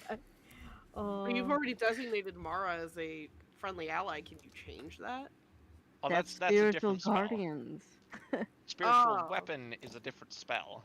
Oh, okay. Okay, there's literally... Okay, Gideon has no first level spell slots, no third level spell slots. I think I use... Didn't I use a smite on the Javelin dude? Yes, you did. So no third level slots, no second level slots. The literal only thing the literal only two things he can do, and he can only pick between one, is Dragon's Breath or Dragon's Fear. And if he picks one, he cannot do the other anymore. How close would you say is Barrick to Gloria? One will scare her, the other will hurt her. And let it also be reminded that one of them is an AoE, so it's likely to catch Yeah. Gloria and probably Barrick and probably Val in the blast also.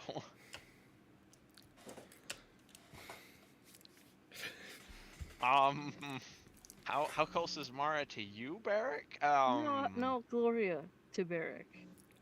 Yeah. 10, Guys, I have 10 a or really 15? dumb idea.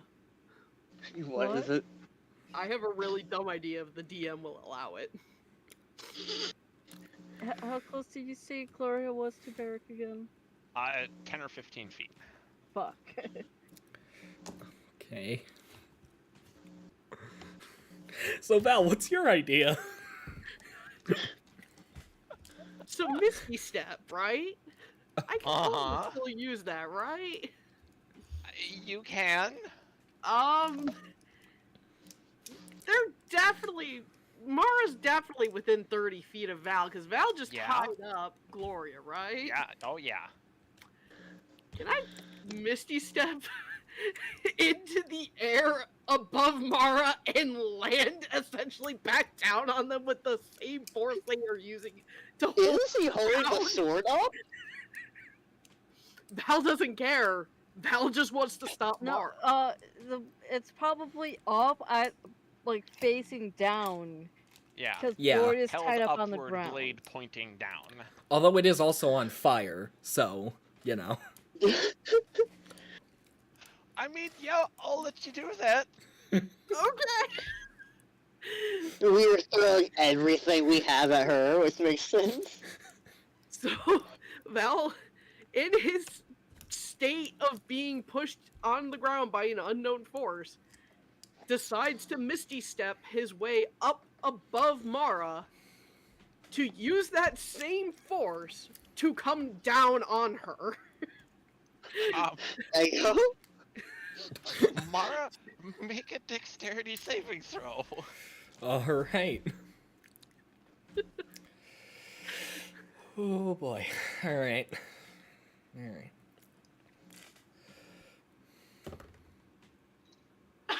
Alright. Yes, you may, Barrick. That is a 6. Alright, rolled an 18. Yeah, Barrick, you know this is gravity magic that is holding you all down. And then anything for Mara? Like, is she being controlled by anything, or is she just...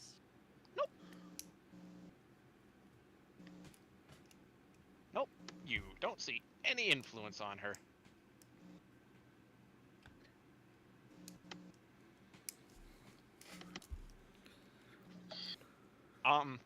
Okay, Val, I guess, swing a D12 of bludgeoning damage?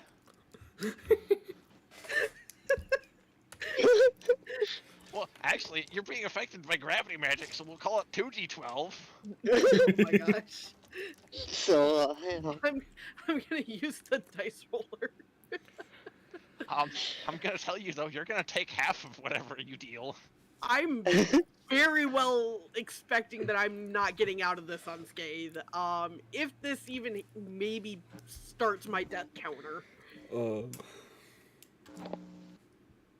2d12s? Yeah, yep.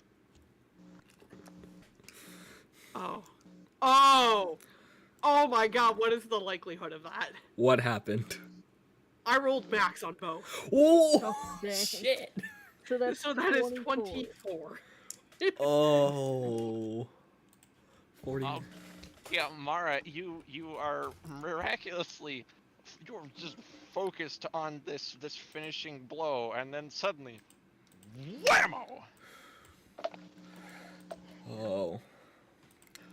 And as Mara is hit, she is flattened to the ground like a pancake, breaking her concentration, and the ring is now disabled. The gravity magic is gone. You suddenly feel like, suddenly it's so much easier to get all of the air in your lungs, and just, you can breathe, suddenly. Lana, how much damage did I take from that? Half, I think, so Half? that'd be 12. Okay. Wanted to double check before I did anything.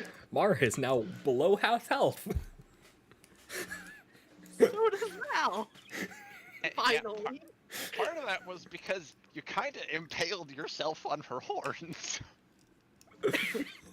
Again, Val knew what he was doing, and he knew he would probably not get out of it unscathed. But it did also work in breaking Mara's concentration. That it did. That it did. And that was the inevitable goal here. Alright, so now Val is on top of Mara. Yeah. yep.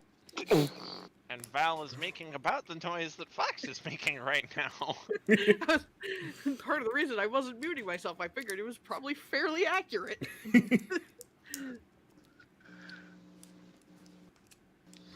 And I'll probably stand back up and probably go to help Val up and then be like, No, Val is Val, turning over and absolutely pinning the fuck out of Mara with more or less a grapple check and being like, what the fuck did you think you were doing?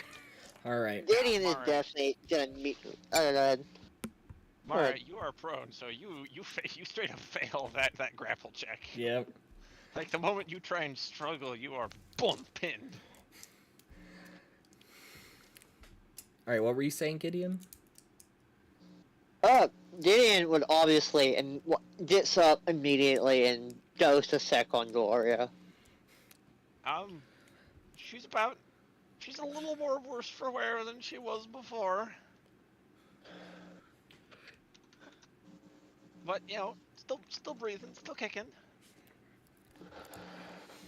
Alright. He's gonna stand between her and Mara and Val. Well, hi, Mickey. Meow. Oh, I hear kitty. Meow.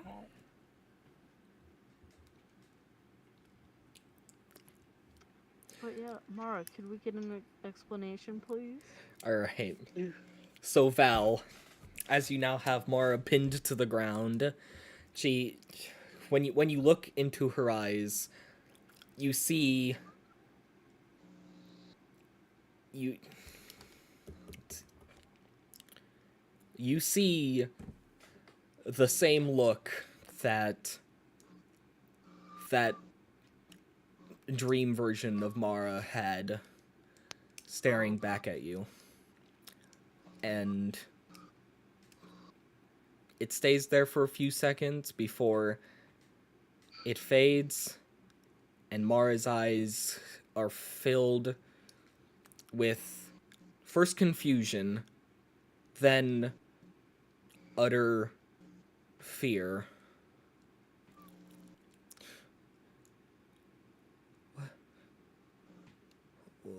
What did I...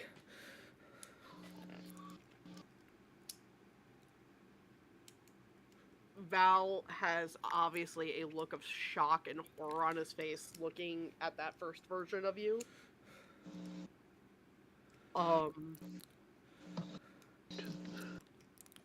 He's actually stunned for a moment before he realizes that he's still very much pinning you harshly to the ground. And before he gets up, he asks, "Are you with us?" I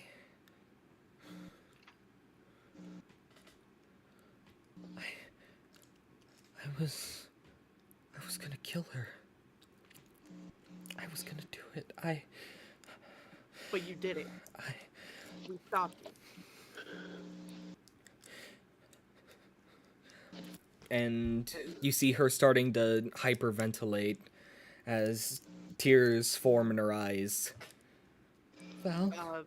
Val stops pinning you and lets you get up, and then he embraces you in a hug.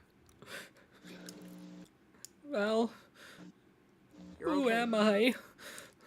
You're Mara. You're Mara. You're our very lovable, dim-witted Mara. And he's just essentially hugging you, rocking you back and forth, and stroking the back of your head, trying to calm you down.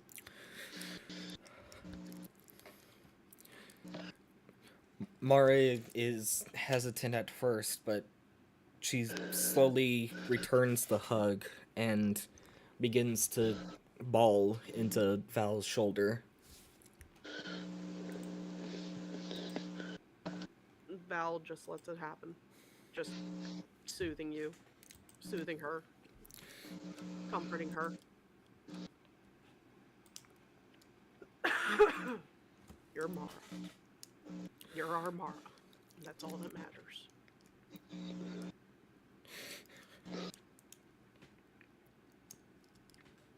And it takes a good while, but slowly she eventually manages to calm down.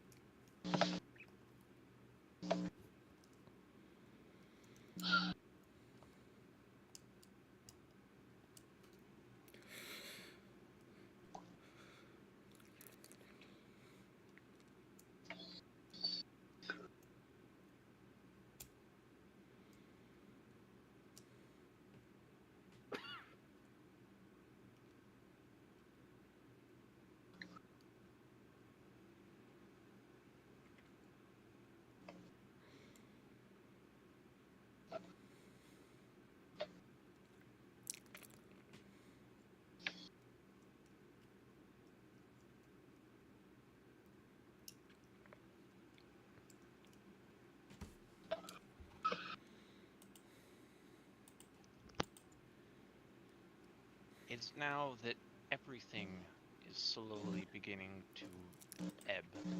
The adrenaline pumping through your veins starts to relax.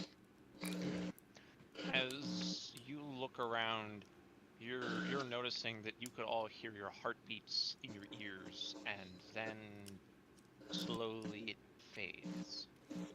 You all can feel the weakness in your body from how hard you just fought.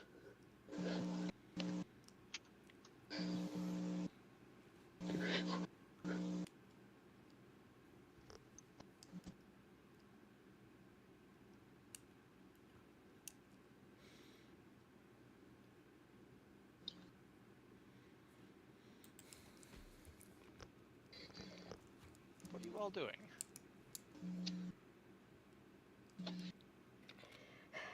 Probably still comforting a distressed Mara.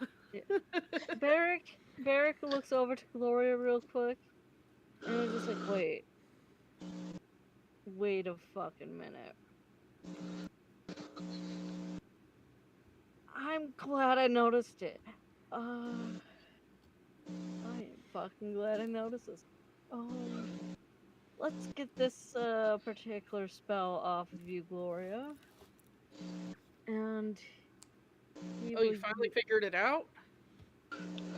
well, it's not necessarily going to potentially fully change Gloria back necessarily, but it could help in terms of breaking control. Because from what I am able to gather, I'll tell you in a moment, and I'm going to use my last third level spell slot to cast Dispel Magic on Gloria. Go over to her and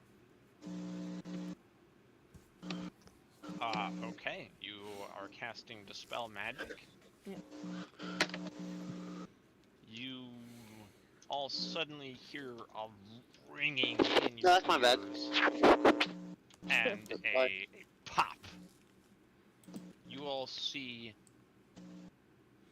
thorns and gold pieces shattering through the air with mirror-like shimmers before they dissipate. And then you see Gloria's eyes. She blinks. You see the reddish purple color filter out before they return to her natural mottled green. You hear her suddenly gasp like, Is everyone okay? I get in, Val, Mara. We'll live. We'll live, Gloria. I...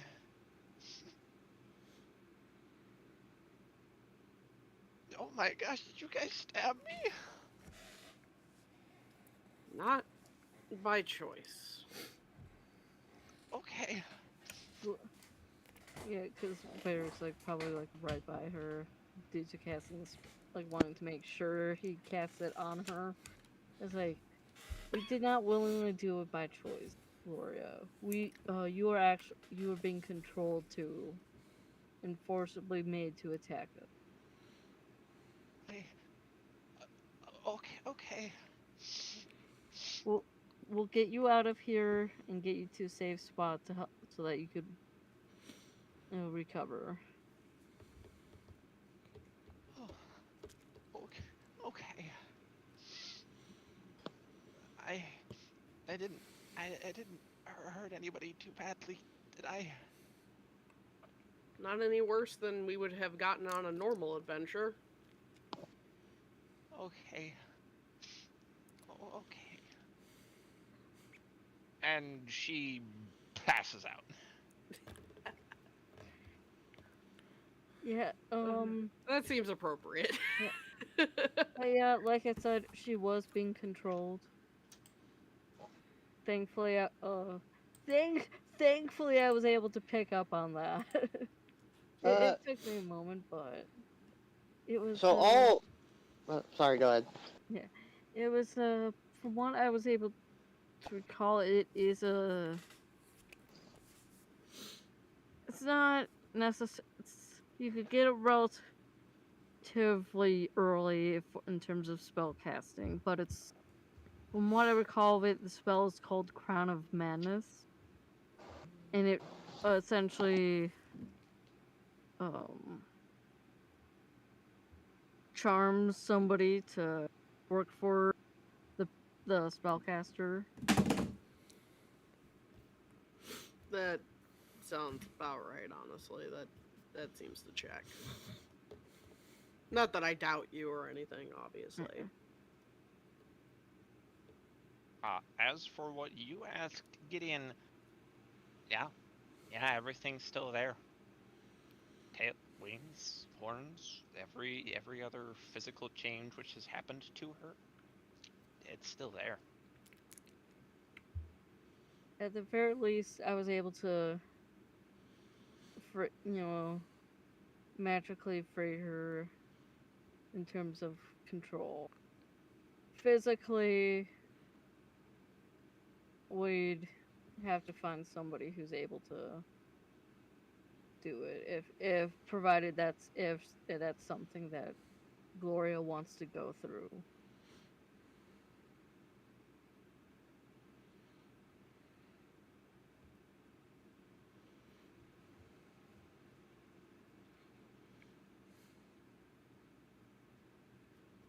Because that would definitely be something that I feel should be discussed with her. Yeah. Yes, it does.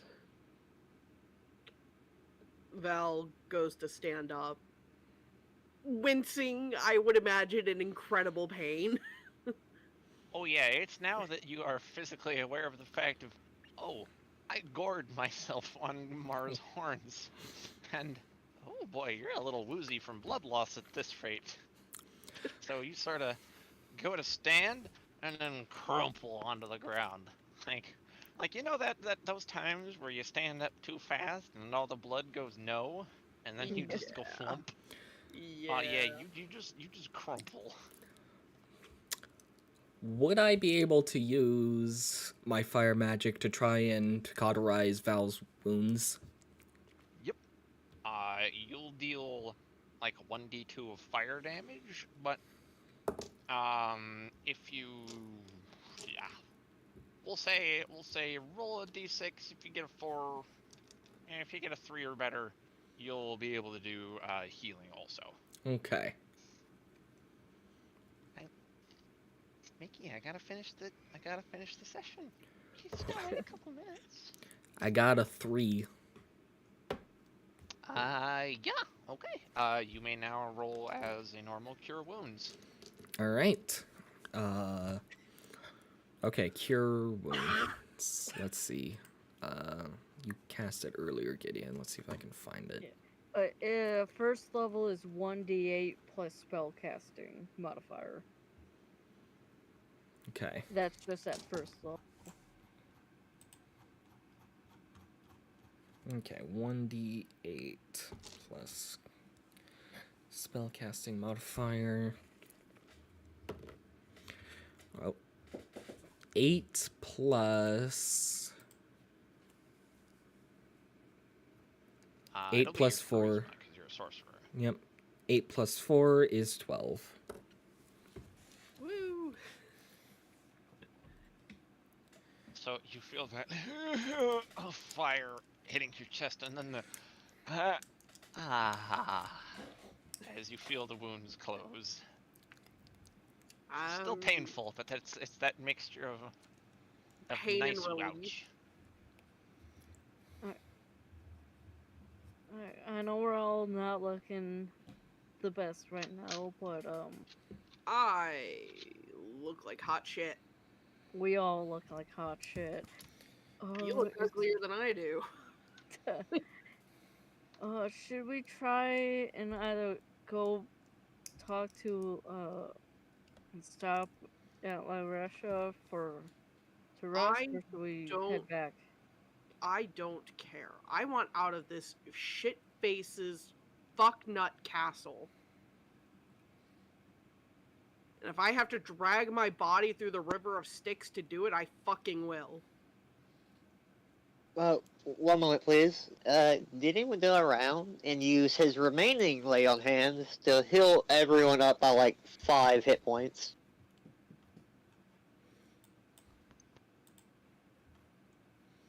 Everyone up by 5? No, it'll be 5 to 7. It'll be 7 because plus 2. The love things. Alright. Looking In fact, less he had like no shit. more. Very mildly less trashy. I am now back to above half. I'm at half Nice. health, or at least like just that smidgen above half health. Same. You guys are less dead. Yeah. I'm assuming you could always talk to Lyrasia later, Gideon, about Gloria. We need to. Well, we need to go back to her, place to. Wait, no. Like, Right. we could We're potentially supposed. just leave now, and Well, I then need to return to that spot anyways. So. no, that's fair.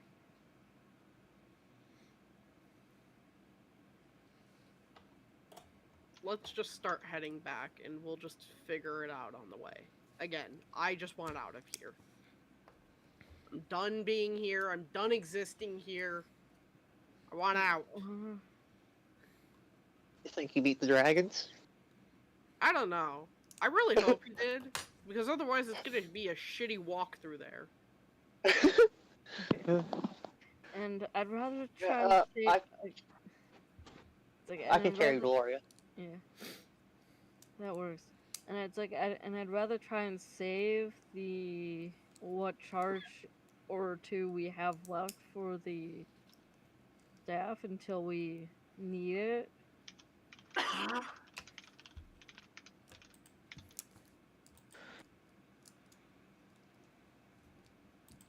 So let's see how the stall is going. Ooh. One moment. Gideon asked for, going around the healing and mentioning he would, be the one to carry Gloria.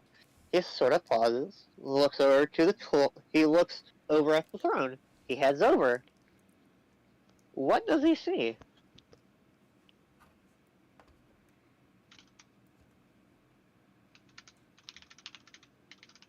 More impressed at the fact that Gideon would have headed over there. I thought he didn't want to look at the inside of the chrysalis thing. No, it's on the throne. Hmm.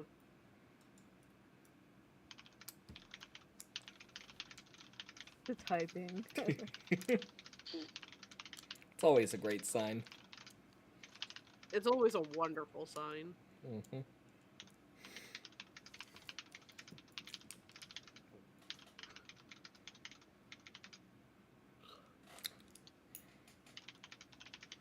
And I'm sure it's meant a lot of wonderful things that none of us know about yet. It sure brings good bidings.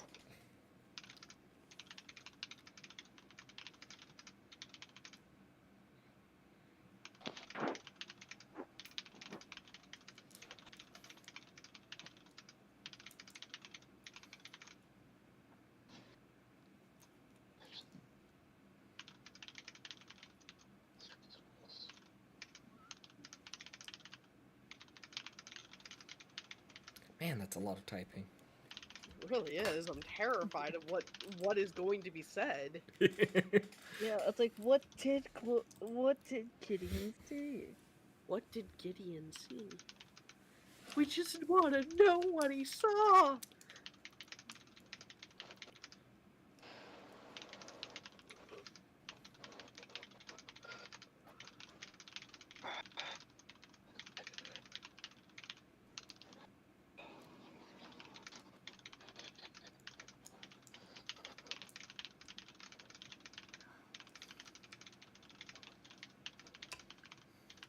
Best computer typing ASMR 2022.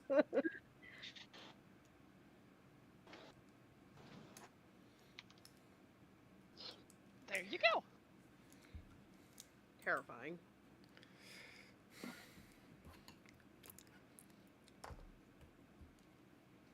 Gideon. Ooh. Gideon just picks up what's on the throne and pops it. There's this brief moment of sort of morbid curiosity. He sort of knows, almost twitches, almost, and his attention focuses on the chrysalis. He's clearly debating to go look fully in. So it seems something had caught his attention.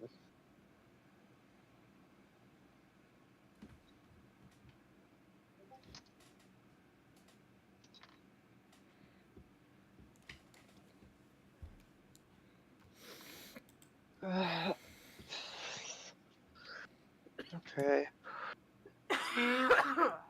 Wait. Gideon will look inside the quest list after a moment of debate. Oh, okay. You're taking a full look in. Yeah, because you said there's a certain type of, scent within, and it's sort of his job to, well, more or less his duty to Okie notice something like dokie. that. Alrighty. So, everyone, enjoy some anxiety for a moment. Oh god. The anxiety's high. Oh fuck, it's getting higher! Oh god. The concern. And before Gideon gets pulled into there and starts to change.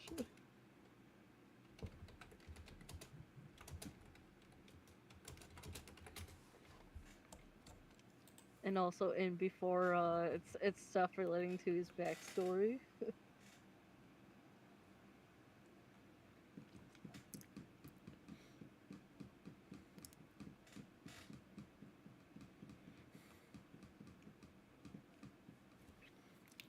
Oh, Val, I just thought of something.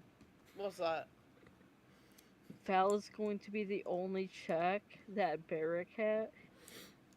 Val's going to be the only check with regards to that dream state Barrick. Like the only check against that. Oh, yeah. Which is very fucking concerning. Yeah, considering Val was terrified at seeing that look on Mara, Yeah. he was actually stunned. He didn't know what to do. Yeah, and Because then, he like, still saw, he saw Mara still in front of him, but the look look that was in her eyes wasn't was the Mara he knew. it was the dream state Mara. Yeah. And he was genuinely concerned, and Yeah. he was like, I do not have the energy to do another full-on battle, and I just literally impaled myself on Mara's horns. Yeah, and then Gideon was the getting kind of like, this situation, but like instead of it being Gloria, he was in that spot and somebody else was doing the damage to him. Mm-hmm. And then Barrick, the only one who didn't witness what, the dream state was, the dream state Barrick version was. So Yeah. so Barrick doesn't know fully. No, because Val hasn't talked about the dream yet, I don't think. Yeah. Like, Yeah. we did out essentially out of character, but that was yeah. due to a misunderstanding that Yeah. people were like, oh, would you have talked about your dream? No. Yeah. Well, yeah, then my dumbass wouldn't have either. Yeah. So Val is legit the only one who knows about what Barracks is.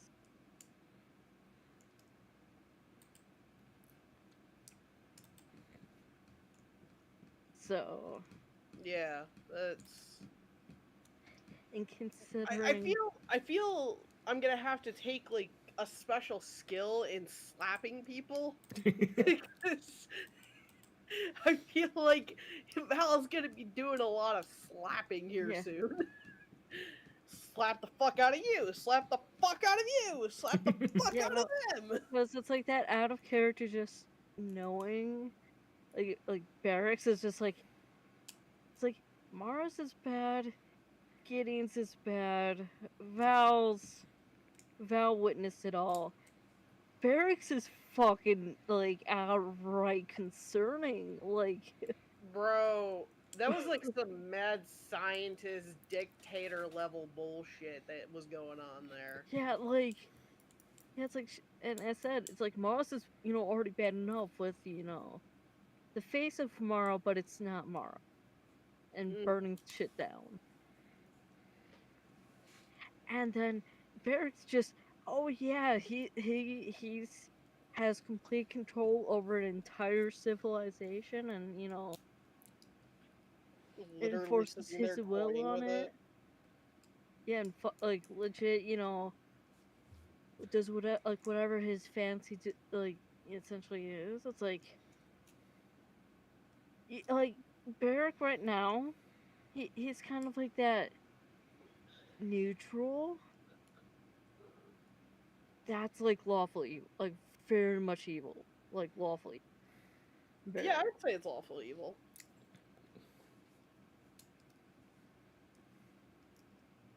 And it's like with that.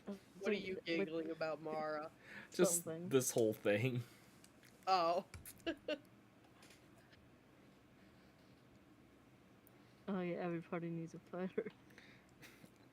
I was not expecting this direction for Mara, but I am very happy.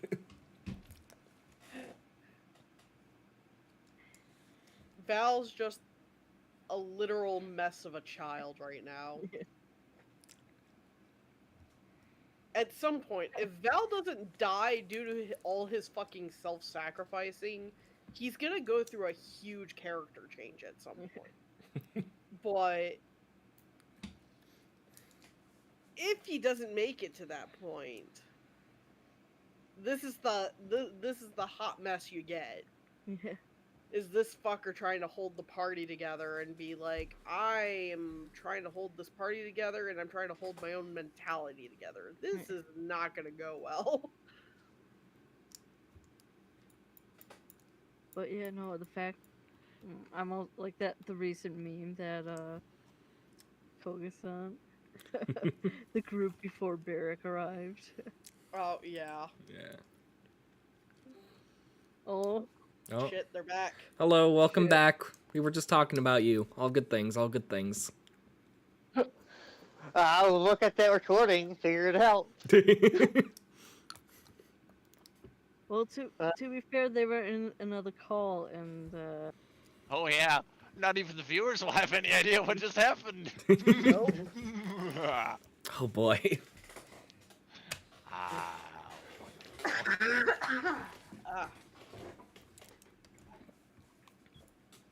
Okay. So, I think actually that's a pretty good time to end it on because we have gone like 2 hours over. Yep. We have. Been going for almost 6 hours now. Best D&D session. Oh. it's definitely one like I definitely get the feel that like this session it's like we could have split it up, but it's like at the same time it's just like it's kind of hard to find a good point to split it. Yeah, when you're on a roll like that, you gotta keep riding it till you gotta keep riding that train till it stops. Yeah. Yeah. All right. But I do agree with Lana. I think that was a good place to stop. Indeed. And so, thank you to anyone who was watching the stream. I hope you enjoyed, and we will hopefully see you. Oh yeah. Oh, that's next the week is thing. Christmas Eve, or no? It's the next week is the 23rd. Yeah. So the day before Christmas Eve. Yeah, and I'm not sure what everyone's schedules are looking like. I might have people out here. I'm not 100% certain. If that's the case, definitely keep us posted. Yeah, I'll let you guys know. Yeah. I'll try to tell you at least the day before. So yeah, there may not be a session next week, but we don't know yet. We will have to see. But I hope you guys enjoyed regardless, and we will see you in the next stream in however many weeks that happens to be. Goodbye.